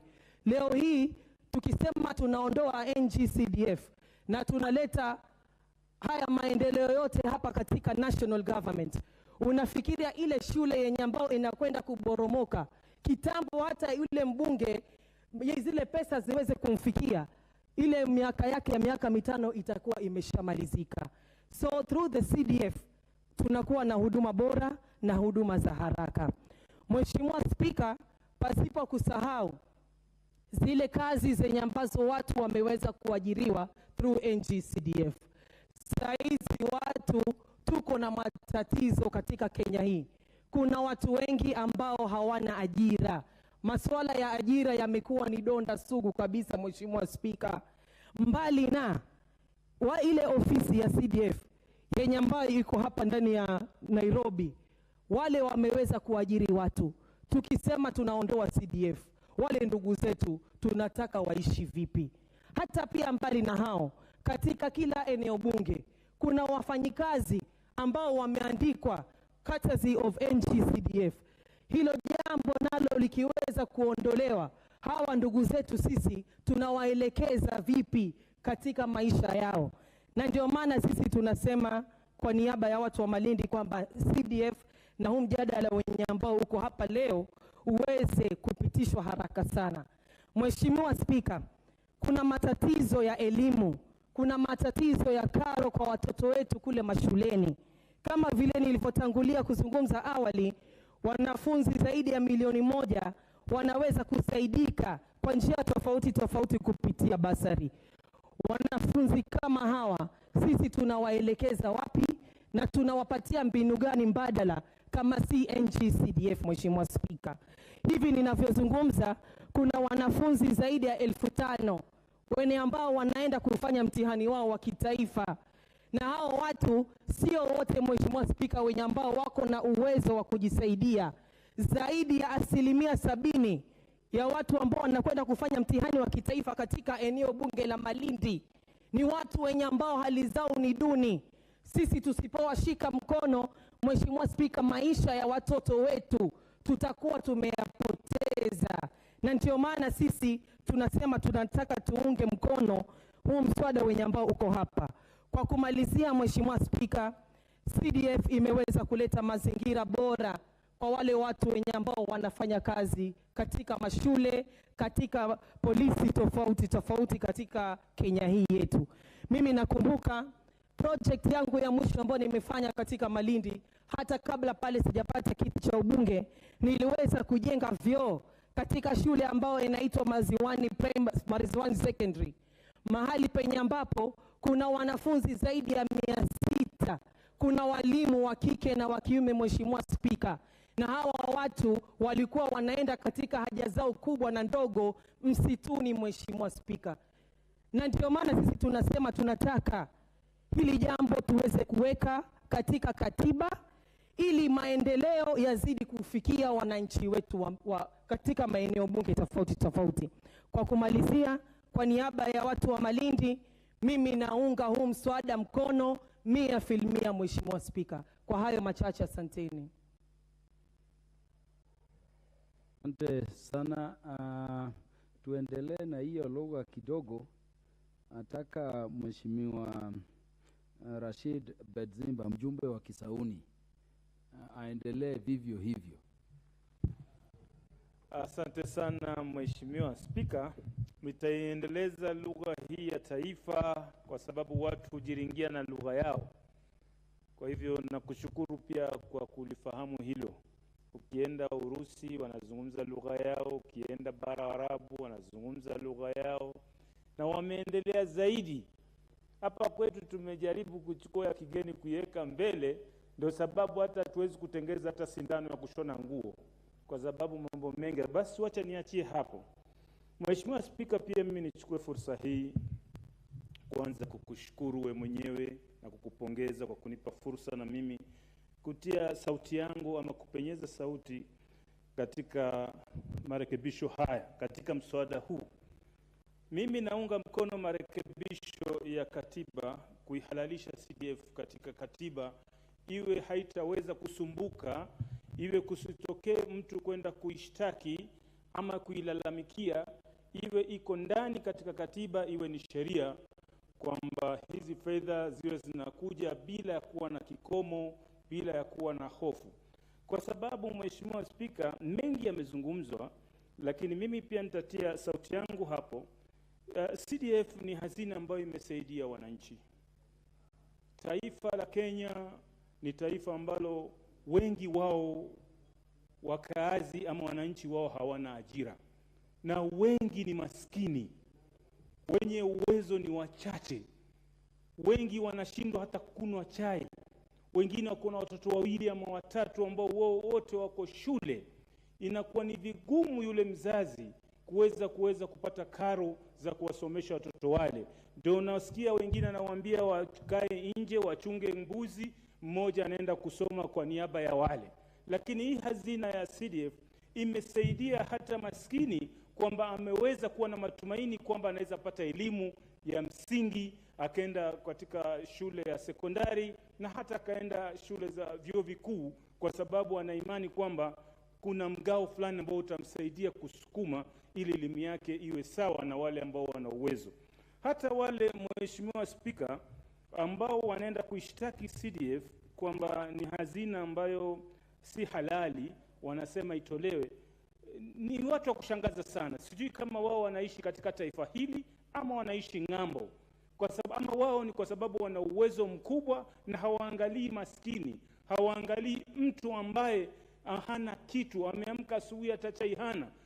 Yeye mwanzo la kwanza, badala kuishtaki kwamba iondolewe, angeenda kaitilia nguvu kusema kwamba CDF iongezwe, kwamba iwe na uwezo hata wa kununulia chakula, wa kununulia chakula, feeding program katika shule, ili watoto wetu wanwe chai ama uji saa 4 na saa 6 wapewe chakula. Yeye angekwenda kusema hivyo badala ya kusema itolewe. CDF majengo yote ambayo yanapatikana katika maeneo bunge, angalia chapa yake, iko CDF pale, kuonesha kwamba kama ingelikuwa CDF hakuna, yale majengo yale yangekuwa hayako. Na pia hawa wajumbe hawa, ikiwa CDF itatolewa, wategemee kila Jumamosi kwenda milango ya executive. Kitambo aende katika eneo bunge lake, anaenda kuomba. Na tukianza kuomba, tutafanya oversight namna gani? Lakini ikiwa CDF yuko nayo mjumbe, hana sababu ya kwenda kuomba kwa executive. Ni yeye mwenyewe kwenda kwa wananchi, zile pesa za wananchi, awaulize wananchi ni kitu gani wanataka na awafanyie. Hana sababu ya kwenda kuomba. Mheshimiwa Spika, mimi nasema hata hii CDF ipewe uwezo, hata wale wazee wa mtaa walioko kule mitaani ambao hawalipwi, tuwe tuna uwezo wa kuwalipa pia. Tuweze kuwalipa hata kama ni kidogo kupitia kwa hazina hii ya CDF. Kwa sababu hii CDF imesaidia walala hoi, na hata wazee wa mtaa pia ni miongoni mwa watu ambao wanapata makesi mengi, wanasaidia usalama katika maeneo yetu, lakini hakuna kitu wanalipo. Kwa hivyo CDF ni chombo muhimu sana. Ukiangalia katika mashule yetu ya kibinafsi na shule za umma, shule za umma hivi sasa ziko na magari ya kuweza kuzungusha wale watoto katika ziara za elimu, ni kwa sababu ya CDF. Ingekuwa hakuna hii mambo ya usafiri, ingekuwa tu iko kwa private shule za kibinafsi. Kwa hivyo mimi naomba kwamba CDF iweze kubaki, ili kusudi isaidie, iwekwe katika halalishwe kwenye katiba ili iendelee. Hata hawa ndugu zetu maseneta pia, wao wakiwa watapewa fedha, si vibaya, bora fedha zile zitakwenda kumfaidi mwananchi. Kwa sababu unasikia saa nyingine serikali nasema uchumi umeimarika. Uchumi hauwezi imarika kama mwananchi mfukoni kwake hana kitu. Uchumi lazima uwe unahusiana na mwananchi. Kwa hivyo hata wale seneta wale, wakiwa watapata fedha za kusaidia wananchi, wapewe. Hata kina mama, wale wawakilishi wa kina mama, ikiwa fedha zile watapewa zitasaidia, itakuwa ni uzuri zaidi. Ya kina mama, wawakilishi kina mama wanasaidia, wajumbe wanasaidia, seneta wanasaidia, wananchi wetu ndio watakaofaidika. Hii taifa ni letu sote. Kwa hivyo ni lazima tushirikiane kuhakikisha kwamba mwananchi anaishi salama na anakuwa na mambo rahisi katika mazingira ya kitaifa hili. Mheshimiwa Spika, najua kuna wengi wanasubiri kuzungumzia. Sitaki niende mbali zaidi, pia nikitoa fursa na wengine pia wazungumze. Asante sana Mheshimiwa Spika.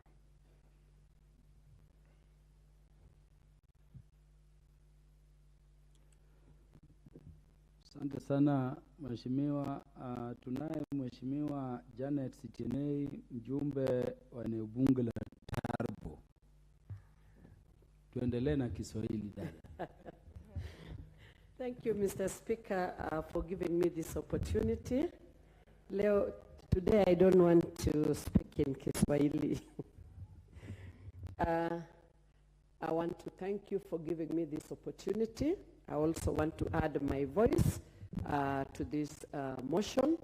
And first and foremost, I want to thank Honorable Gishimu and Honorable Mule for bringing in this legislative proposal for amendment of the Constitution. And therefore, Mr. Speaker, I want to actually add my voice to say that entrenching this CDF in the Constitution will go a long way in ensuring that the critical role of development is continued to the people of this nation. I want to tell you, Mr. Speaker, that NGCDF fund, if you didn't know, it's 11 billion every year goes to development through NGCDF fund. 1 million students benefit if they are given an allocation of 10,000. So you can imagine if they are given less than that, we have more than 1 million students every year benefiting from that fund. Therefore, I wish to support that NGCDF should continue.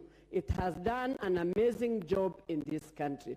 It is one of the tangible projects that you can actually see within our constituencies. NGCDF fund has done a lot. It has done amazing work. It has supported very poor children.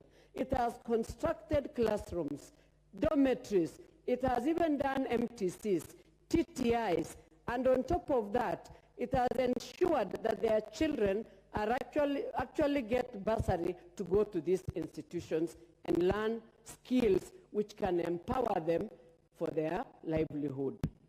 So, Mr. Speaker, I really want to support entrenchment of these funds in the Constitution, including GAF. GAF has played a critical role in empowering our women, in empowering our youth, empowering the PWDs in this nation, because it's a grant that is being given into groups, and those groups have actually improved their livelihoods. We have the economic stimulus and also the Senate Oversight Fund, because it's going to go a long way in enhancing development in the constituencies, in the counties. I would want to support that it is actually entrenched in the Constitution. Mr. Speaker, there is no fund like NGCDF fund. There is no fund that has touched lives like NGCDF fund.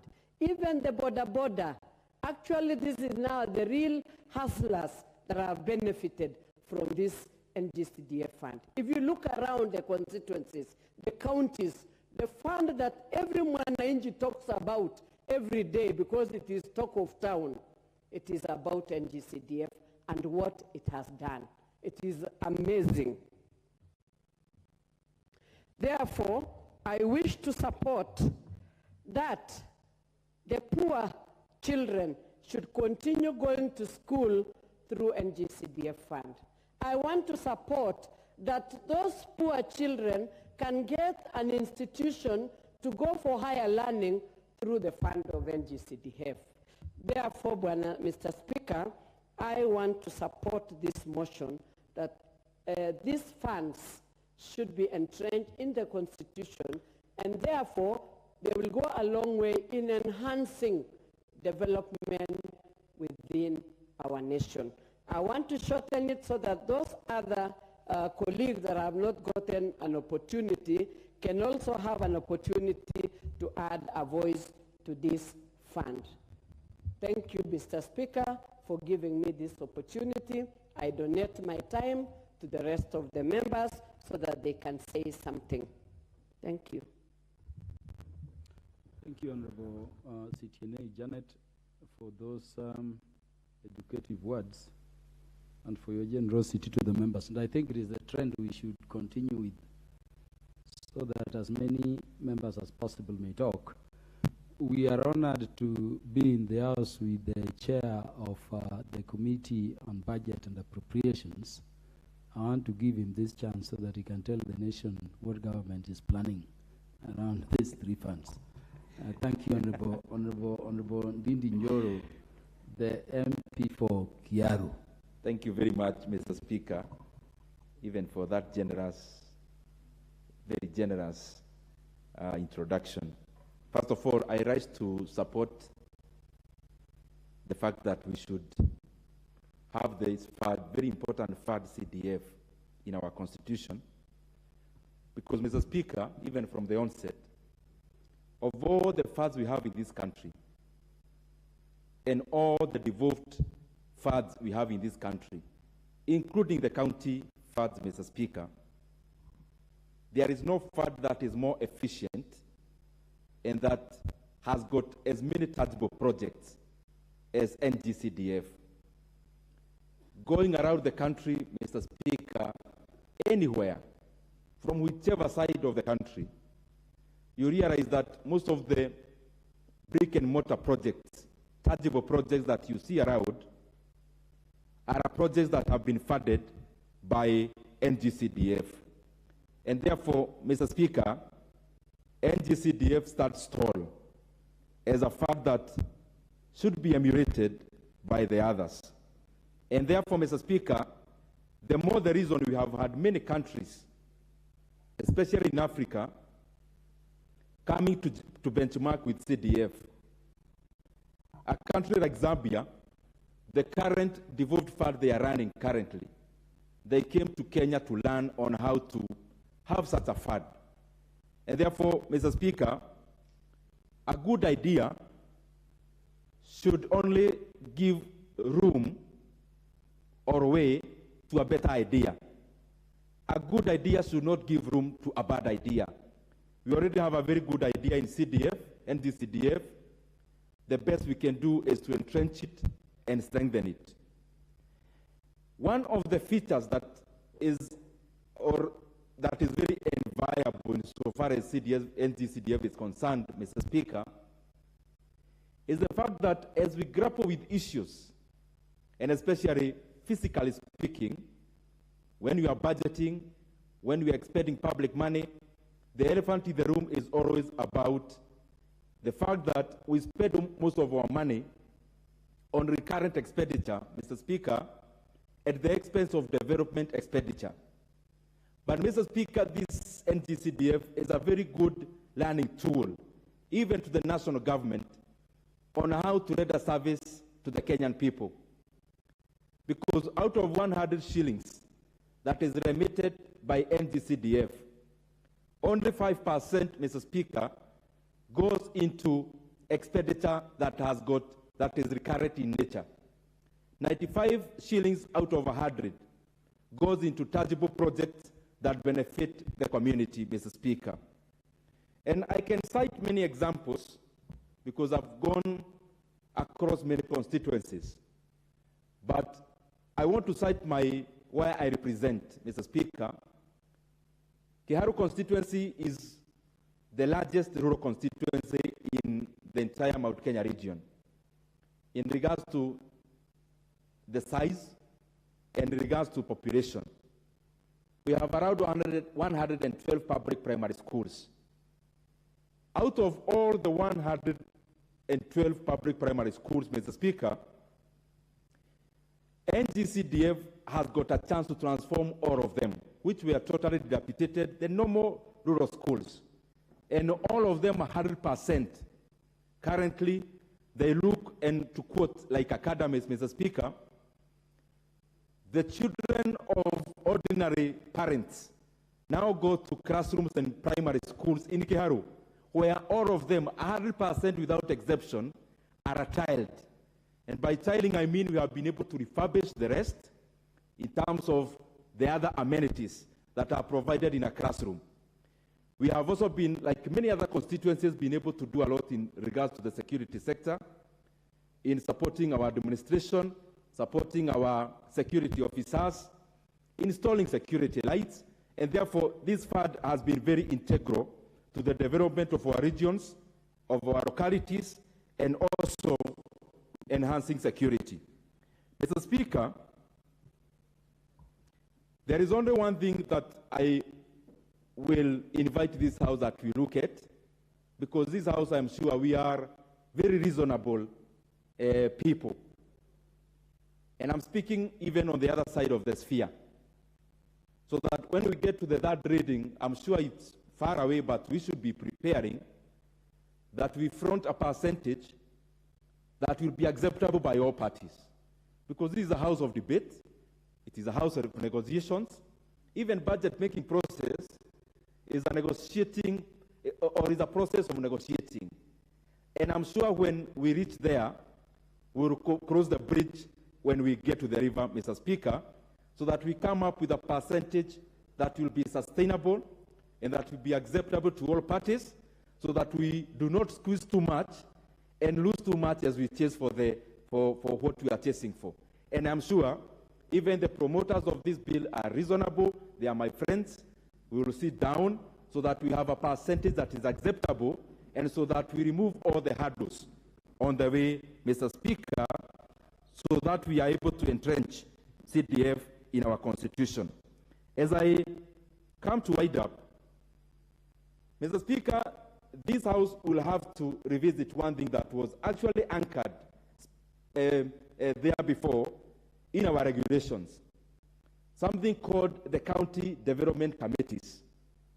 I am sure many members in this House can bear me witness that the kind of development that we undertake, insofar as when we are oversighting NGCDF, and on the other side when we are oversighting KERA, and especially what we call 22%, there is usually a lot of duplication with the other agencies. Mr. Speaker, we will need to come up with a law that will enforce that the kind of work we do in leadership is not work that has got regards to hearts and feelings of leaders. We should engage our mind, not our hearts. And I'm saying this because we must need a round table of members of parliament, of governors, of other leaders in the county, so that once we say that this road is going to be constructed by the county government, the same cannot be duplicated by any other fund. And the role of the county development board was to bring about all these leaders so that we streamline development, so that if NGCDF is handling this kind of development, then it cannot be found in the books of the county that the money from the county was expended in the same project. And because we are serving the same people, we need this kind of coherence, this kind of synergy, so that we are able to give proper service and aligned service to the people that we serve. With those many remarks, Mr. Speaker, I thank you, and of course, I support. Honorable Nyoro, you did not address the House on the proposed oversight fund, but I assume those are the matters you've indicated you could discuss with the proponent separately. You know, we take your words very seriously, because when you speak, the government is speaking. Do you want to say something on that, or it is something you will confer separately? Mr. Speaker, when Honorable Gashofe of Subukia speaks, the government is speaking, and I'm sure he's next in line. Thank you very much. Thank you, Sana. Thank you, Honorable Ndindi Nyoro, MP for Kiaru, and thank you for the good work you're doing with CDF. I would request the new MPs to visit Kiaru constituency if you want to check on how transformative to society the Constituency Development Fund, or these funds being proposed here, can be. Honorable Naika Johnson, the MP for Mumias West. Thank you, Mr. Speaker. Mr. Speaker, first and foremost, I want to thank you for that position. You are actually fit to be there. But Mr. Speaker, also I want to thank the people, the good people of Mumias West for having re-elected me for the third term. I think I must say that one of the factors that have influenced this re-election was the good use of fund. And that fund is none other than CDF. Mr. Speaker, maybe I want to take you back to 2003. I am privileged to be one of the pioneers of CDF of 2003 when it came up as I was the chairman of Mumias West constituency. Yes, I was the chairman of CDF 2003 to 2007, under the good leadership of the Member of Parliament then, Honorable, and my mentor, Honorable Wycliffe Osundwa. And Mr. Speaker, then, if you remember, the allocation was even more. I remember, like Turkana used, a constituency in Turkana used to get more than 200 million.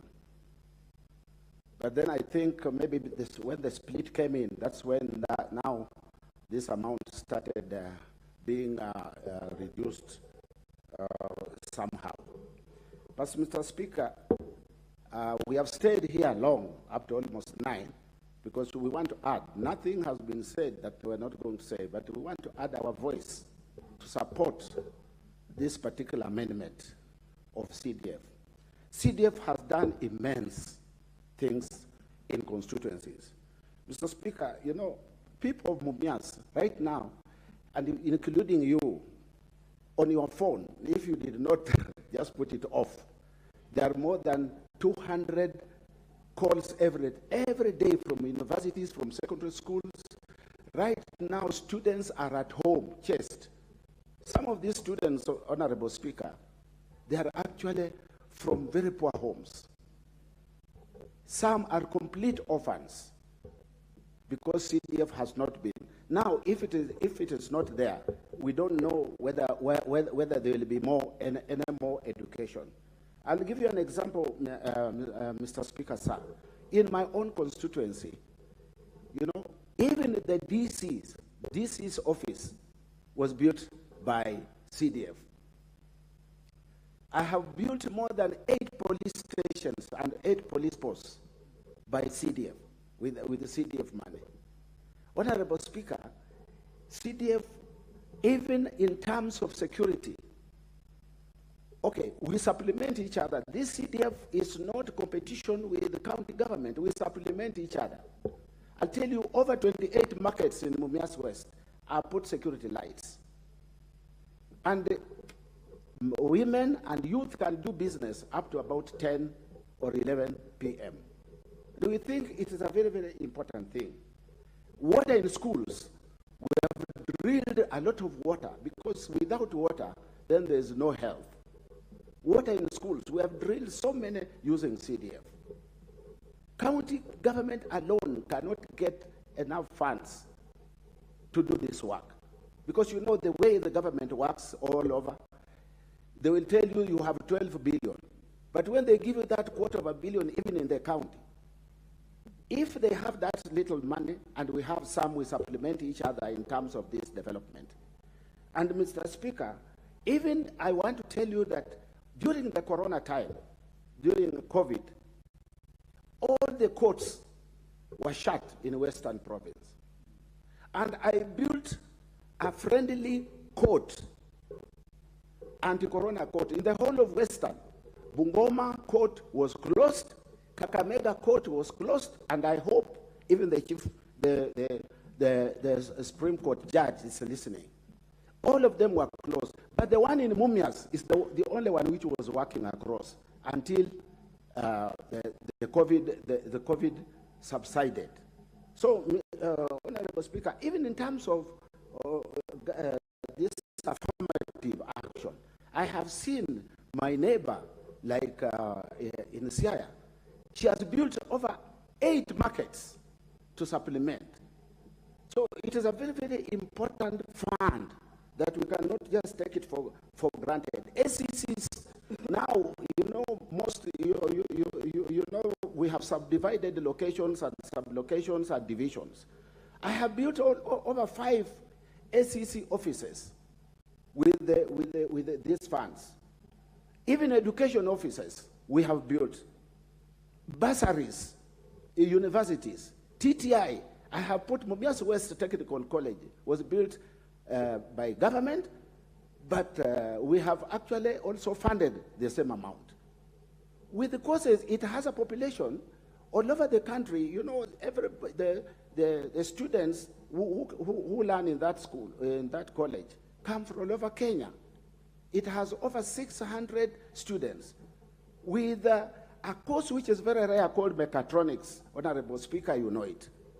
So I personally think, Honorable Speaker, that I support the entrenchment of this fund into the Constitution and the strengthening of this fund. And it all has to be there, Honorable Speaker. So kindly, Honorable Speaker, with those few words, I just want to request that the 2.5% be increased to 5%,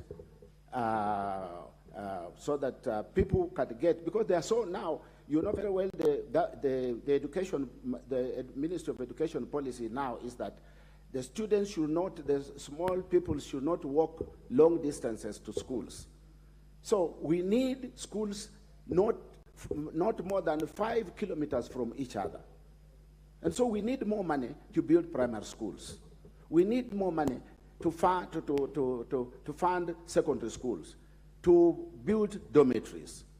And if we don't do that, Honorable Speaker, I am telling you the government will not manage to do these things, because that money which comes, the CDF, is actually the unit of the constituency, in my opinion, is the lowest on the ground.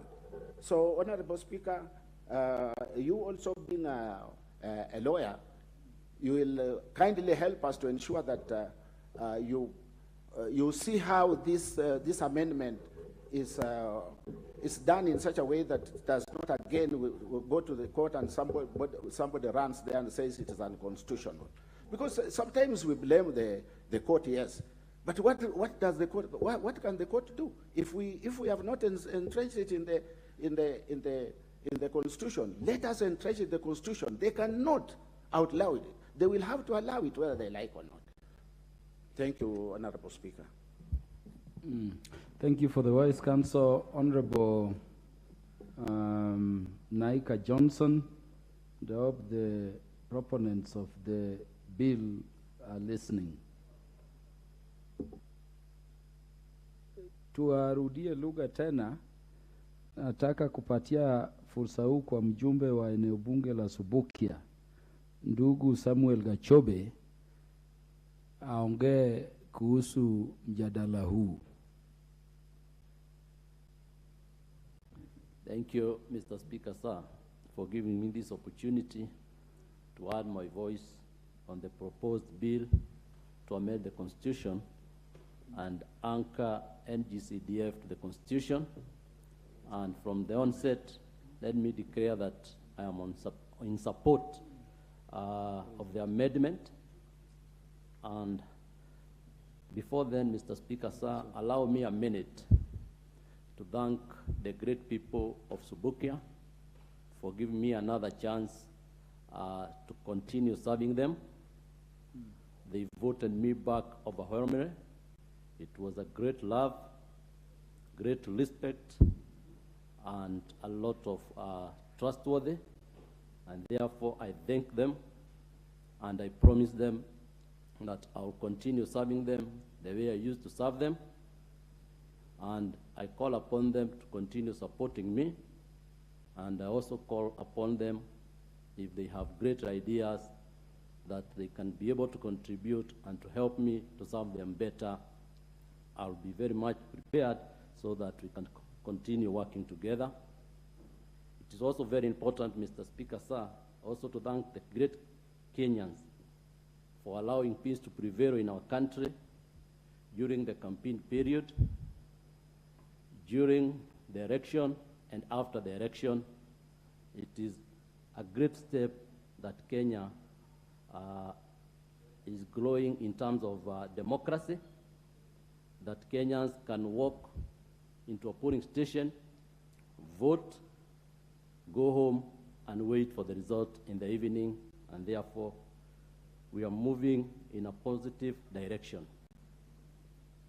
Mr. Speaker, sir, back on the issue of anchoring the NGCDF, the Constitution, may I thank the initiators and promoters of this bill, Honorable Gishimo and Honorable Mure, that this bill is very important because of the role the CDF has played in this country. It has really transformed our country. There before, CDF used to play a lot of roles. It had so many functions before it was changed. It used to deal with the functions of roads, water, school, health.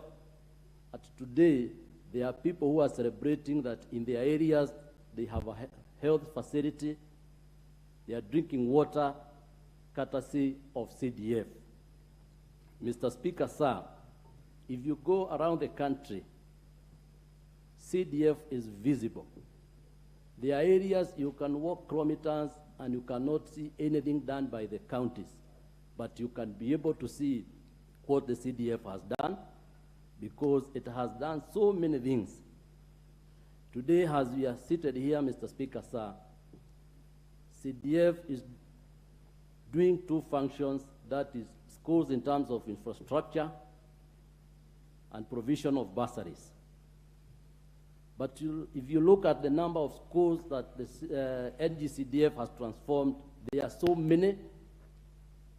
The population is growing, and therefore there is high need of more schools, and therefore you can attest to it that CDF has gone ahead and started new schools that can be able to accommodate the big number of students, and therefore saying that we do away with NGCDF, I think we'll have so many students not going to school.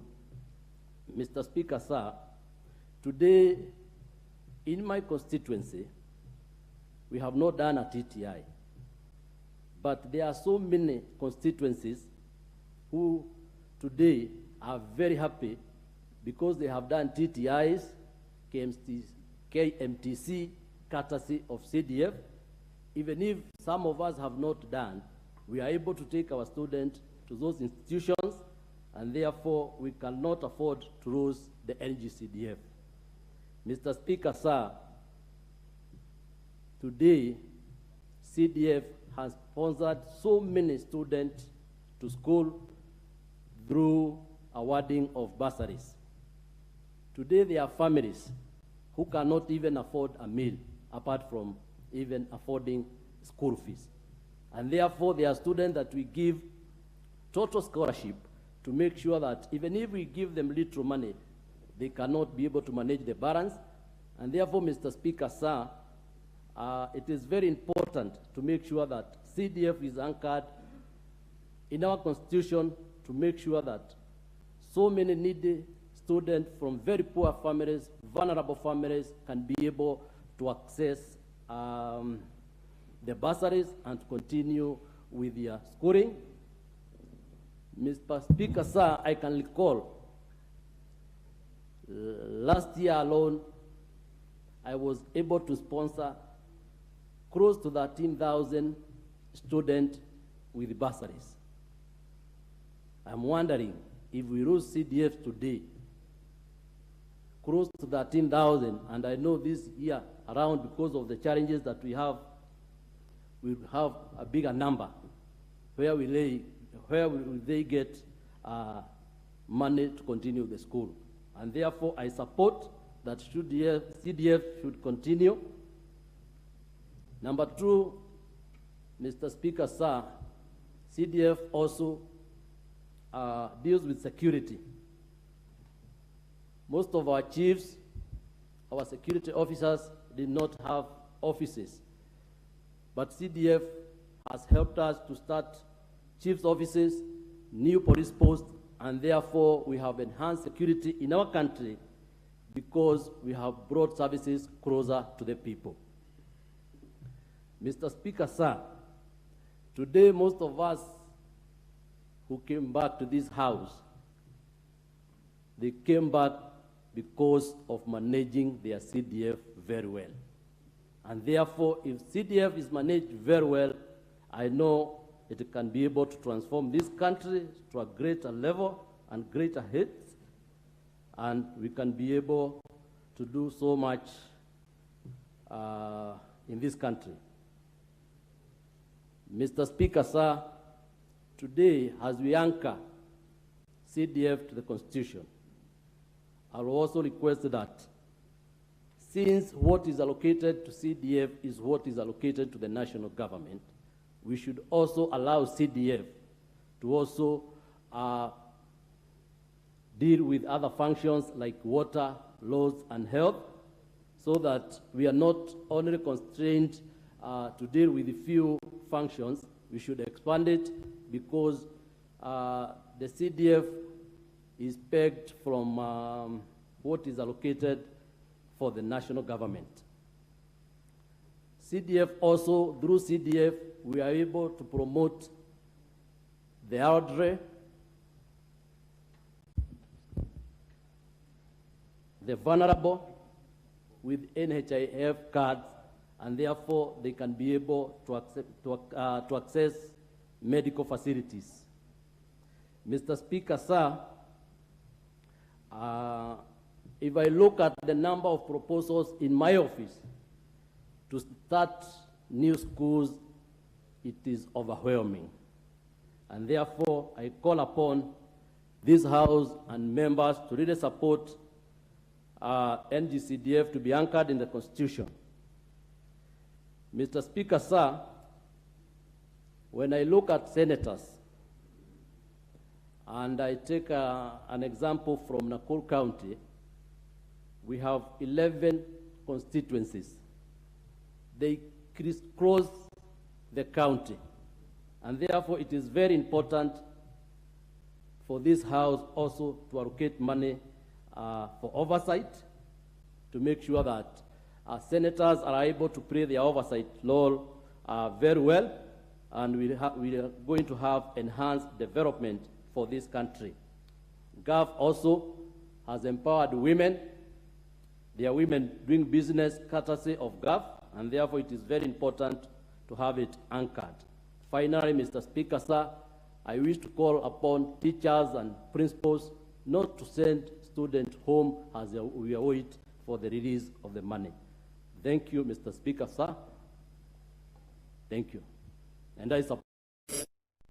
More time, because you are just going into a point which should be relayed more strongly than by one sentence as you are doing in a rush. 2 minutes. Thank you, Mr. Speaker, sir. I was just calling upon the teachers and principals to really indulge with parents, especially this difficult time that our country is going through a lot of problems. Our economy is not doing very well.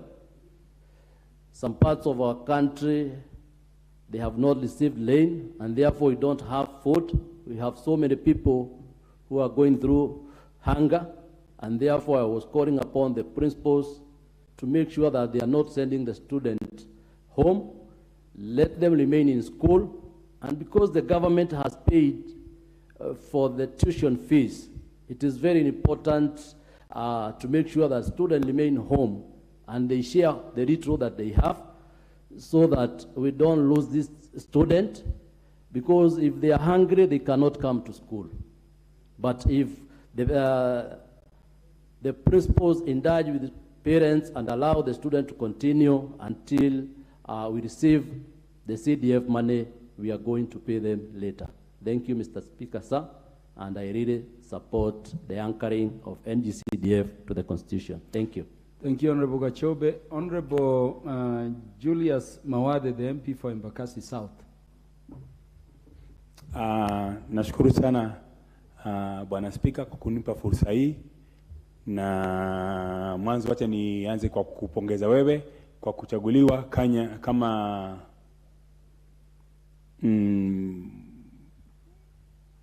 mmoja wao wa wawakilishi wa Spika. Ningetaka kuanza kwa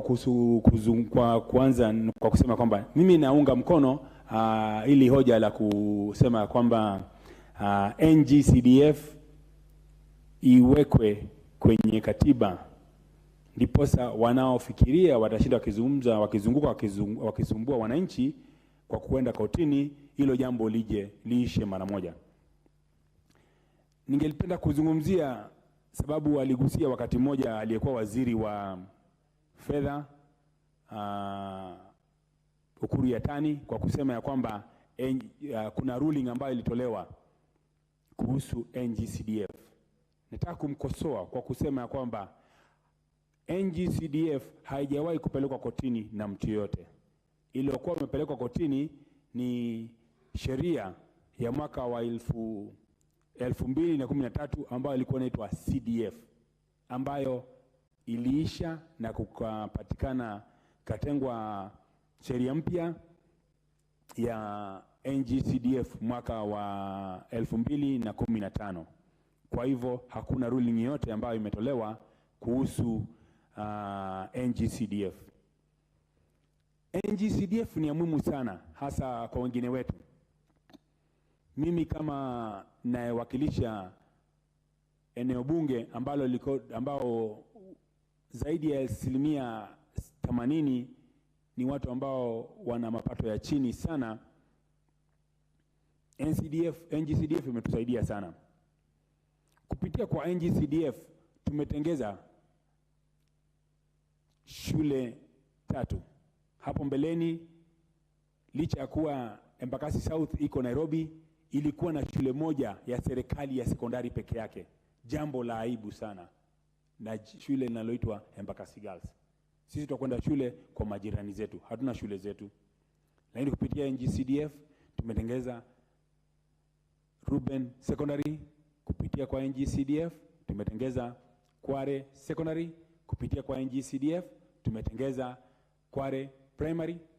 Kupitia kwa NGCDF tumetengeza dorms yenye vitanda 450 Embakasi Girls. Na jina wanaloliita mtaani ni mtu wa basari, watoto wasome. Kama sio NGCDF, hawa watoto wangekuwa wanasoma na nini? Ni watoto wengi ambao hawakuwa na nafasi ya kuweza kwenda shule, lakini kupitia kwa NGCDF wanakwenda shule vizuri. Tunawapatia basari na wanasoma. Sikatai wanaokataa ili jambo la NGCDF, ni mambo nyenye na matajiri. Wako na pesa za kuchukua maloya kwenda kotini. Wao hawajali mwananchi wa kawaida ambaye hana mapato kama wao. Atasomesha watoto wake na nini? Mwaka jana watoto zaidi ya 1,132 ama 33 waligraduate kutoka university, kwa sababu walianza university miaka 5 iliyopita, miaka 4 iliyopita samani, na wakasoma kupitia kwa basari. Tumefanya mengi kupitia kwa NGCDF, na niko na uhakika ya kwamba NGCDF itaendelea kuwepo, na tunaomba pia iongezwe kutoka kwa 2.5 to 5% kama itawezekana, ama kama watakavyokubaliana alivyosema mwenyekiti wa kamati ya budget, isipungue lakini 4%. Kati ya 4% na 5 tuko tayari kuzungumza na wao, ndiposa watupatie tuweze kuendelea na kupata NGCDF. Pia tunaunga mkono ama tunapigia debe kuwepo kwa pesa ama hazina za Senate za oversight. Pia tunaipigia debe kuwepo kwa fedha za ngaf, ndiposa women rep wetu pia wao wako na pesa za kuwahudumia wananchi wetu. Jambo lingine ni uwezo fund. Pia tunaipigia uwezo fund debe, ndiposa tuweze kuwa wananchi wetu wanaweza, vijana wetu wanaweza kupata senti za kuwawezesha kuanzisha biashara, na pia kina mama waweze kupata pesa za kuanzisha biashara. Kwa hayo mengi, mimi nataka kuunga mkono ili hoja la kuweka NGCDF kwenye katiba. Asante. Nashukuru. Asante sana ndugu Mawadhe kwa mawaidha hayo. Umenena vyema. Tuko na dada Phyllis Barto, mjumbe wa Moiben. ni nafasi wako kunena. Thank you, Mr. Speaker, sir. I think I may not be able to continue with the Swahili language. Just allow me to bring my contribution in English. I stand here as a representative of Moiben constituency, and I want to add my voice to the NCDF to be anchored in the constitution inclinations. It is unfortunate that now, in this century, we want to go back to where we started from and remove or take away the CDF from the constituency level. Members of parliament, I think, have played a very big role in using this CDF money.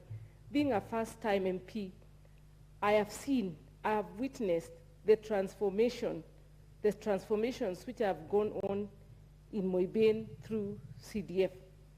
We have seen the construction and refurbishing of schools through which others were still being used. They were still, they were dusty. The classrooms were still soiled classrooms. There was dust. Learning was problematic. I have been a teacher, and I know there are buses which have been bought for schools. Mr. Speaker, you see there are some places where to see a school bus is like a miracle. We've witnessed students benefiting from school buses. And you know, those buses also act as a motivation for the learners to work hard. You know, if your school, I mean, like when you see the students when they come from music festivals or school events, when they are going to a particular place, you realize there is a lot of excitement on the kind of bus your school is using. So it gives them motivation to stay in school. So it's like schools are competing on the size of your school bus, how your school bus is. We've seen construction of offices, chief's offices, and even one member of parliament said that they constructed courts for judiciary, and it is the same judiciary which is trying to do away with the CDF from the constituency. I mean, I think maybe when they were making, they were not informed. Maybe they need to be told that they were also beneficiaries of that same CDF. Maybe they didn't understand. We also have, when the money is given for infrastructure, for construction, we have the money as employed young people. We are at that time in Kenya where we are looking at industrialization. We are facing unemployment. We have so many young people who are unemployed. Mr. Speaker, if such activities, or if CDF is not doing construction in the constituencies where people get employment, where we have plumbers getting jobs, we have masons getting jobs, we have all tradesmen getting work to do, we have business people in the construction industry making money. That is like now, I mean, bringing a major problem even to the employment industry. We are like retrenching people again when we are supposed to be creating employment for people. So, Mr. Speaker, I want to add the voice on behalf of the people of Moiben. When we go to the constituency, the first thing people are asking, will the CDF be there? Will it still be there? So the people are even worried, and it has become like a human right. So taking away CDF from the people is like violating their human rights. We have children at home now. They are not able to go to school. They can't register for exams because they don't have bursaries. Where will the member of parliament get the money to put those kids in school? And I want to agree that we want to request our schools, our head teachers, to please keep these children in school. Don't chase them away. Don't let them walk home because they don't have school fees, as we battle this NCDF to be anchored in the Constitution so that so that life comes to normalcy. Otherwise, what is happening now, what the court did actually is violate the basic right, the human rights of the constituencies of Kenya. Thank you, Mr. Speaker, sir. Let me donate my time to other members of parliament so that they can also add their voice. Otherwise, I support the motion in totality. Asante sana dada Phyllis Barto kwa maono hayo. The Honorable Joseph Tonui, MP for Kuresoi South. I'll allow you to address the House in English. Thank you. Thank you, Mr. Speaker, for that kind consideration of allowing me to address this House in English, and also for giving me this opportunity to add my voice concerning this CTF and GAF and even the oversight fund. Mr. Speaker, before I proceed, let me take this opportunity to congratulate our colleagues on Mule and on Kichumu for coming up with this legislative proposal, which from the onset, I say I support. CTF, the role of CTF in our country, Mr. Speaker, cannot be underestimated. It plays a very critical role in the development of our country.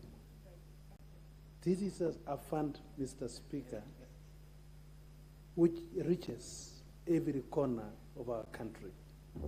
Whether you are in government or you are in the opposition, you are entitled to CTF, which ensures development everywhere.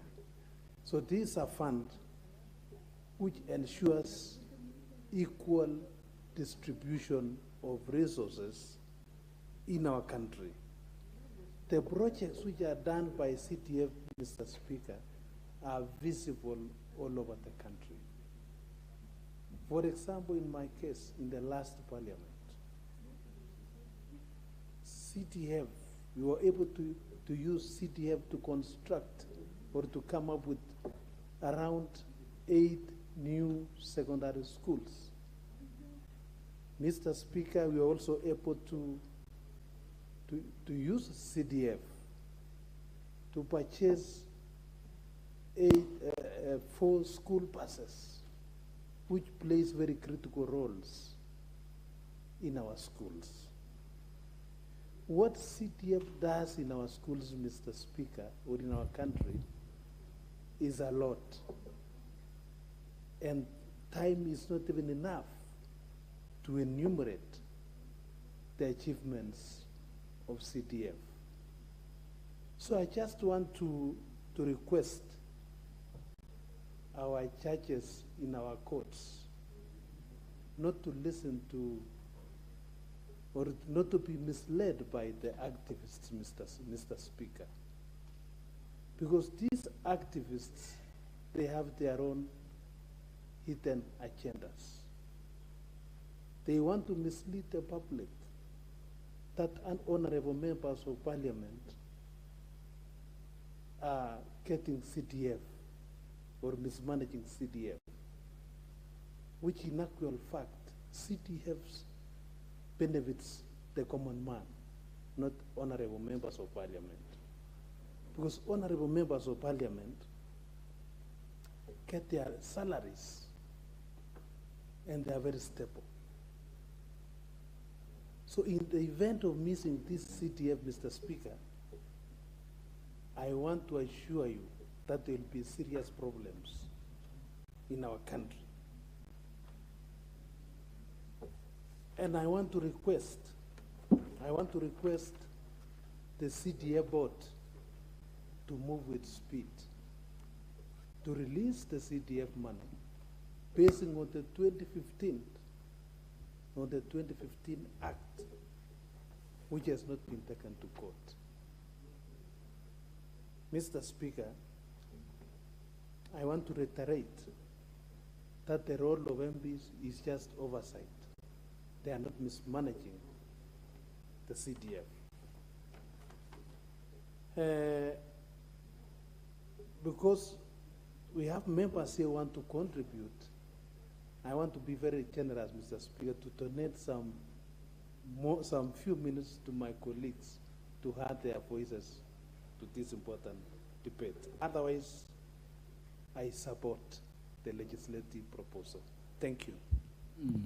Honorable Tunui, I hope our new colleagues are learning something from old colleagues like you, in terms of how we are generous with time once we put in our points. The Honorable Dorothy Ikiara, nominated MP.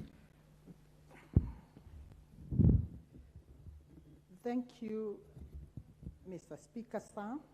First, let me congratulate you for being in the Speaker's panel. I too take this opportunity to congratulate my UDA party and His Excellency the President for giving me an opportunity to serve in this 13th Parliament. Mr. Speaker, sir, on the outset, allow me also to support this very, very important motion sponsored by Honorable Geshimo Gidenji and Honorable Stephen Molay to amend the Constitution to insert a new Article 204A to set the funding of the National Government Constitution Development Fund. Mr. Speaker, sir, I want to underscore one fact that CDF is a game changer in our country. Mr. Speaker, sir, we know from the time since inception when CDF came into being, we have had 56 billion shillings being released in that kitty. And Mr. Speaker, sir, when you go around this country, you can see what exactly this 56 billion shillings has done. Mr. Speaker, sir, the only tangible development that is visible in everybody's eyes when you traverse this country, it is classrooms that have been built using this money. It is police stations that are built using this money. It is dormitories, it is the school buses that are everywhere on the road, Mr. Speaker, sir. Therefore, Mr. Speaker, sir, before I even say much, I want to say the opposers of this kitty are oppressors of the society. I'm saying that, Mr. Speaker, sir, because we cannot have anything to say beyond seeing the 6 million children in our community who are benefited from this kitty. As we speak today, Mr. Speaker, sir, from all the speakers that I've had in this house, they are all struggling with pleading with the head teachers not to send the pupils home. And my $1 million question is, are those people listening to the pleas of the registrators in this house? What do you expect the head teachers of these schools to do? Mr. Speaker, I'm saying this because they are putting the head teachers and the teachers in those schools at a very peculiar state. Because, Mr. Speaker, sir, we know too well today, being a teacher in today's world is an exceptionally challenging task.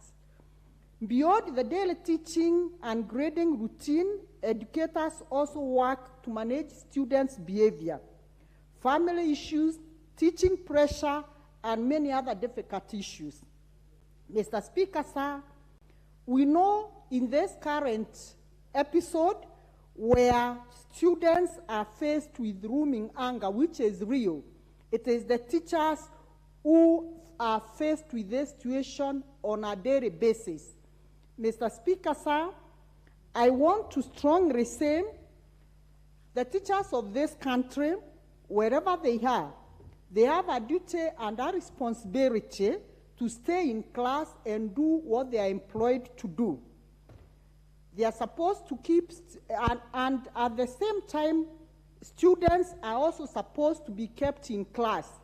Mr. Speaker, sir, it is very, very demoralizing when we see students walking up and down the road simply because they have nowhere else to go.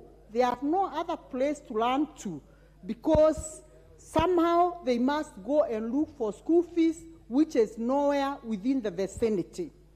I am calling, Mr. Speaker, sir, as a matter of urgency, that if there is a way, even before this registration is concluded, if there is a way, Mr. Speaker, sir, that we can have this CDF money, NG-CDF money released, so that we can have our students in school, because the negative effects of keeping students at home are far much reaching than what we are talking about in this house.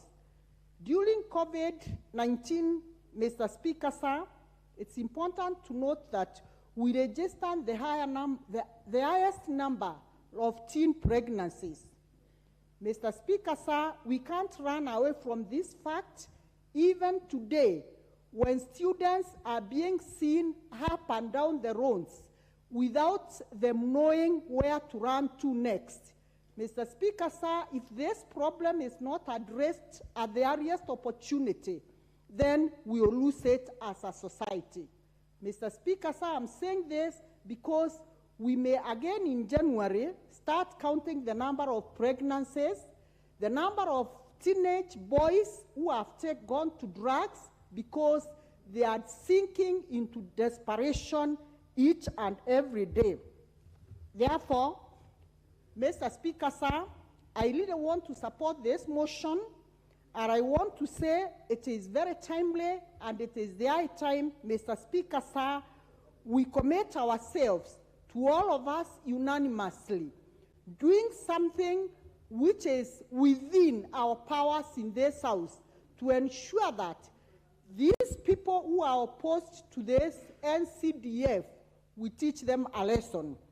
Mr. Speaker, sir, when I turn to the GAF, which is normally given to the women legislators, Mr. Speaker, sir, I want to say this is a very, very important kitchen because it touches the lives of the very vulnerable women, the very vulnerable young men in our society, and the disabled. This is the only money that exchanges hands on a daily basis.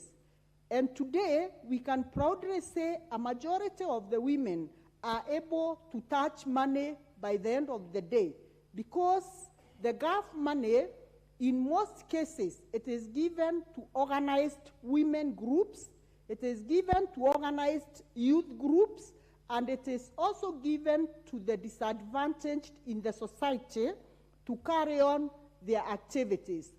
Bearing in mind, Mr. Speaker, that it's only 1% of the women in this nation who have collateral, even to access money from any other quarter, then this money, the GAF money, should be thought of critically. And as we think of improving the NCDF money, let us also think of improving the women kitty so that we can have more and more members of our society getting empowered. Mr. Speaker, sir, I don't want to tire this house, but I want to turn back to the Kenya Economic Stimulus Fund program. This also is a precursor to the Economic Stimulus and Empowerment Fund, which is aimed at boosting long-term economic growth and development. Mr. Speaker, sir, given the challenges that we have experienced as a nation, like the COVID-19 pandemic, huge national debts, prolonged drought, fluctuating global oil prices, and food prices, we cannot say more than saying even this fund, we need it released at the earliest opportunity. As I wind up, Mr. Speaker, sir, I want to thank His Excellency the President, because during his address to this nation, he also said we had raised the pertinent issues, and he also supported the entrenchment of the NGCDF into the Constitution at the earliest opportunity. Mr. Speaker, sir, I want also to donate my time to other members so that they can say something. And I want to thank you, Mr. Speaker, sir, and say I support this very, very important motion. Your nomination was truly merited. Honorable Joshua Kimilu, MP for Kaiti constituency. Thank you, Mr. Speaker, for giving me this opportunity to contribute on this important motion. And I want to thank Honorable Mule and Kishimo for bringing this motion at this time, whereby it's very, very important for us as members of parliament and Kenyans as a whole. And before I air my contribution to this motion, I want first to take this opportunity to thank the people of Kaiti who gave me a second opportunity to serve them as a member of parliament. If I remember, I go back to 2017 when I was elected as a member of parliament. I remember because on my constituency I have 4 wards, and I remember by then half of Kaiti voted for me overwhelmingly, and the other two wards, in fact, I was number 2. But this time around, because of trusting me with the CDF kit, I worked for them and they voted me overwhelmingly, whereby I want to thank them for a good job they did to vote me in. I also want to thank my family who supported me during my campaigns. It was a tough time, but I want to thank them because they stood with me, and today I'm here as a member of parliament. I also want to thank all my friends who were there, who stood with me during my campaigns and also supported me to become the MP of Kaiti. Mr. Speaker, I want to